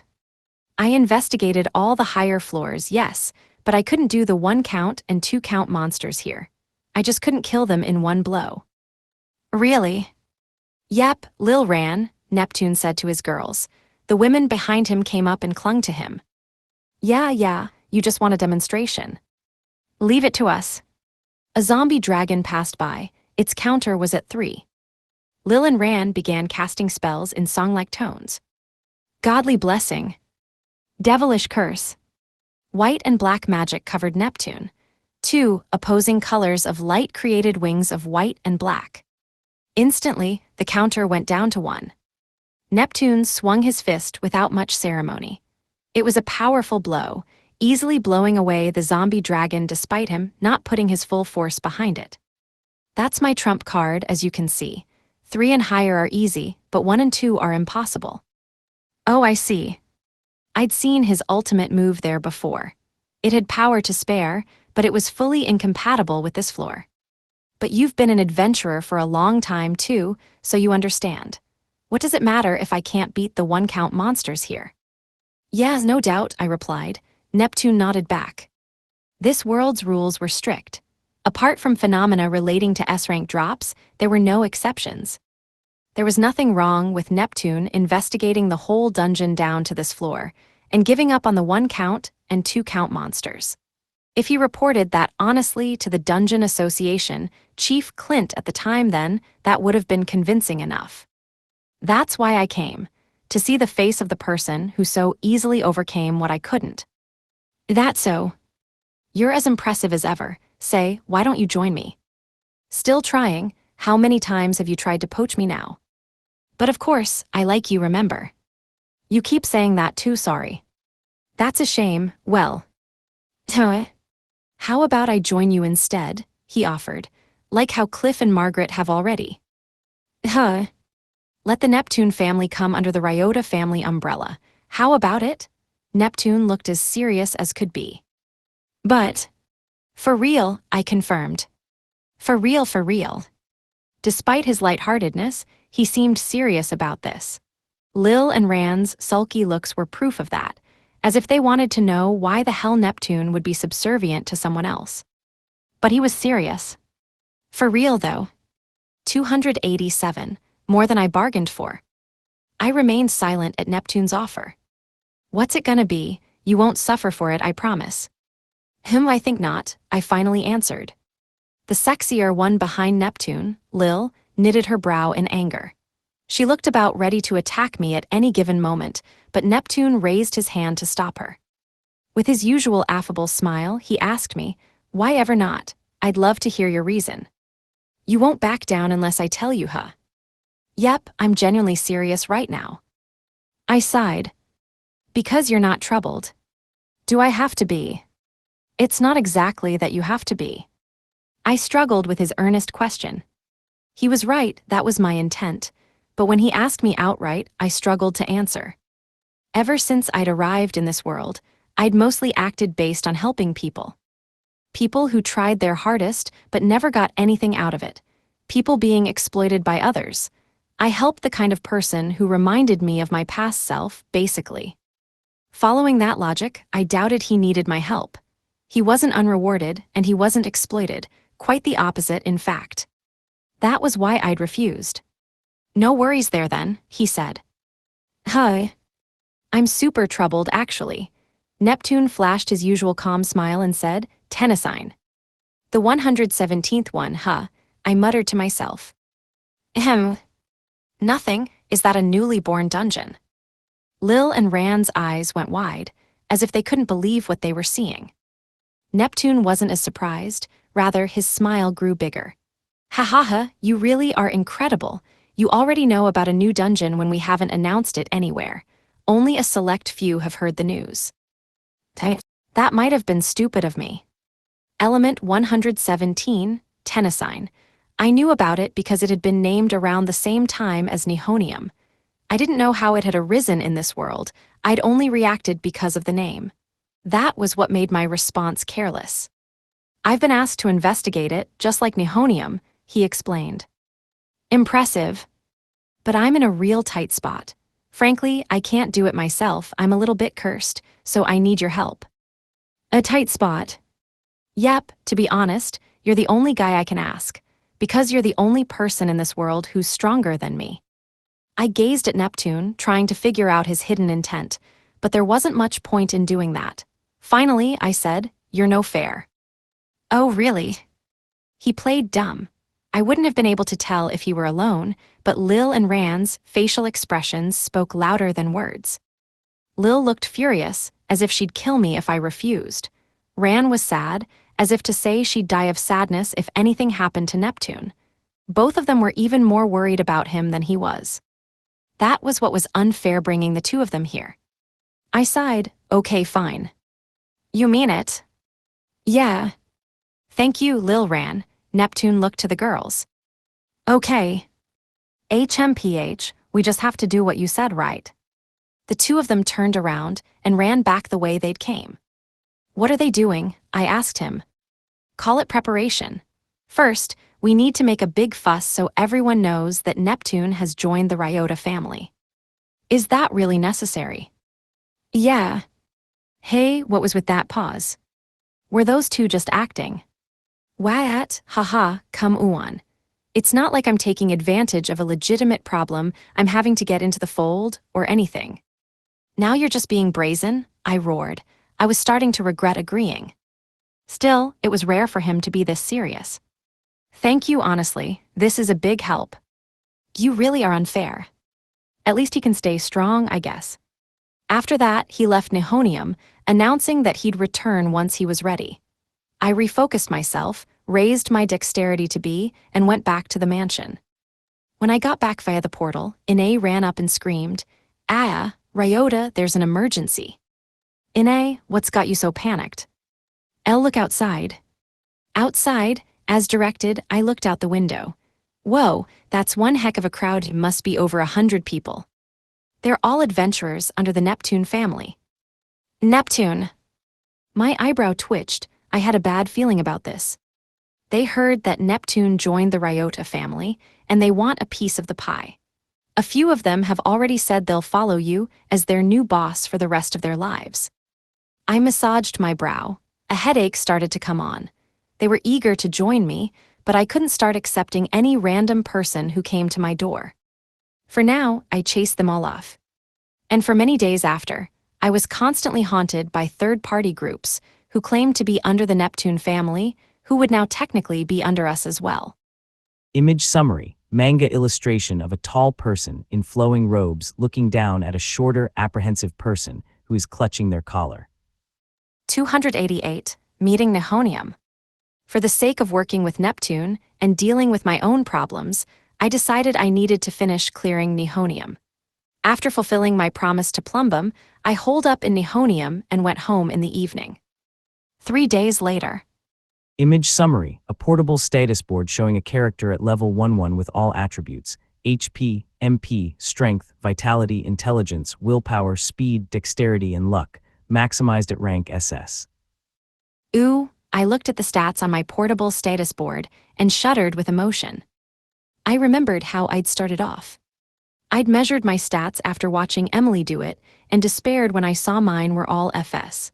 But today, I'd raised them all to SS. It was even more emotional because I'd built them up one seed at a time. Now I could do it. I could finally meet Nihonium.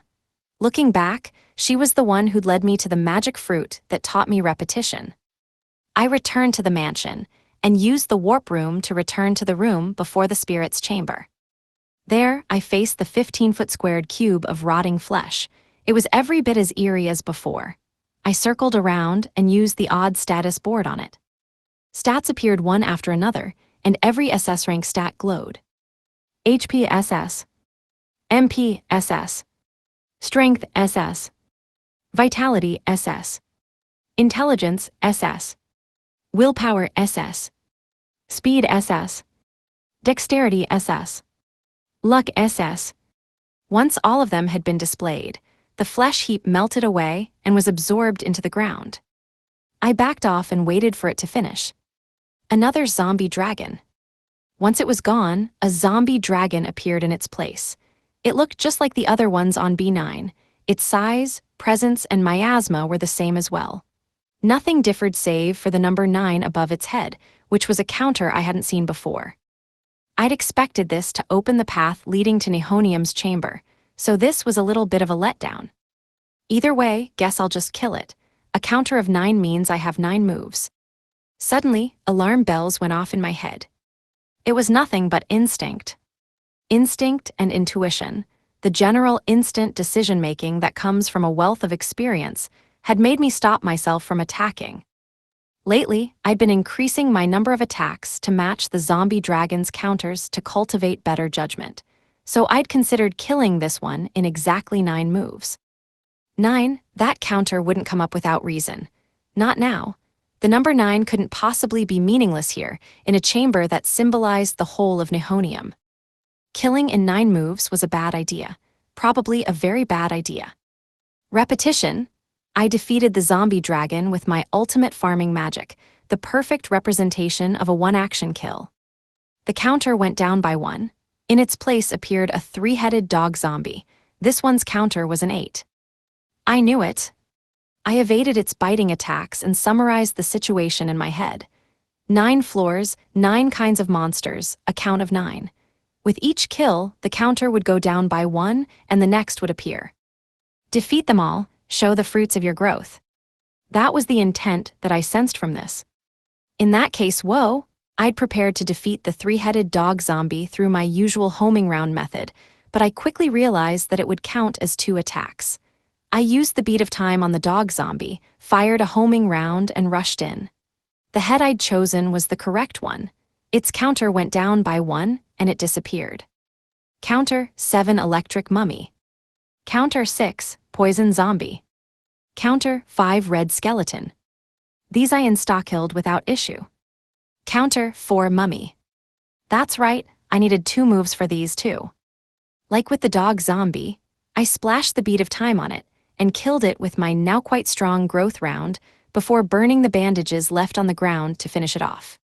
Finally, I defeated a mummy, zombie, and skeleton with ease. I'd killed all 9 monsters within the 9 counts. After a short wait, a gate appeared. This was what I'd been waiting for, the entrance to Nihonium's residence. The air changed. I instinctively knew that I was right. I took a deep breath and went through the gate. Beyond it stood a regular-sized woman in a kimono, the same one I'd met in figure size before. "I have been waiting for you." She was the spirit Nihonium herself. 289, passing on the favor. "I've been thinking," Nihonium said. "About the first thing I would say to you when we'd met. In the end, it's this." She smiled sweetly and said, "I'm as impressed as ever." "By what?" "Do you remember when I gave you repetition?" "Yeah, it was when you first showed yourself to me, right? You chose the fruit that would randomly give me repetition." It felt like so long ago now. I was at my favorite item shop, carefully picking a 3000000 pyro magic fruit no small number for me at the time when Nihonium had appeared and showed me the best one. That was when I'd learned repetition. Yes, I knew that I had to deliver that magic to you. Normally, it is impossible to reach this place without it. True, I normally wouldn't have been able to beat all 9 within the countdown without repetition. I could have been lucky with the 3-headed zombie, but under normal conditions, the mummy always takes 2 moves. And that is why I gave it to you. No matter how strong your stats, no matter your level of training, you shouldn't have been able to get here without repetition. And yet, this time, Nihonium's smile was more seductive. She was a beautiful Japanese woman in a lovely kimono, and her smile only added to it all. "You've become so strong that you could have made it even without repetition. You far exceeded my expectations, truly amazing. Amazing." She repeated that last part quietly to herself. I heard that word often, but it came with a different flavor, more joy, when I heard it from her. "More importantly, why did you call me here?" I asked her. "You must have a reason." She smiled sadly. This one had a tinge of loneliness to it, unlike the last. "Don't laugh, please." "Okay." I nodded firmly and gazed at her, waiting for what she'd say next. "I wanted to be needed. I don't think I have to tell you this, but nobody in this world has ever needed me. But Margaret is here. I guess she doesn't really need you, though." "Yes, she would do just fine anywhere else. Nobody but you comes here." There was nothing anyone could do about that. In a world where every product dropped from dungeons, dungeons were simultaneously farms, mines, factories, and more. Among them, Nihonium alone would drop nothing for anyone but me. No matter what they did, if an adventurer with A-rank drops farmed here day and night, they'd get nothing. It was like a barren land where nothing would ever grow. Knowing how this world worked, it was natural that nobody would come here, that nobody would need it. It's become difficult to maintain my existence. What do you mean? Monsters typically have lifespans. Monsters that are undefeated in dungeons will go on until their natural life comes to an end, though no humans know this anymore. Of course, normal monsters wouldn't be left for that long. Nihonium nodded and continued. When monsters die naturally, they become air. The undead monsters of Nihonium die day and night, continually and automatically producing air. As in oxygen, the air breathed by people. She nodded again. Her gentle smile had faded. Before me now was an exhausted woman. I continue to produce air needed by all, but nobody needs me, and nobody thanks me. Now she bore a self-deprecating smile. I've become tired of repeating this cycle. I understood her. She was me. Exactly like how I'd been when I'd first come to this world. I'd worked myself to the bone, ignoring my own health, and endured endlessly. But nobody had ever thanked me. I was forced into an unrewarded life. She was me. No, maybe she was even worse off. I want you to save me. Someone told me this once upon a time. Words came to me like divine revelation. They were words that had spurred me to walk a new path, and it was time to pass them on to her. People's efforts will inevitably be rewarded. It may be sooner, or it may be later, but everyone who does their best will be rewarded. Is that really true? Yes, I replied without hesitation. Then I smiled. It happened for me, so. I'll make your dungeon into one that everyone needs. Can I really have faith in that? Tears formed in her eyes. It's not about faith. Huh. I guarantee it. It's not about faith. People who work hard will be rewarded. As long as I'm here, you can be certain of it. This was my vow. To firm my resolve, I used strong words that I typically avoided using. Several emotions passed over Nehonium's face: surprise, confusion, and finally joy. Okay. This was her third smile, the smile of a person who had been to the depths of hell, yet finally found a ray of hope to cling to. 290. Ryota's achievement. After a while, Nehonium calmed down. Venting all of the frustrations that had gotten to her for so long had lightened a load on her shoulders. Of course, we hadn't solved anything yet. She just felt a little better for now. I look forward to seeing your work, she said. I'll be waiting for good news here. Just wait a minute for me. Yes, for as long as it takes. I left the spirit, who seemed to misunderstand me a little, and went up to B9. It seemed like it would be faster to show rather than tell, so I used the B9 warp gate to go back to the mansion and then warped over to Orym. Orym cocked her head at my sudden visit. Huh, what's up, Ryota? You haven't come here in a while. Now that she could move around freely, I got to see her in the mansion every day. There wasn't much reason for me to come here anymore. Sorry, Orym, I need Mick for a bit. I'll return him right away. Okay, but well, I guess I don't need to ask why. She smiled and happily handed over her new BFF, who she always cradled like a doll. Here, make sure you help Ryota, okay? Of course, he replied. With one eager Mick in tow, I used the gate to go through the warp room and to Nehonium's chamber.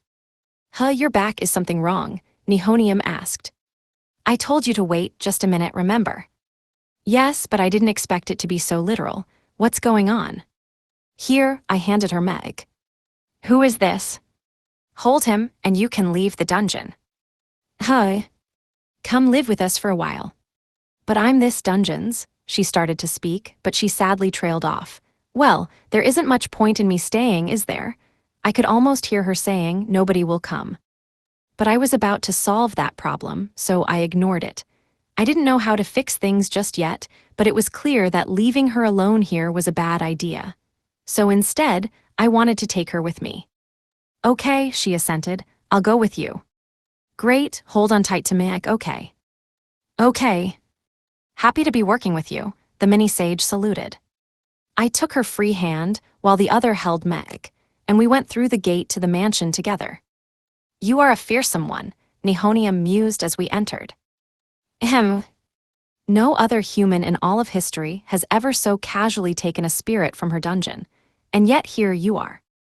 It's no big deal, I gently took Meg from her. Thanks, Meg, you're a big help. May I go back to Lady Orym now? Yep, give her my regards. Okay, he replied before using the warp room on his own to go back to Orym's chamber. After seeing him off, I guided Nehonium out of the room.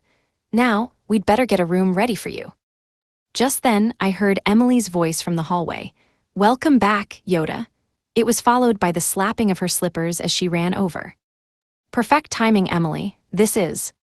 I was about to introduce Nehonium and make a request, but I stopped myself when I realized that Emily was staring at her awfully intently, so intently that it seemed like she wouldn't even hear me. Immediately after, she pulled the spirit into a hug. Nehonium was taken aback. This was a familiar sight. She'd done the same thing for me once. Emily's warm, soft embrace had a way of comforting people. She'd instinctively sensed Nehonium's pain. Impressive, but no surprise coming from her. Nehonium, too, sensed something in her and hugged back. From an onlooker's perspective, They looked like the manager of an elegant inn and a child, but their roles were quite the opposite as Emily tenderly supported and soothed Nihonium. They stayed like that for a while until Emily suddenly looked up at me and said, "Yoda." "Why, yeah. We need to have her live with us for a while." "Yep, that's why I brought her here. You mind taking care of that?" Of course, she enthusiastically took Nihonium's hand and dragged her off. The spirit still seemed confused by the situation, but she gave up and let Emily guide her. While I saw them off, Urza and Ine popped out of the Swallow's returned favor branch office. "Ryota, who's that?" Urza cocked her head. "A friend of yours, maybe?" Ine smirked and raised her pinky A classic gesture, implying that I'd brought a girlfriend home. "No," I answered, "she's Nihonium." "Nihonium? Wait, do you mean?" "Another spirit." "Yeah, she'll be staying with us for a while. Be good to her, okay?" Urza and Ine looked at each other in amazement. "Okay. Wow. Maybe I should have realized by then, or rather, I should have shut them up. Considering things that had happened so far, and considering their affiliations, I should have made them keep Nihonium a secret. Because early the next morning, word about her had spread to the main office of the Swallow's returned favor, and all kinds of merchants and other interested parties had flocked to her dungeon, hungry to take its future into their grasp. 291. The Fate of the World. On B1 of Nihonium, I fired a single growth round at an attacking skeleton, killing it. It didn't drop the HP seed that it normally would. Since the spirit of the dungeon wasn't here, even my drops had stopped flowing. That wasn't the problem, though. The problem was this dungeon's normal drops.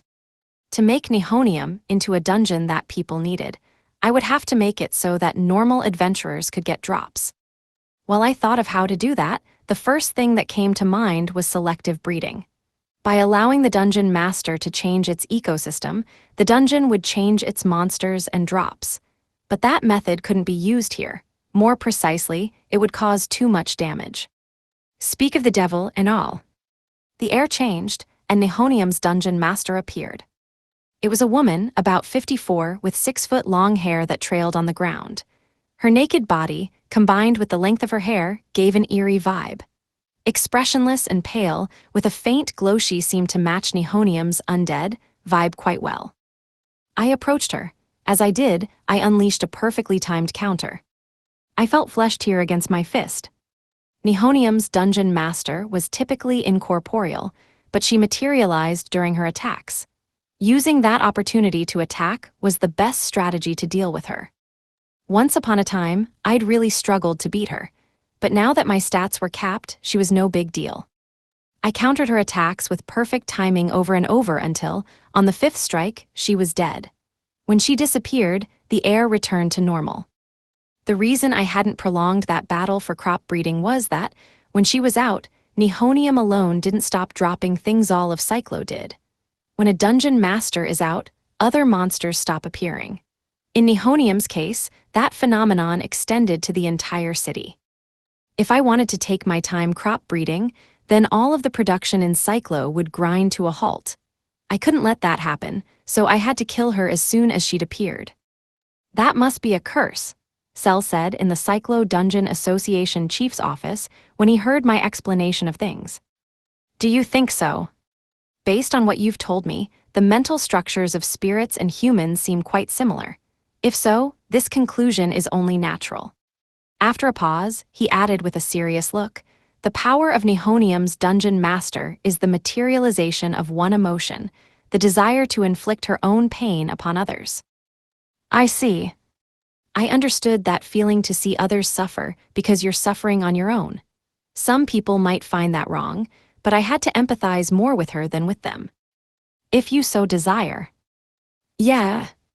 I can use my authority to stop all production in Cyclo for a day. What do you say to that?" "That'd be a huge problem, wouldn't it?" "Not particularly, if done during a strong solar eclipse. Besides, you underestimate yourself too much. People now see you as a dungeon revitalizing machine. If you were to do the same for Nihonium, not a soul would complain." "I think you're buttering me up too much," I chuckled wryly. "Not at all. You already know that crowds are flocking to Nihonium. Is it that busy?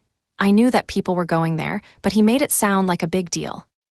Animals, plants, or magic special. People connected to all kinds of drops are paying close attention. Not just plants, as in not just people from Cyclo. Nihonium has dropped nothing as of yet. It's not so far-fetched to expect something different might drop, no. I see. If anything, special fits the bill more, I thought to myself. The stat-boosting seeds dropped there hadn't been classified since I was the only person in the world who could get them, but in my mind, they seemed to fit that category. It seemed likely that Nihonium would drop special items once it had been restored. People have approached me as well, Cell continued. Hi. Someone's trying to curry favor with you by giving you women. They asked that I put them in contact with you. Giving me women. My tone of voice was so flat that even I was surprised. I knew what it meant, but it didn't feel real or about me at all. One of each race, all of them the most beautiful and pure maidens in the world, or something. This is getting outrageous. That's just how the world sees you, Sir Sato. He grinned at me. You should remain aware that you command such a position and reputation that any action of yours has the potential to change the world. I'm telling you, this is too much praise. Very like you to say such a thing when you so casually bear the fates of both the spirits and the world. The world? If you fail, Sir Sato, Cell's grin grew wider. Nihonium's despair could lead to all the world's drops disappearing once and for all. Though, now that he mentioned it, that was indeed possible. Even now, she could stop all of Cyclo's production with one dungeon master. If she got desperate, she could go much further. I was too naive, I realized. Oh, come now, you've done nothing wrong. Everyone knows that you will succeed in the end. You expect too much of me. Cell's lips curled upward and he scoffed, Hey. What? I thought to myself. Suddenly, there was a knock at the office door. One of his employees entered. Pardon my intrusion. Mr. Sato, a family member of yours is here. Mine. Ryota? Alice came running into Cell's office. She was breathing heavily, the monsters on her shoulders rising and falling with each heave. They'd probably be thrown off of her if they weren't holding on tight. What's the matter, Alice? It's big, really big. You got some presents. Presents, oh. When I glanced at Cell, he looked smug as if he knew. However, the situation had gone far beyond my expectations. There are so many presents from so many places that the mansion's practically bursting, Alice screamed. Okay, that's too much. What the hell kind of presents could fill up that whole mansion? 292, Spirits Trust. When I went back to the mansion with Alice, things were worse than I'd expected. A mountain of gifts practically spilled out of it. Those that couldn't fit inside were left in the garden, along with full carriages left without their horses. Each was individually wrapped and even placed in gaudy-looking treasure chests, but when they were piled up so haphazardly, well, it almost looks like a dump, I mused. What do we do? Alice asked. Good question. Aurum, cradling Mick in her arms, cut in with a suggestion. Want me to take it? Aurum. The spirit of the dungeon Aurum, a girl with literally devilish eyes, had acclimated to our mansion well.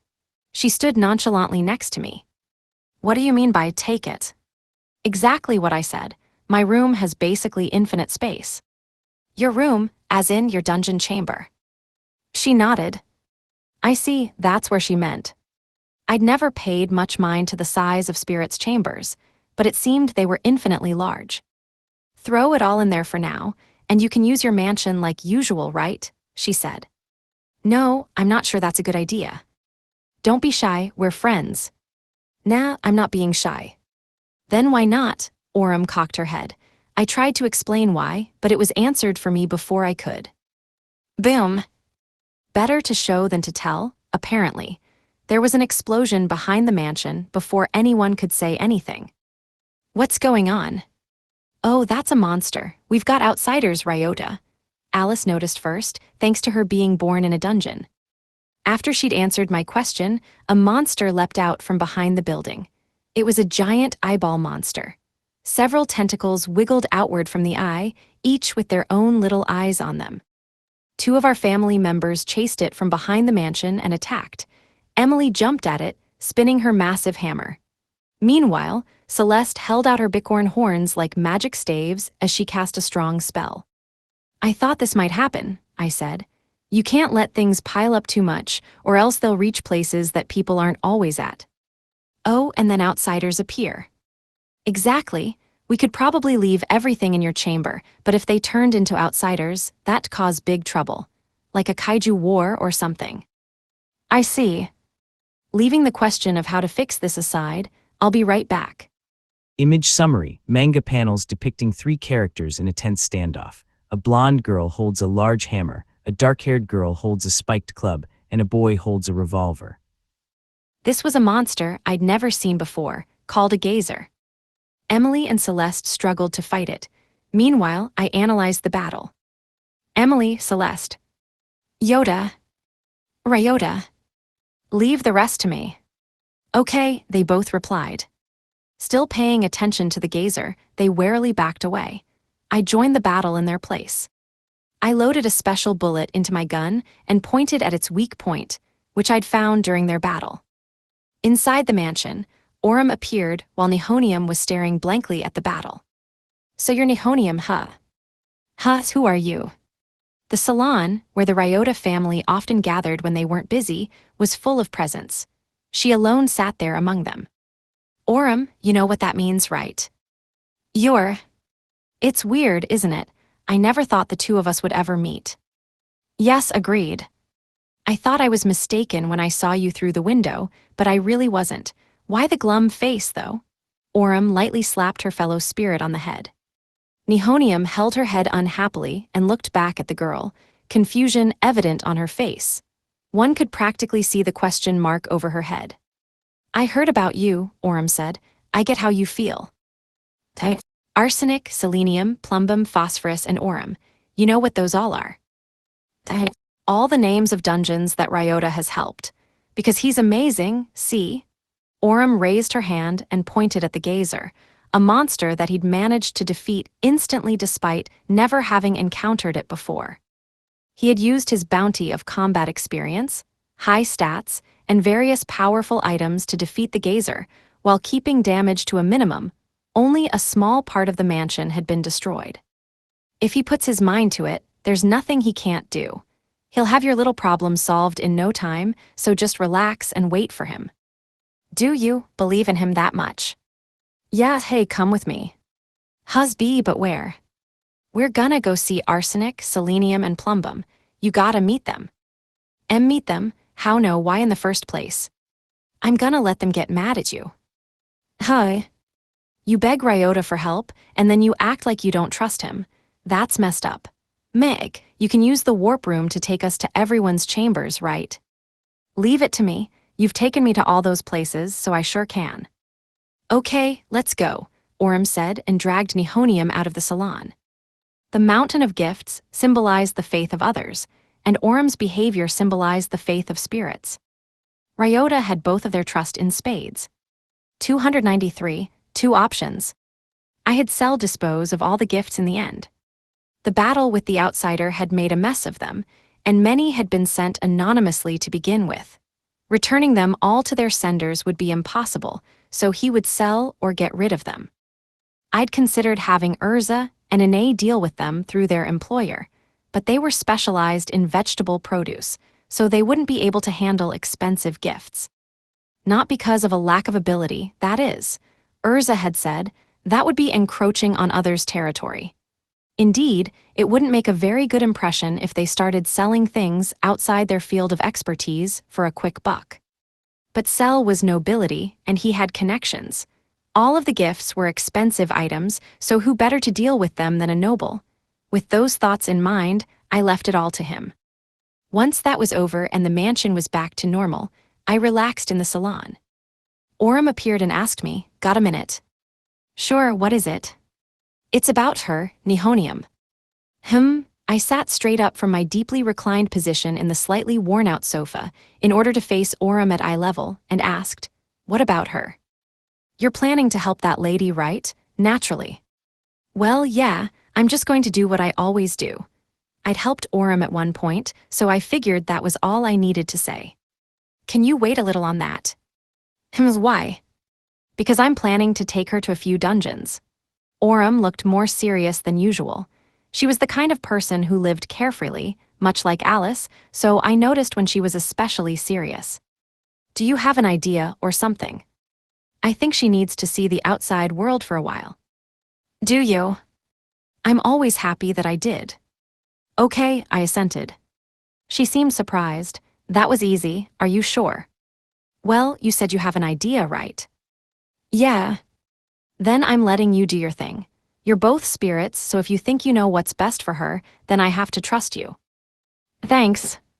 Right after we'd come to that mutual agreement, a new voice cut into our conversation. In that case. Whoa. Eep. Orem and I were both so surprised that we fell over. You should help me first. It was Neptune. He spoke gently, with an unceasing smile on his face. When did you barge in? I demanded. Not telling. Are the girls here? Ahaha, come on, they're not with me 24/7. They're not. Forget that, he brushed me off. If you need to wait on this thing, prioritize my thing. You said you'd help with Tennyson, remember? Right. Sir Sato. This time, Cell had appeared from the opposite direction. Whoa. Eep A again. Orem and I were surprised once more. What now, Cell? I asked him. I'd like you to fulfill your promise to me. To you, oh, about the money printing dungeon. Indeed. Did you deal with the political issues, or whatever? Without incident. I see. I'd made promises with both Neptune and Cell, and they demanded I fulfill them at the same time. At this point, I had to be grateful for Orem taking Nihonium off my hands. Please, Neptune insisted. There's nobody else I can ask. The implications of this are global, Cell pressed me. I need your help, Sir Sato. Both of them gazed intently at me. Well, where do we begin? Neptune, Cell, I looked back and forth between them. Finally, I asked, where is Tennyson? Thank you, now that you're coming, my problems are basically already solved. A big smile spread across Neptune's face, while Cell looked bitter. I felt bad for him, but this was nagging at me. This was the first time I'd ever seen Neptune without his girls. I'd chosen him because of how unusual that was. Just what kind of dungeon is Tennyson? 294, Tennyson 1F. After a half-day of riding in a carriage provided by Cell, Neptune and I arrived at Tennyson. In the dusky wilderness, a tall tower cast an extremely long shadow. I couldn't see the top. It continued all the way up to the clouds. Is this Tennyson? It sure is. And it goes upward. Is this your first time in a dungeon that doesn't go underground? I nodded back in response. I see. Well, yes, some of them go up, he explained. Huh, I wasn't particularly surprised. All the ones I'd seen had gone underground, yes, but dungeons didn't necessarily need to do that. It's only natural that some would go up. I looked around us. Nothing around, there's no village or town nearby. Not yet. A whole bunch of different factions are involved, so ownership rights will depend on the investigation. Okay, by the way, what are the enemies? And the drops? We don't know the drops. You don't. Neptune chuckled bitterly. I said it depends on the investigation, remember. But you must at least know the drops, right? The monsters here are stronger than me. I almost had won the first time, but I missed my chance. Stronger than you, wait only the first time. Go in and you'll understand. Remember now, they are stronger than me. He repeated those words again. The look on his face was serious. Don't let your guard down. Got it. I knew Neptune's strength, along with his fame and the public's opinion of him. Even he had been put on the back foot by this dungeon. I steeled myself and made my way toward it. Watch the carriage for me, I said. For now, I need to return to Cyclo after I clear the first floor. I had to keep my promise with Plumbum. Roger that, leave it to me. Neptune sent me off, and I entered the first floor of Tennyson. It looked like a tower from the outside, and the interior looked much the same. The inside was made of stacked stone bricks, with windows that let in the sunlight. It was the brightest dungeon I'd been in so far. Not a bad vibe overall. Now let's see those monsters. Suddenly, someone briskly approached from the other side of the floor. Huh, Neptune, what's going on? I thought you weren't coming along. Wait, is there an entrance over there too? I quickly reacted and jumped to the side because he'd balled up his fist and went for a punch. It tore through the air with a boom, just barely grazing the tip of my nose. It struck the ground where I'd just dodged, causing some kind of explosion that shattered the floor. Neptune, what the hell are you doing? Hey, is that not the real you? While I was confused, he stepped forth again and went for another punch. I faced him head-on with my own punch. An indescribable explosive sound shook the tower. Shockwaves rippled through the building, and we both took 3 steps back. Evenly matched. I recalled the restaurant where we'd first met. The way we traded punches was like reliving that moment. Hell, the way we moved was almost exactly the same. But we're evenly matched. I'm much stronger now than I was back then, but he's been a famous adventurer for years now. Common sense says that his level would have been capped at that point. Why is he stronger now then? He'd matched my SS rank strength. The word imposter crossed my mind. He moved the same as the original, so he must have been a doppelganger or something, but his power was overwhelmingly beyond the original's. The fake Neptune attacked once more. I fired a barrage of normal bullets, got away from him, and set up an eternal flame round trap, but the faker smoothly evaded it and charged at me at ferocious speed. Bang! I crossed my arms to protect myself from the powerful punch. As it launched me away, I grabbed his arm and used the momentum to throw him. He flew into a tower wall with such force that he was embedded in it for a moment. Amidst smoke and falling debris, he calmly approached again. Not a scratch. I was a little horrified. He had sand and dust on him, but not a single wound to be seen. In that case, I roared as I shot an acceleration round into myself. The world slowed down around me as I charged at him. I evaded his slow-motion heavy punch with ease, grabbed his throat, and rushed forward with my hand tightly clenched around it. Then, I pushed him against a wall and fired growth rounds and limitless lightning rounds at point-blank range. Is it working?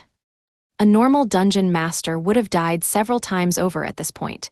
Even after all that, the faker had only sustained minor wounds. He even counterattacked. I was getting tired of how hardy he was, but it wasn't as if it wasn't working. I didn't need to do anything special. He was just many times stronger than Neptune, one of the strongest adventurers in the world. The acceleration round was still active. In slow motion, I grabbed his arm and threw him at the ground. His limbs were splayed now, so I fired trash rounds into each at point-blank range. The trash rounds moved ever so slowly. Even my power couldn't push them forward. Since I'd fired them into each limb, he'd been pinned to the ground. He struggled, but he could not move. I straddled him and fired more point-blank gunshots at him. This went on until the acceleration round was about to wear off. Finally, the fake Neptune died and dropped something. Matsutake mushrooms. Geez, this world's dungeons really are all about primary production. The faker, easily one of the 5 strongest monsters I'd ever fought, had dropped a luxury food item. It was impressive, yes, but I also couldn't help but feel like it wasn't worth the effort. Very typical of this world, indeed. When I picked up the mushrooms, the fake Neptune I'd struggled so much to defeat was replaced by 3 more approaching from afar. More of them hut. When they reached a certain distance, all 3 began mad dashes toward me. Normally, this 3-pronged attack would prove fatal. Repetition, I fired off my favorite spell. All 3 of them died with ease, and they all dropped good-looking Matsutake mushrooms. Repetition had worked more proof that there was no trick to these monsters beyond being ridiculously strong. This is looking like another tricky one. Why was it Neptune, though? I decided to ask him after I left. 295, countdown. I left the dungeon and met up with Neptune outside. We boarded the carriage and made our way back to Cyclo as planned. Along the way, he asked me, how was it? They were strong. Yep, I was no match for them, really. Even stronger than you, what's the deal with that? Originally, they weren't like that. That made sense. Monsters that looked like humans came in various forms, but they shared one factor. All of them had originally looked like normal monsters. Shadow, slime, or gas, which type? I asked. Shadow, he immediately replied. I didn't bother asking him how he knew, and he wouldn't have to answer even if I did. Neptune and I had a ton of experience in dungeons. He'd been fighting in dungeons for many years now, and I had the advantage of gaming knowledge from before I came to this world, so we were both knowledgeable. Neither of us was especially surprised or confused. When I first went in, they were all shadow-like monsters, he explained. When I was fighting them, I ended up taking a hit, and that's when it happened. Why are they stronger than you? This is just a hypothesis, got it? He said. I nodded back and he continued, I think that's my limit. Your limit?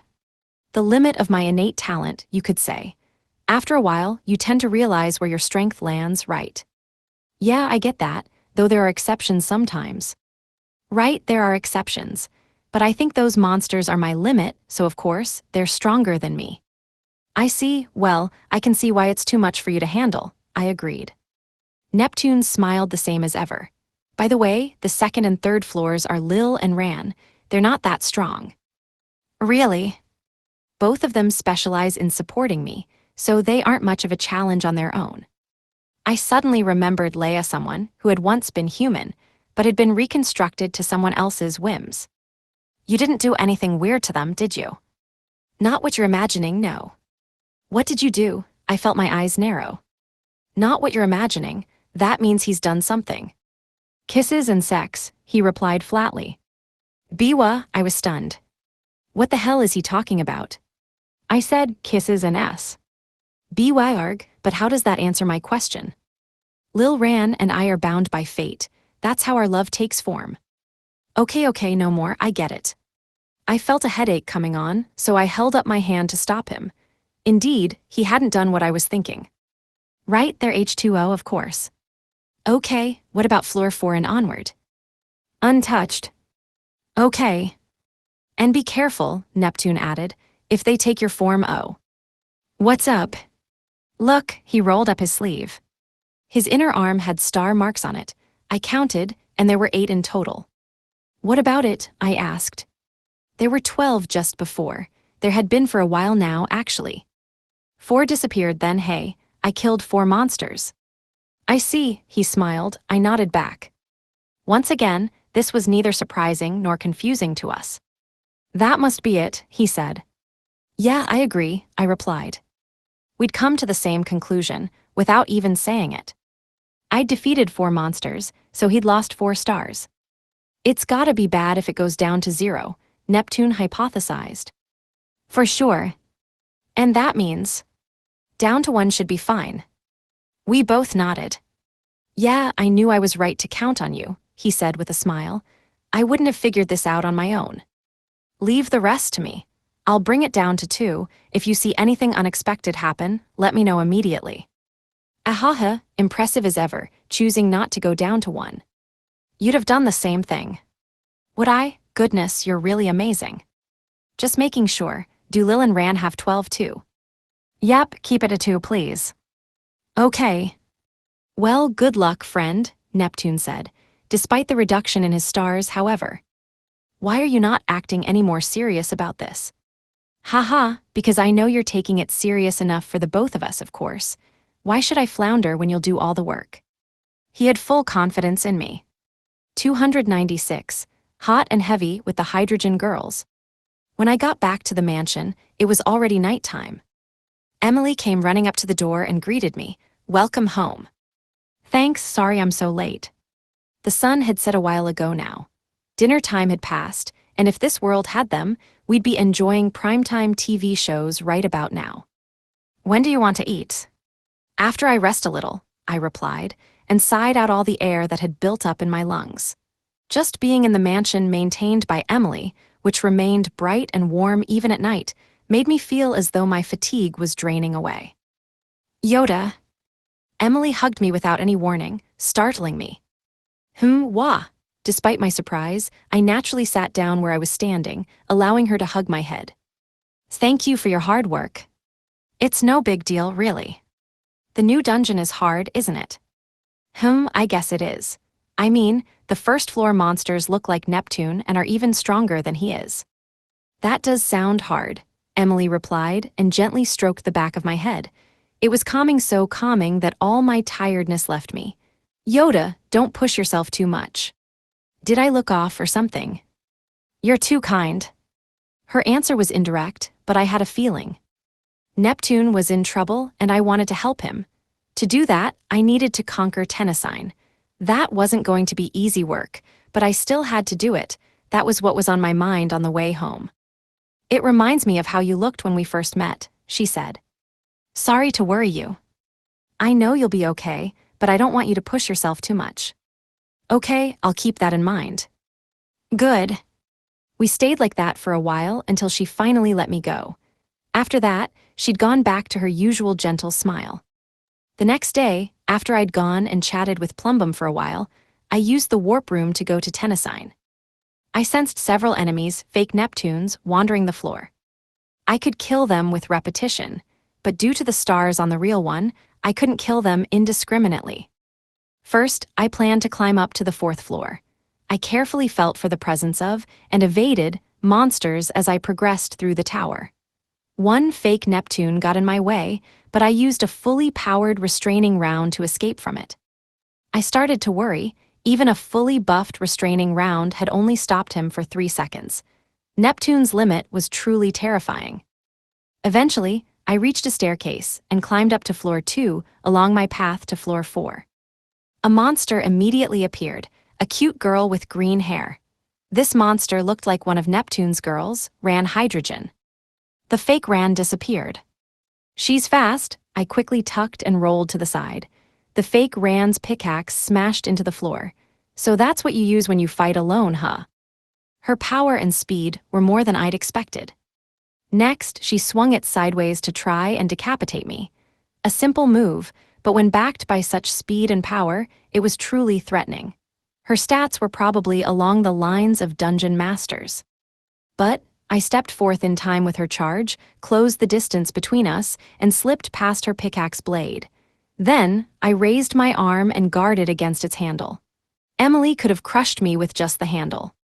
Remembering a friend who used a similar weapon, I stepped even further, thrust out my gun, and fired growth rounds. They'd grown to the point that they could kill things in one shot, but the fake Ran's defenses were no joke. Like a pile driver, I fired multiple shots at the same spot until they finally pierced through, but she still did not die. She pushed me away with a kick and swung her pickaxe horizontally. I swayed to barely evade the sharp tip and stayed on her, following up with more gunshots. After 10 in total, she finally fell. Poofed. Out dropped an item. Black watermelon, well, that's rare. The fake Ran had dropped a perfectly round watermelon with a smooth surface and black sheen. Though it was a watermelon, it was an extremely expensive item. Just one could easily go for 10,000 yen back home. It was my first time seeing one in this world, but it'd probably be worth about as much. Given the Matsutake mushrooms from the last floor, this dungeon must specialize in luxury ingredients. I picked up the watermelon and went back down. There, I used the warp gate to go back to the mansion, left the watermelon, and returned to floor 2. The warp room allowed the user to teleport to any floor they'd been to before, but when going back, you had to use the floor you'd teleported to. That meant that when I got to a new floor, I couldn't go straight back. The fake Ran was strong. Just in case things went south, I wanted to keep moving the warp gate upward each time I progressed so that I could make a quick escape if necessary. Incidentally, I'd brought the black watermelon back to give to Urza and Ine later. I eventually went back through the warp gate. I couldn't go around killing more Rans and wasting stars, so I evaded them until I found the staircase to the next floor. Floor 3 was home to pretty women with long, pink hair, clad in bondage outfits and wielding whips. She was like a Queen Lil Hydrogen. Like Ran, she was a spirit blessed who was recognized by the spirit of the dungeon Hydrogen and another one of Neptune's girls. KH. I was too slow. Lil's hand seemed to flicker for a moment. Instantly after, something was coiling around my neck. I quickly put my arm in the way to stop it. It was the whip. The fake Lil's weapon undulated like a living thing and went for my neck. Since I'd put my arm in the way, I'd managed to avoid getting strangled. The fake Lil pulled her arm back, dragging me. "You're strong too," I screamed as I fired a growth round at the whip. Her weapon itself wasn't too tough. One shot was all I needed to tear it apart. I did a half turn in the air and landed on my feet, but just then, another whip came flying. When it did, I fell onto all fours to dodge, and then I jumped away as far as I could. Her whip had somehow recovered in no time. I changed bullets, loading a homing round this time, and fired it at the whip. The whip was torn, yet it regenerated again immediately. "So that's how your weapon is, huh?" It came flying at me. This time, I fired at both her and her weapon. The fake Lil deflected my shot, and the whip was severed once more. Her weapon wasn't strong. And what's more, you can't move while it's regenerating, can you? 3 times was enough for me to notice a trend. When the whip regenerated, Lil didn't move much at all. She stood almost stock, still. Her power and technique were no laughing matter, but her weapon couldn't keep up. I aimed for the whip, tearing it again before it could finish regenerating. When I kept it torn and unusable, the fake Lil didn't move at all. I held her in place while I fired growth rounds at Lil herself. She was tough, like the fake ran, but it was easy to beat her in this state. She went down in no time and dropped an item. Caviar, huh? Tennessine really was a dungeon full of expensive foods. 297, an SSS rank foe. After defeating the fake Ran and Lil, I rode my momentum to floor 4. A monster like a floating shadow appeared before me. "Here already, eh?" This was what Neptune had told me about. I decided I'd best kill it quickly. The shadow closed in. It was pretty fast around C rank speed in terms of stats. I swiftly evaded and fired a growth round from the side. The shadow died without much resistance. No drops, this would be a lot easier if it would drop something. I chuckled to myself. Of course it wouldn't be that easy. When in shadow form, the enemies here were weak. So weak that I could farm them with ease at that. But they dropped nothing. The fact that they dropped nothing for me, the only person in the world with S-rank drops, meant that I hadn't fulfilled the conditions to make them drop something. Like the slime family, for example, defeating child slimes on their own wouldn't get you any drops. These shadows were like them. They probably wouldn't drop anything unless you let them change form. I walked on and quickly encountered another wandering shadow. This time, I went on the defensive. I activated my Absolute Rock Pebbles Invincibility mode to bolster my SS rank HP, Vitality, and Willpower, and loaded a limitless recovery round and prepared to fire it into myself at any time. Then I waited for the shadow. It approached and quickly attacked. Immediately after I took the hit, it gradually took on the shape of a human, like a genie coming out of a lamp. It had changed into me, a fake Ryota with 2 guns. It was clearly me, like more me than Prince Raya was. Apart from his total lack of facial expression, it made me think I was looking into a mirror. The fake me charged. "He's fast," I crossed my arms to guard, but he blew through it and my Absolute Rock Invincibility, launching me away. He was strong, and he even used magic that I typically didn't bother to use and said magic was strong, to boot. I got dizzy. He dealt damage to me even through the Absolute Rock Pebble. Guess I should have expected that. I spat and got away from him. I'd defeated an Absolute Rock before. The fake me could surely pierce through its invincibility. I canceled invincibility mode since it only slowed me down and made it impossible for me to fight back. I readied my guns and countered. After firing homing rounds as a smokescreen thanks to their tricky arcs, I rushed in and balled my fist. Just as I tried to swing, though, he disappeared. What? Where did he go? I searched, but an impact suddenly ran through me. I lost my sense of up and down. Blood gathered at my fingertips. That was the sensation of being blown away at incredible speed. Hup, I righted myself in midair and fired a trash round to stop my momentum. When I landed, something dripped on the ground, my blood. Blood spilled from my mouth, showing just how much damage that one attack had dealt to me. There was no doubt now. The imposter was both stronger and faster than me. Just like Neptune had said, these were stronger versions of us. Seeing that, I had to grin. I could feel my lips curl upward on their own. Thank you, Tennesine. I didn't know if they could hear me, but I shouted my thanks to the spirit of this dungeon. Neptune had judged these imposters the limit of one's innate talent. I agreed. I mean, I was still just at SS that stat rating screamed incomplete. I can still get stronger. The fake me pursued. He aimed his guns and fired 2 bullets at the same time, fusing them to become a piercing round. I made a decision. This was a battle against a better me. My decisions had to be instantaneous.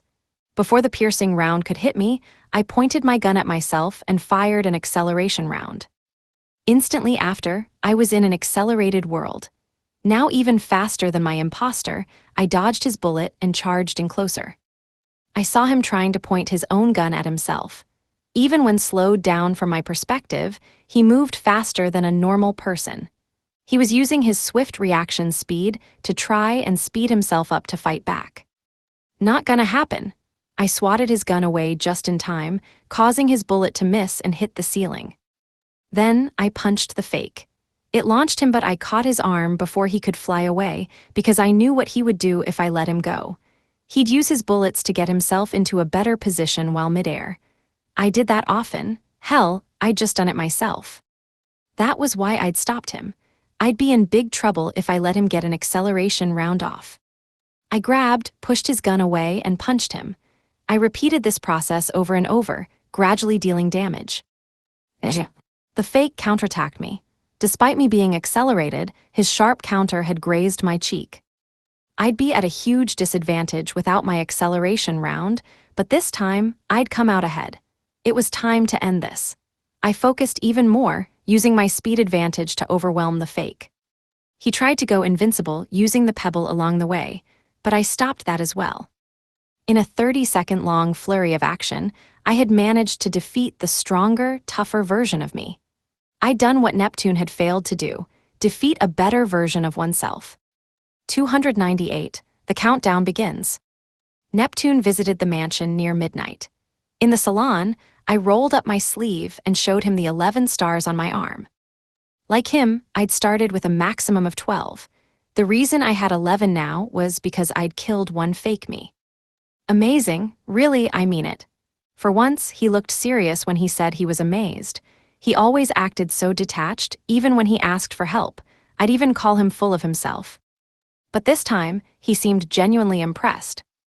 Do you think so? It wasn't worth much surprise that you defeated the fake me, but defeating your own imposter? That's huge. He was strong, wasn't he? He sure was. It was a close one. This was true. If I'd let him fire an acceleration at himself, I'd probably be the loser. Ahaha, of course. Super high-level fights always turn out like that.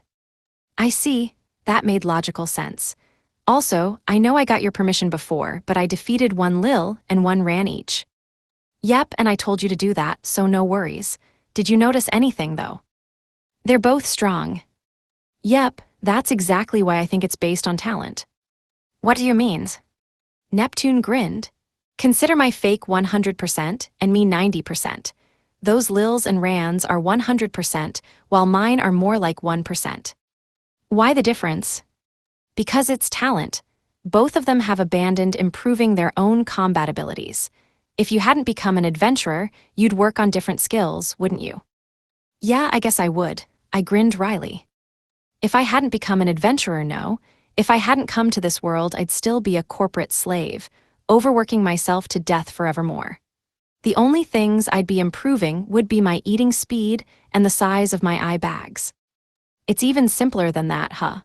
Maximizing power and mainly using physical attacks with some magic sprinkled in. It's just a difference in training philosophies. So the ones there then, I said. Yep, I think they're what would happen if the girls train their close combat capabilities. They are monsters, after all. I see. Are you going back tomorrow? Yeah, I want to go up 2 or 3 more floors. I'll warp there so I can skip the lower floors and not worry about lowering anyone's stars. Ahaha, I really am glad I asked you for help. How reassuring. Did everyone who came to you for help before feel like I do now, I wonder? I dunno, I couldn't answer that. Ding! A bell rang outside the mansion, signaling that the next day had come. Well, it's late, I'd best be going, Neptune said. I'll get in contact if anything happens. Yep, and if you find anything I can do, okay. I won't hesitate to call you for help. Ahaha, you're my boss now, so don't hold back. Say jump and I'll ask you how high. That's not how our family works. I noticed. After that aside, Neptune got up to leave the mansion. Knock, knock. As if on cue, someone knocked on the door. The door opened, and Emily came in and was immediately pushed aside. Emily. Allah, she screamed. Lil and Ran, from the Neptune trio, had barged in. You okay, Emily? I asked her. Nep, this is bad, Ran yelled. What's the matter, girls? Look at this, Lil said, rolled up her sleeve and showed her arm to Neptune. Like the two of us, she had star marks on it. I knew that already, but seeing them in person reminded me of how serious this situation was. But here was the real cause of concern. There are fewer now. Yeah, they're going away. Mine are too, see. Ran showed off her arm too. What is going on, him? Neptune grumbled. What's up, Neptune? I asked. I have fewer now too. What? I looked at his arm.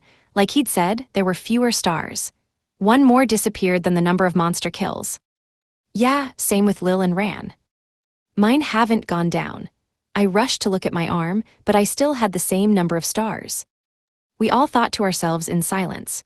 Eventually, we looked up at almost the exact same time. Did one go away because the day changed? Is it the days passing that does it? We checked answers with each other.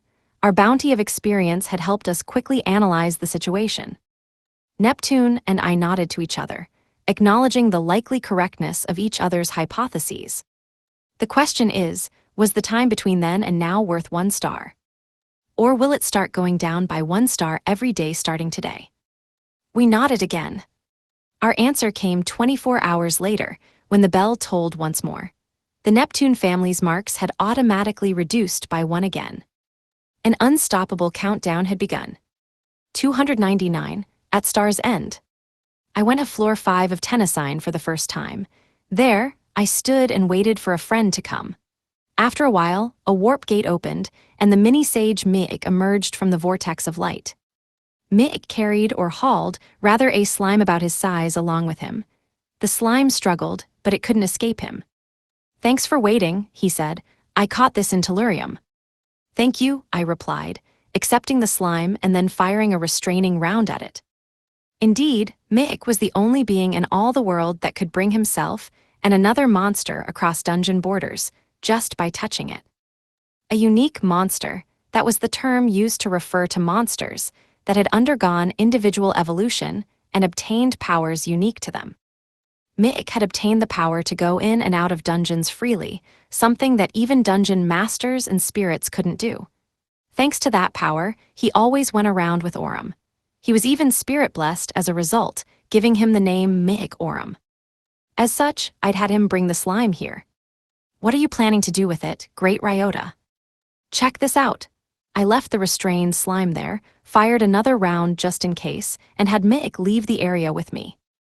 While we watched from a safe distance, one of Tennyson's shadow monsters appeared and slithered toward the slime. The poor thing tried to bounce at it in retaliation, but it couldn't move due to my restraining round. Instead, the shadow attacked the slime. Since it was weak, I fired a recovery round at the same time to keep the attack from killing it. Thanks to my help, it had managed to survive just barely. Instantly after, the shadow transformed. So a basic shadow will always transform into the first thing it attacked, huh? Mi'ik, take care of the slime for me. Stay where I can see you.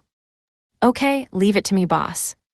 We stepped out of hiding, and Mi'ik took charge of the monster. The shadow transformed into a slime, and 12 star marks appeared on the original. Today, we were going to test what would happen when all 12 marks disappeared. I was also curious what a fake slime would drop, particularly compared to the basic slime's bean sprout drops. With these intentions, and having confirmed that the stars had appeared, I turned to the fake slime. Gah, a powerful charge caused me to see stars. The transformed fake slime was fast and strong. It had attacked me the instant I took my attention off it. It wasn't as strong as Neptune, but I'd consider its strength and speed both a rank level. Even within a rank, there can be minor differences in numbers. People of this world didn't seem to think about that much, but since I'd raised my stats 1 point at a time in Nihonium, I did. I fired a growth round to shake off the fake slime. After backing off, it jumped up to head height, took a deep breath, and swelled to twice its size like a balloon.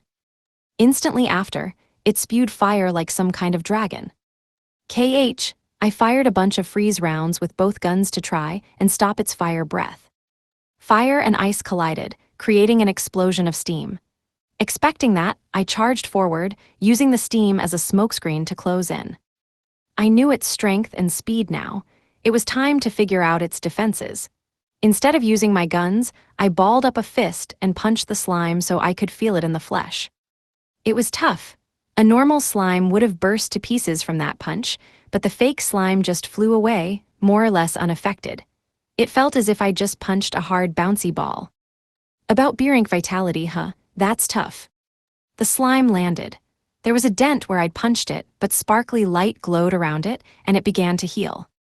It can even heal. The max power of a slime is terrifying. Still, I was used to seeing slimes that could grow and get strong, so I wasn't surprised. After I'd sized up its stats, I got serious. First, I fired a barrage of regular bullets with both guns. Then, I used them as cover to charge. I closed in on the slime and fired point-blank trash rounds at it from all angles. By doing so, I'd immobilized it. Dents began to appear all over it. I discovered this method just recently. It took more time and effort, but this was like an upgraded restraining round.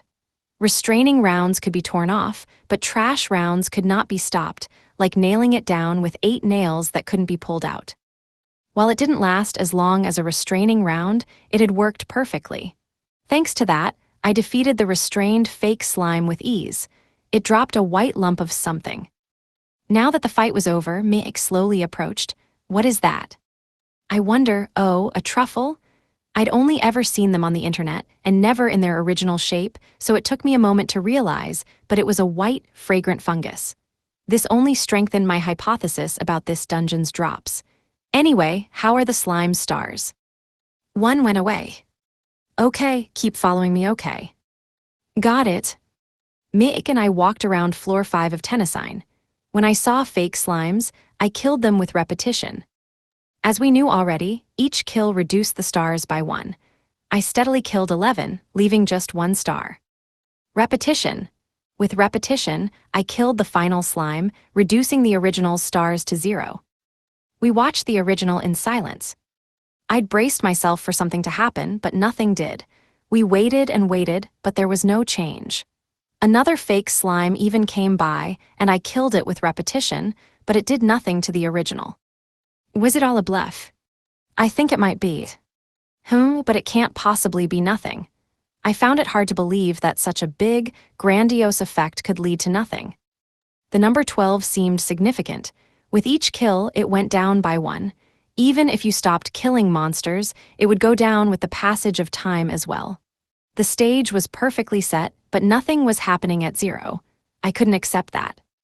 There still had to be something. I was certain of it.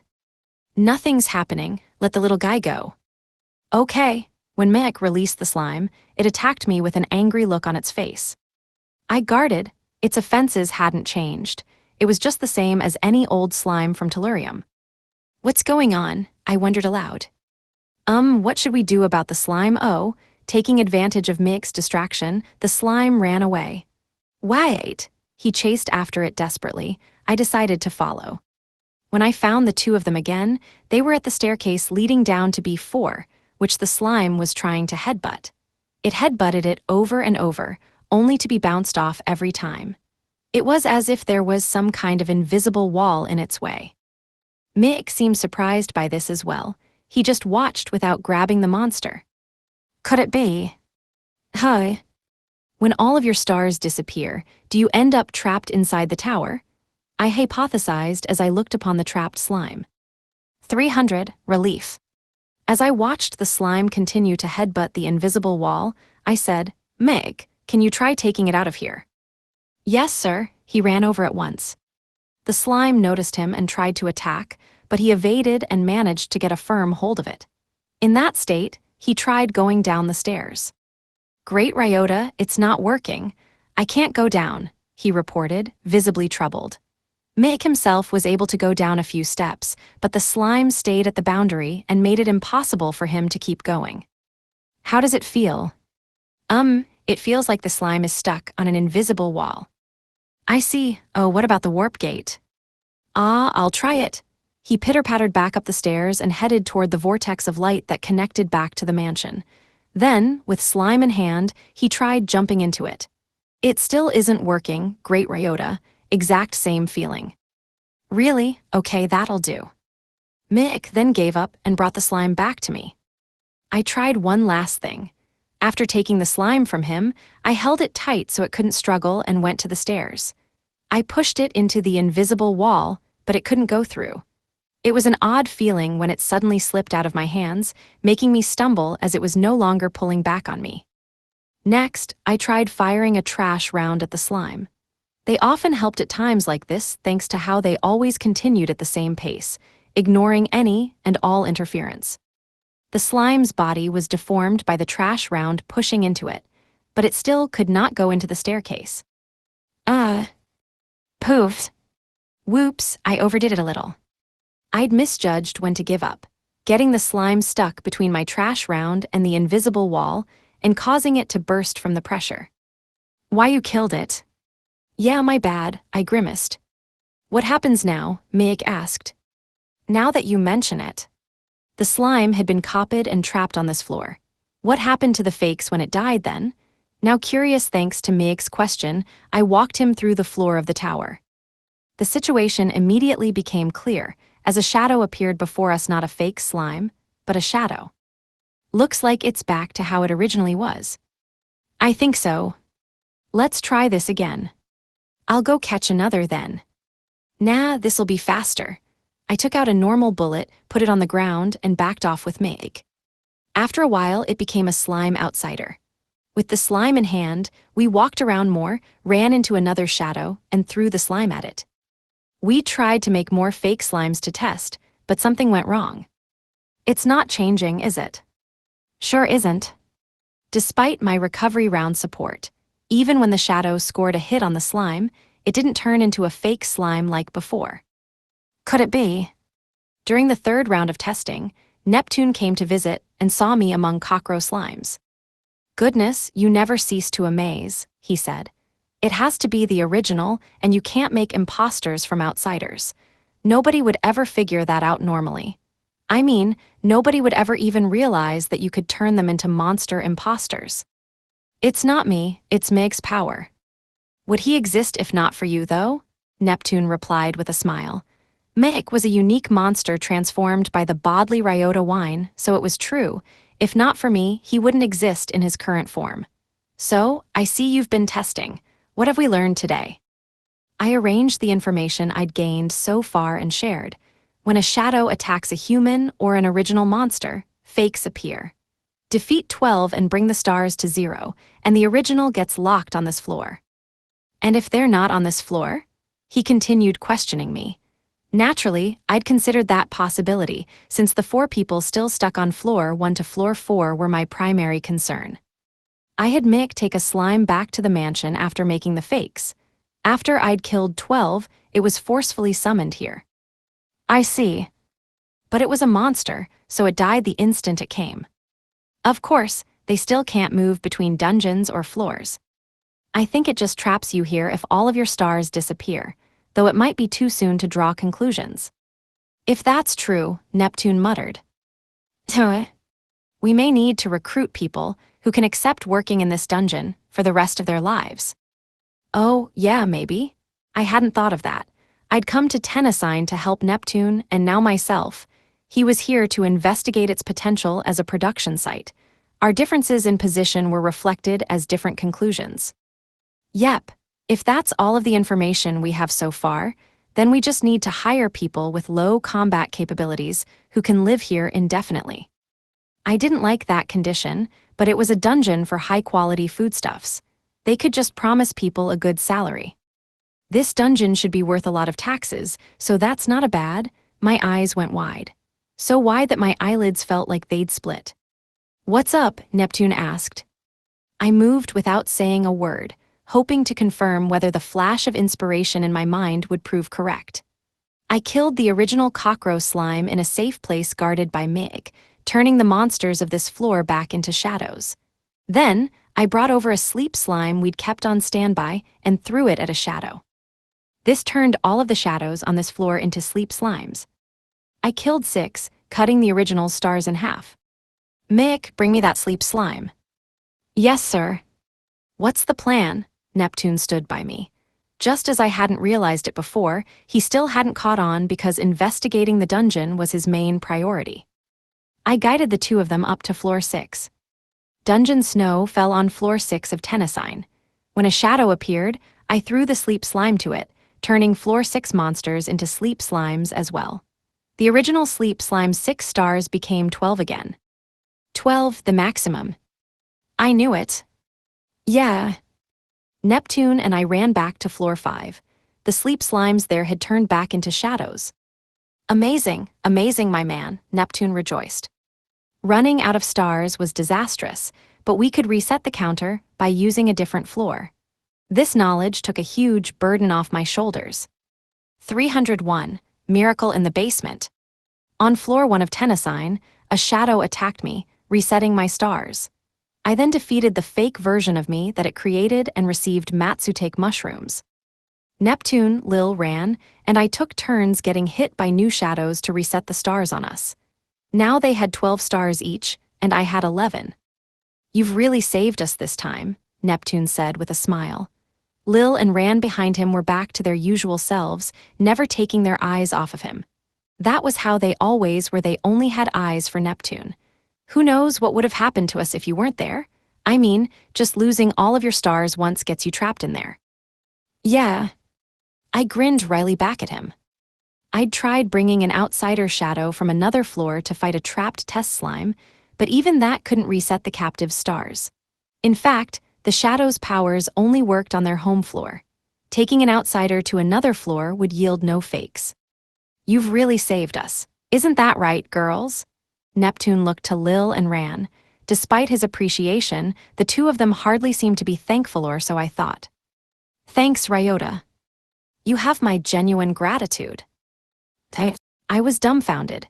If you took a picture of my face right then and entered it into a photography contest with the title Incredulous, you'd win. My jaw might as well have hit the floor. The ever-prickly Lil returned to her usual cold self. "What? Is it that surprising?" Oddly, that came as a relief. "Oh no, I guess. I just didn't expect an honest thank you." "Well, we really are grateful." "That's right. If not for you, we'd have been torn apart forever." "Yeah, so thank you really." "Oh, I get it." It all made sense now. The two of them had never cared about me, just Neptune. If they were just thankful that I'd saved their future with him, then that made perfect sense. For the first time, I started to like them. "Now it's about time we took our leave," Neptune announced. "Going home." "Yep.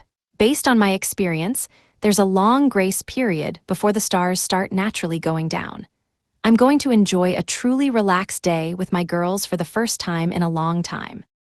"That's so. If you learn anything else, call me. Or if you need any help, of course, boss." He'd said it jokingly, but when he emphasized the word boss, I sensed real hatred coming from the girls. Lil in particular was glaring daggers at me. "No more of that, please." "Ahaha, see ya." I saw off the laughing Neptune and his orbiters. Ran stopped, turned, and waved at me. Lil just glanced over her shoulder. We weren't exactly best friends yet, but I was glad that their attitude toward me had improved. And while we hadn't resolved this problem, we'd bought time to work on it. I decided I wanted to go home and relax, so I went through the warp gate I'd used to get here and returned to the mansion. When I left the warp room, I literally bumped into Alice. Ack, she fell on her butt, sending her buddy monsters falling onto the floor. "Ouchie, everyone okay?" Her Chibi monsters used their adorable body language to confirm that they were okay, and they jumped back onto her shoulders one by one. After confirming that everyone was back in place, she stood up. "Sorry, Ryota." "No, I'm sorry. Did I hurt you at all?" I'm okay. Everyone else is too. Whoa, Boney, what's that? One of her buddies, the skeleton Boney, had a Matsutake mushroom stabbed through her empty eye hole. Sorry, that's mine, I said. That was the last thing I dropped and brought back. F-whoop. When Alice pulled the mushroom out, it made a funny, airy noise. Ahahaha, F-whoop, it went F-whoop. Alice laughed boisterously, and her buddies followed suit, mimicking hearty laughter with their tiny bodies. Among her buddies were the master dragon Rory and phosphorus spirit Bernie. Even the two of them, a dungeon master tier monster and a literal dungeon spirit, laughed alongside her. If we were in a manga, they would have little laugh lines above their heads. Have those two always acted like that? I asked. You mean Rory and Bernie? Yeah. Yep, she replied matter-of-factly. I don't think so, I rebutted mentally. Rory aside, Phosphorus definitely hadn't acted like that before. But as they say, the apple doesn't fall far from the tree. Maybe that's true for adopted kids, too. Here you go. Thanks, I accepted the mushroom back from her. Is it a drop? Weird that you didn't send it to Urza. Are you gonna eat it? No, that's not quite it. Then you're making it an outsider, Alice theorized. Hi. I mean, if you're not eating or selling something, then you're usually making it an outsider to get a different item, right? I see, an outsider, The fear, or rather, the panic over the stars had kept me from trying to convert the drops of Tennesine into outsiders. Even when I'd tested whether outsider shadows could make fakes, Neptune had been the one to kill the shadow when it failed. I still hadn't killed an outsider from Tennesine. Well, I might as well give it a try while I'm here. I'll watch. Alice raised her hand and followed me. The two of us went to the mansion's basement, where I put the Matsutake in the corner and backed off. After a while, a fake me appeared. Ooh, Prince Ryo. Oh no, just Ryota. For a moment, she thought it was Prince Ryo from Plumbum, but she stopped and cocked her head. Unlike the shoujo manga haughty Prince Ryo, and unlike the omnipotent-summoned Ryochin, this one actually looked like me. I instantly killed him with repetition so that he couldn't damage the mansion. The risk was even greater than usual this time. I doubted this would happen with an outsider, but if it did try to attack Alice, that would be big trouble, so I was even more aggressive than usual with my repetition cast. The fake me died and disappeared. It didn't drop anything, Alice noted. Sure didn't. That's weird. Has this ever happened before? Not as far as I remember. That is weird. I quietly tilted my head in confusion. Never had I had a monster drop nothing. My unique S-rank drops made it so that I got drops even from outsiders. It was strange that it didn't work now. What's going on? Should I try another mushroom? While I thought to myself, what's up, Bernie? Alice asked Bernie, the phosphorus buddy on her shoulder. As a fireball or maybe a will-o'-the-wisp, he communicated by flickering his flames. The fact that she could understand him was proof of their impressive bond. You mean it? Wow, it's true. Alice, what's wrong? Ryota, your arm. Look at your arm. My arm, as directed, I looked and was amazed. They're gone. The 11 stars on my arm had totally disappeared, as if they'd never been there to begin with. Image summary, manga illustration of a smiling girl named Alice wearing a long coat, with small creature companions perched on her shoulder and hand. 302, the final blow. Outside of Tennesine, in the wilderness where civilization had not yet taken hold, I was accompanied by Neptune and his two impatient orbiters. In front of the trio, I instackled a fake Ryota outsider with repetition. How about now? I asked them. Nope, still 11 stars, I'm afraid. Lilin ran. Nella. Same here. Figures, I sighed. This was my second attempt to remove stars. Yesterday, I'd managed to remove my own stars by killing a fake me outsider. I'd shared this info with Neptune and promised to try and do the same for him the next day. This really is the worst-case scenario, then. I'd devised a few hypotheses and tried them one after another. Defeating a normal shadow outsider in front of him. Defeating a fake Neptune in front of him. Making a new fake me and defeating it in front of him. None of them had managed to remove his stars. More precisely, since I'd defeated one of each fake, He was down to 11 from yesterday's reset. What about yours? Neptune asked me. All gone. To test my own fake, I had to go into Tenasine to make new ones. That had given me the 12-star countdown again, but it was gone thanks to me killing the fake Ryota outsider.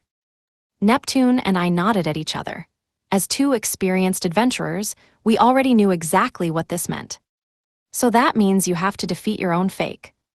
Seems like it. That's a problem, Neptune laughed jovially. I'm surprised you can laugh in this situation. What else can you do but laugh, really? Fair. Part of me understood how he felt. The reason he'd come to me in the first place was that floor one of Tenasine's shadows had turned into Neptune clones, and he'd struggled to fight against the limits of his talent. But to save oneself once and for all, they had to defeat their own imposter. Straight back to square one, huh? I sighed. Nah, I disagree. What? I looked at him curious. He was smiling like always. If not for you, I wouldn't have known that I have to defeat that outsider there. I'd never have thought to make it into one, and you have to defeat one to make an outsider in the first place.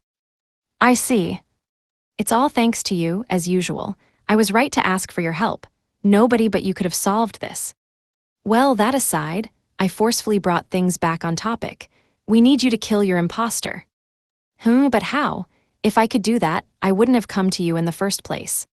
I'll back you up. You'll only get a split second's opening at most, so keep an eye out. Got it, Neptune answered promptly. When it came to this stuff, he really acted the part of an expert.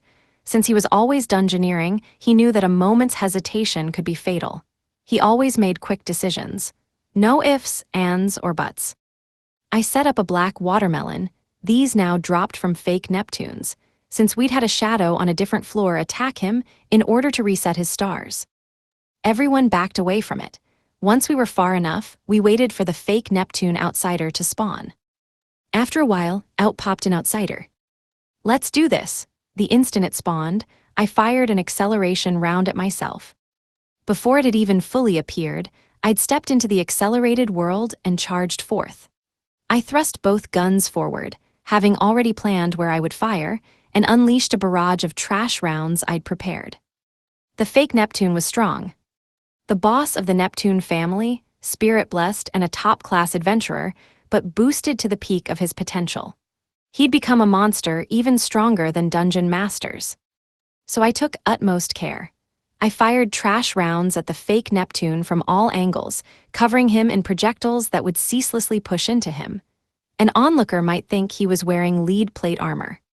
Trapped by his armor of trash rounds, he was unable to move whatsoever, but I left one open hole in his suit of armor in the very center of his body, where his heart would be. That spot alone lay bare.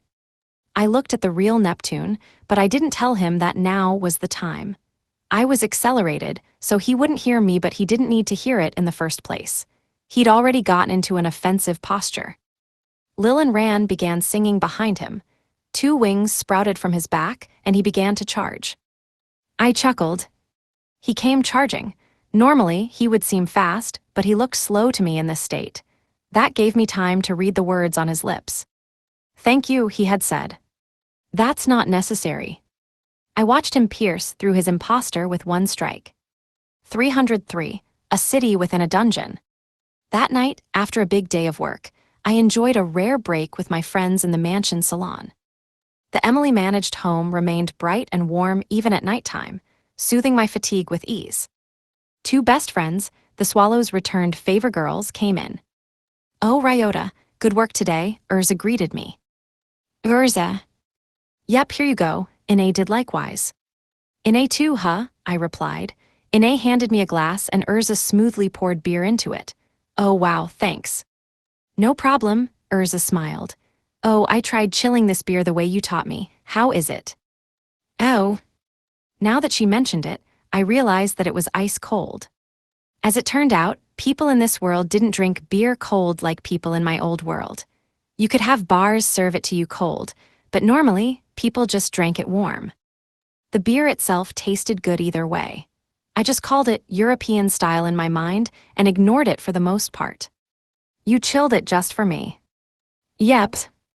I'll have you know, she bought a magic fruit just to learn ice magic for this. Ine started. Aya. Urza screamed and cut her off. She was as red as a beet. Ine smirked mischievously. Magic fruit for this. Yep, they sold it claiming it would definitely give her ice magic. Not that that's even possible. I don't really think. Urza tried to deny it, poking her lip out unhappily. It's actually not true, Orem cut into the conversation. She was holding Nihonium and Mi'ik both. I saw the three of them together often lately, but Mi'ik was typically more reserved around Orem, putting her first. Nihonium was also on the reclusive side, so Orem did most of the talking. Ine asked her, really? Yep, Ryota, you get it, don't you? She said, showing off Nihonium to me. Nihonium herself kept quiet, apparently uncomfortable to be put on the spot, but she was right. I see. Is it true, Ryota? Yeah, thanks to Nihonium, I was able to pick the exact spell I wanted with a fruit this one time, I explained. Wow, so it wasn't a total lie, huh? No, it was, Orem denied. Despite her previous help, she now pulled the ladder right out from under Urza. Biwua, Ine screamed, incredulous. But you just explained how it was possible, didn't you? It is, but only we can do that. Oh, okay, so spirits can, but not humans. Yep, Orem nodded. Urza was forced to agree. In this world, a spirit's word was absolute. They didn't have the bearing of a god, but that made them all the more persuasive. I mean, take it as a lesson. Don't do anything crazy like that again. It's not like it was crazy. So that true love charm she hung up on the window, Ine started saying something again. Aya. For the second time, Urza screamed to cut her off. With teary eyes, she ran over to her friend. Inaya. Ahahaha, sorry. Geez, she puffed out her cheeks and turned away angrily. Urza was focused and reliable at work, but outside of work hours, she was adorable. I was a little happy that I got to see this side of her since she'd started living here. I felt my facial muscles relax as I watched her, though I did take care not to gawk too much. This time, our resident rabbit dressed in bunny jammies addressed me, low level. What's up, Eve? She typically dressed in one of two ways. When she was going to a dungeon, she wore her bunny suit. At home, bunny pajamas. Her two sets of bunny ears, one fake and one real, were both cute and funny to look at. Fwap. Without any warning, she chopped me on the forehead. What was that for? Carrot loss. Oh. When will you start farming carrots again? Low level. Sorry, my schedule just opened up a bit, so I'll go in the morning. Really? Really, you do love your carrots, don't you? I want to live in the dungeon with you. Those words would normally make my heart skip a beat if they came from any other woman, but they weren't sexy at all coming from Eve's mouth. You make it sound like you're going to a deserted island with nothing but a knife. A fully automatic knife. How convenient. Also, can't help but notice you're not denying it. I laughed and drank the beer that Urza had so kindly poured for me. Eve, would you like carrot juice? Emily offered her. Yes, even if the heavens and earth switched places, even if the moon and stars were swallowed by the sun and all the dungeons died, bunnies will always like carrot juice. Orem, the spirit of her dungeon, essentially symbolizing the dungeon itself, laughed and protested. Don't just kill us off.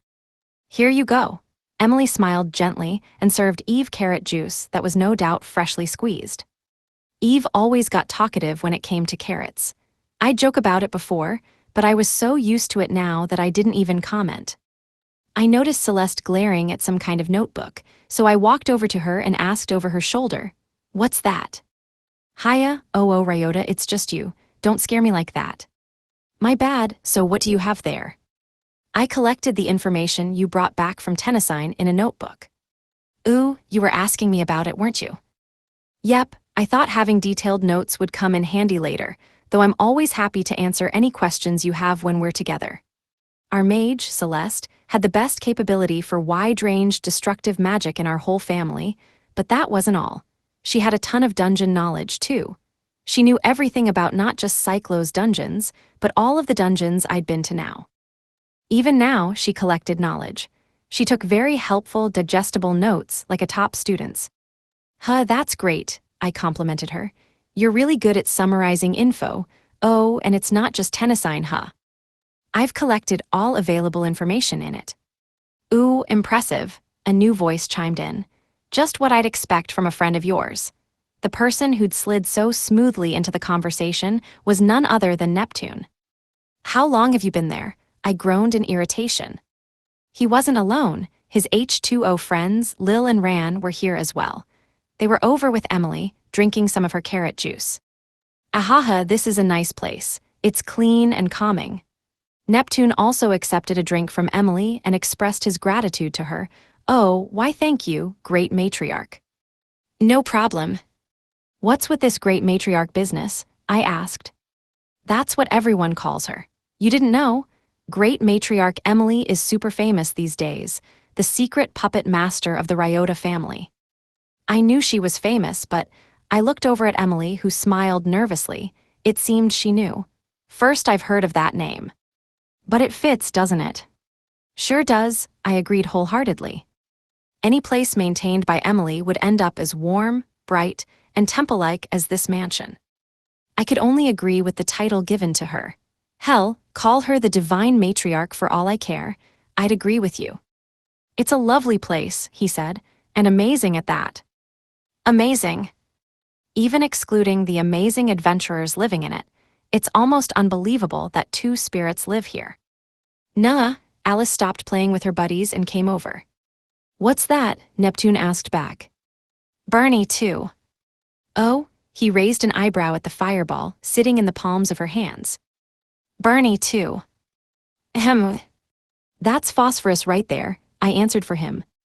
Oh, Neptune clapped his hands in realization. I knew of Alice Phosphorus, but I had no idea the spirit looked like that now. They're such good friends that you'd think they were together since birth, I mused. I have to agree. It's all thanks to Ryota. Isn't that right, Bernie? Alice asked her buddy. Bernie burned a little brighter, expressing agreement. Well, well, all the more amazing, Neptune said. I sensed something hidden in his facial expression. Finding that look familiar, I asked him, what's up? Did something else happen? Haha, can't fool your eyes. Oh, it's no big deal, but I just had a little proposal in mind. A proposal? Yep, I've been thinking about things, a lot of things, and it's clear that you're the only one who can do it, especially when it comes to implementing it. I'm scared of how much you're buttering me up right now. Don't worry, there's no danger involved this time. I can promise you that. It's only getting scarier. What is it? How about we buy Tennesine, you and I? The whole salon fell silent. My friends and Neptune's companions alike shut their mouths and stared at us, save for Eve anyway. She seemed uninterested, as usual. Image summary, a black and white manga page featuring 5 panels. 4 small upper panels show diverse female characters reacting with varying expressions of shock, contemplation, and amusement. The larger bottom panel shows a young man sitting calmly with his eyes closed and a slight smile. What happened? I asked, worried. When I reported to my client, they chose human sacrifice. Seriously? Human sacrifice. Those words told me all that I needed to know because I'd solved the mystery of Tennesine. Me, of all people, a former slave of an evil corporation. Human sacrifice was basically the next logical step from there. And well, I'm not really a fan of that, Neptune added. I figure the only way to stop it is to buy Tennesine wholesale. I see. I thought to myself as my friends watched. Just then, Eve caught my eye. I remembered our last conversation. That very exchange led me to a possibility. I considered that possibility realistically for a moment. What do you say? Neptune urged me. Let's take it one step further, I replied. Let's build a town. A town? Yeah, a town inside Tennesine. That answer must have come as a surprise because Neptune was stunned. After a while, though, his usual smile returned. You never cease to amaze, friend, he said. I've never heard of anyone doing that. It never even occurred to me. Is that so? But I like it. Still smiling, he said enthusiastically, if you and I work together, I know we can do it. And he held out his hand. I shook it. My family, the Neptune family. By our powers combined, a bright future began to take shape in my mind. Afterward, people write novels. Novels are written by people.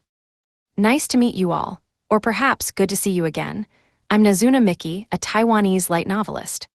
Thank you so much for picking up Volume 9 of my unique skill, makes me OP even at level 1. Have you all seen the anime already? Yes, I'm asking for the second time in a row. I finished writing the last volumes afterward 1 month before the broadcast, so I actually hadn't watched it at the time of writing. It's currently airing, so I'm watching it as I write this one. It feels like I'm getting to truly appreciate an incredible anime delivered by incredible staff. As the author, I could not be happier about both the show and myself. This isn't just me being biased, either. It consistently gets high rankings on various video streaming websites, and it often sees the #1 spot on some. Finally, I have many thanks to give. To Sabacha-sama, who continues to make wonderful illustrations. To Kei-sama, who continues to edit my awkward writings. To K Light Novel Books' editorial department, who made this publication a reality. To the bookstores who stocked this book, and to those of you who bought it. I offer my deepest thanks to every single person involved in this work. Here I'll put down my pen, praying that my next work will someday reach your waiting hands. Respectfully yours, Nazuna Miki. August 2023. Author, Nazuna Miki. Formerly a wannabe voice actor, now a light novelist. The anime is just perfect. Illustrator, Sabachi. I'm going to keep following my heart and drawing all kinds of things. Image summary, copyright page for Volume 9 of the digital edition of my unique skill, makes me OP even at level 1, published by Kodansha in 2023, with ISBN 9,798,890,4,787,053. You've reached the end of the book.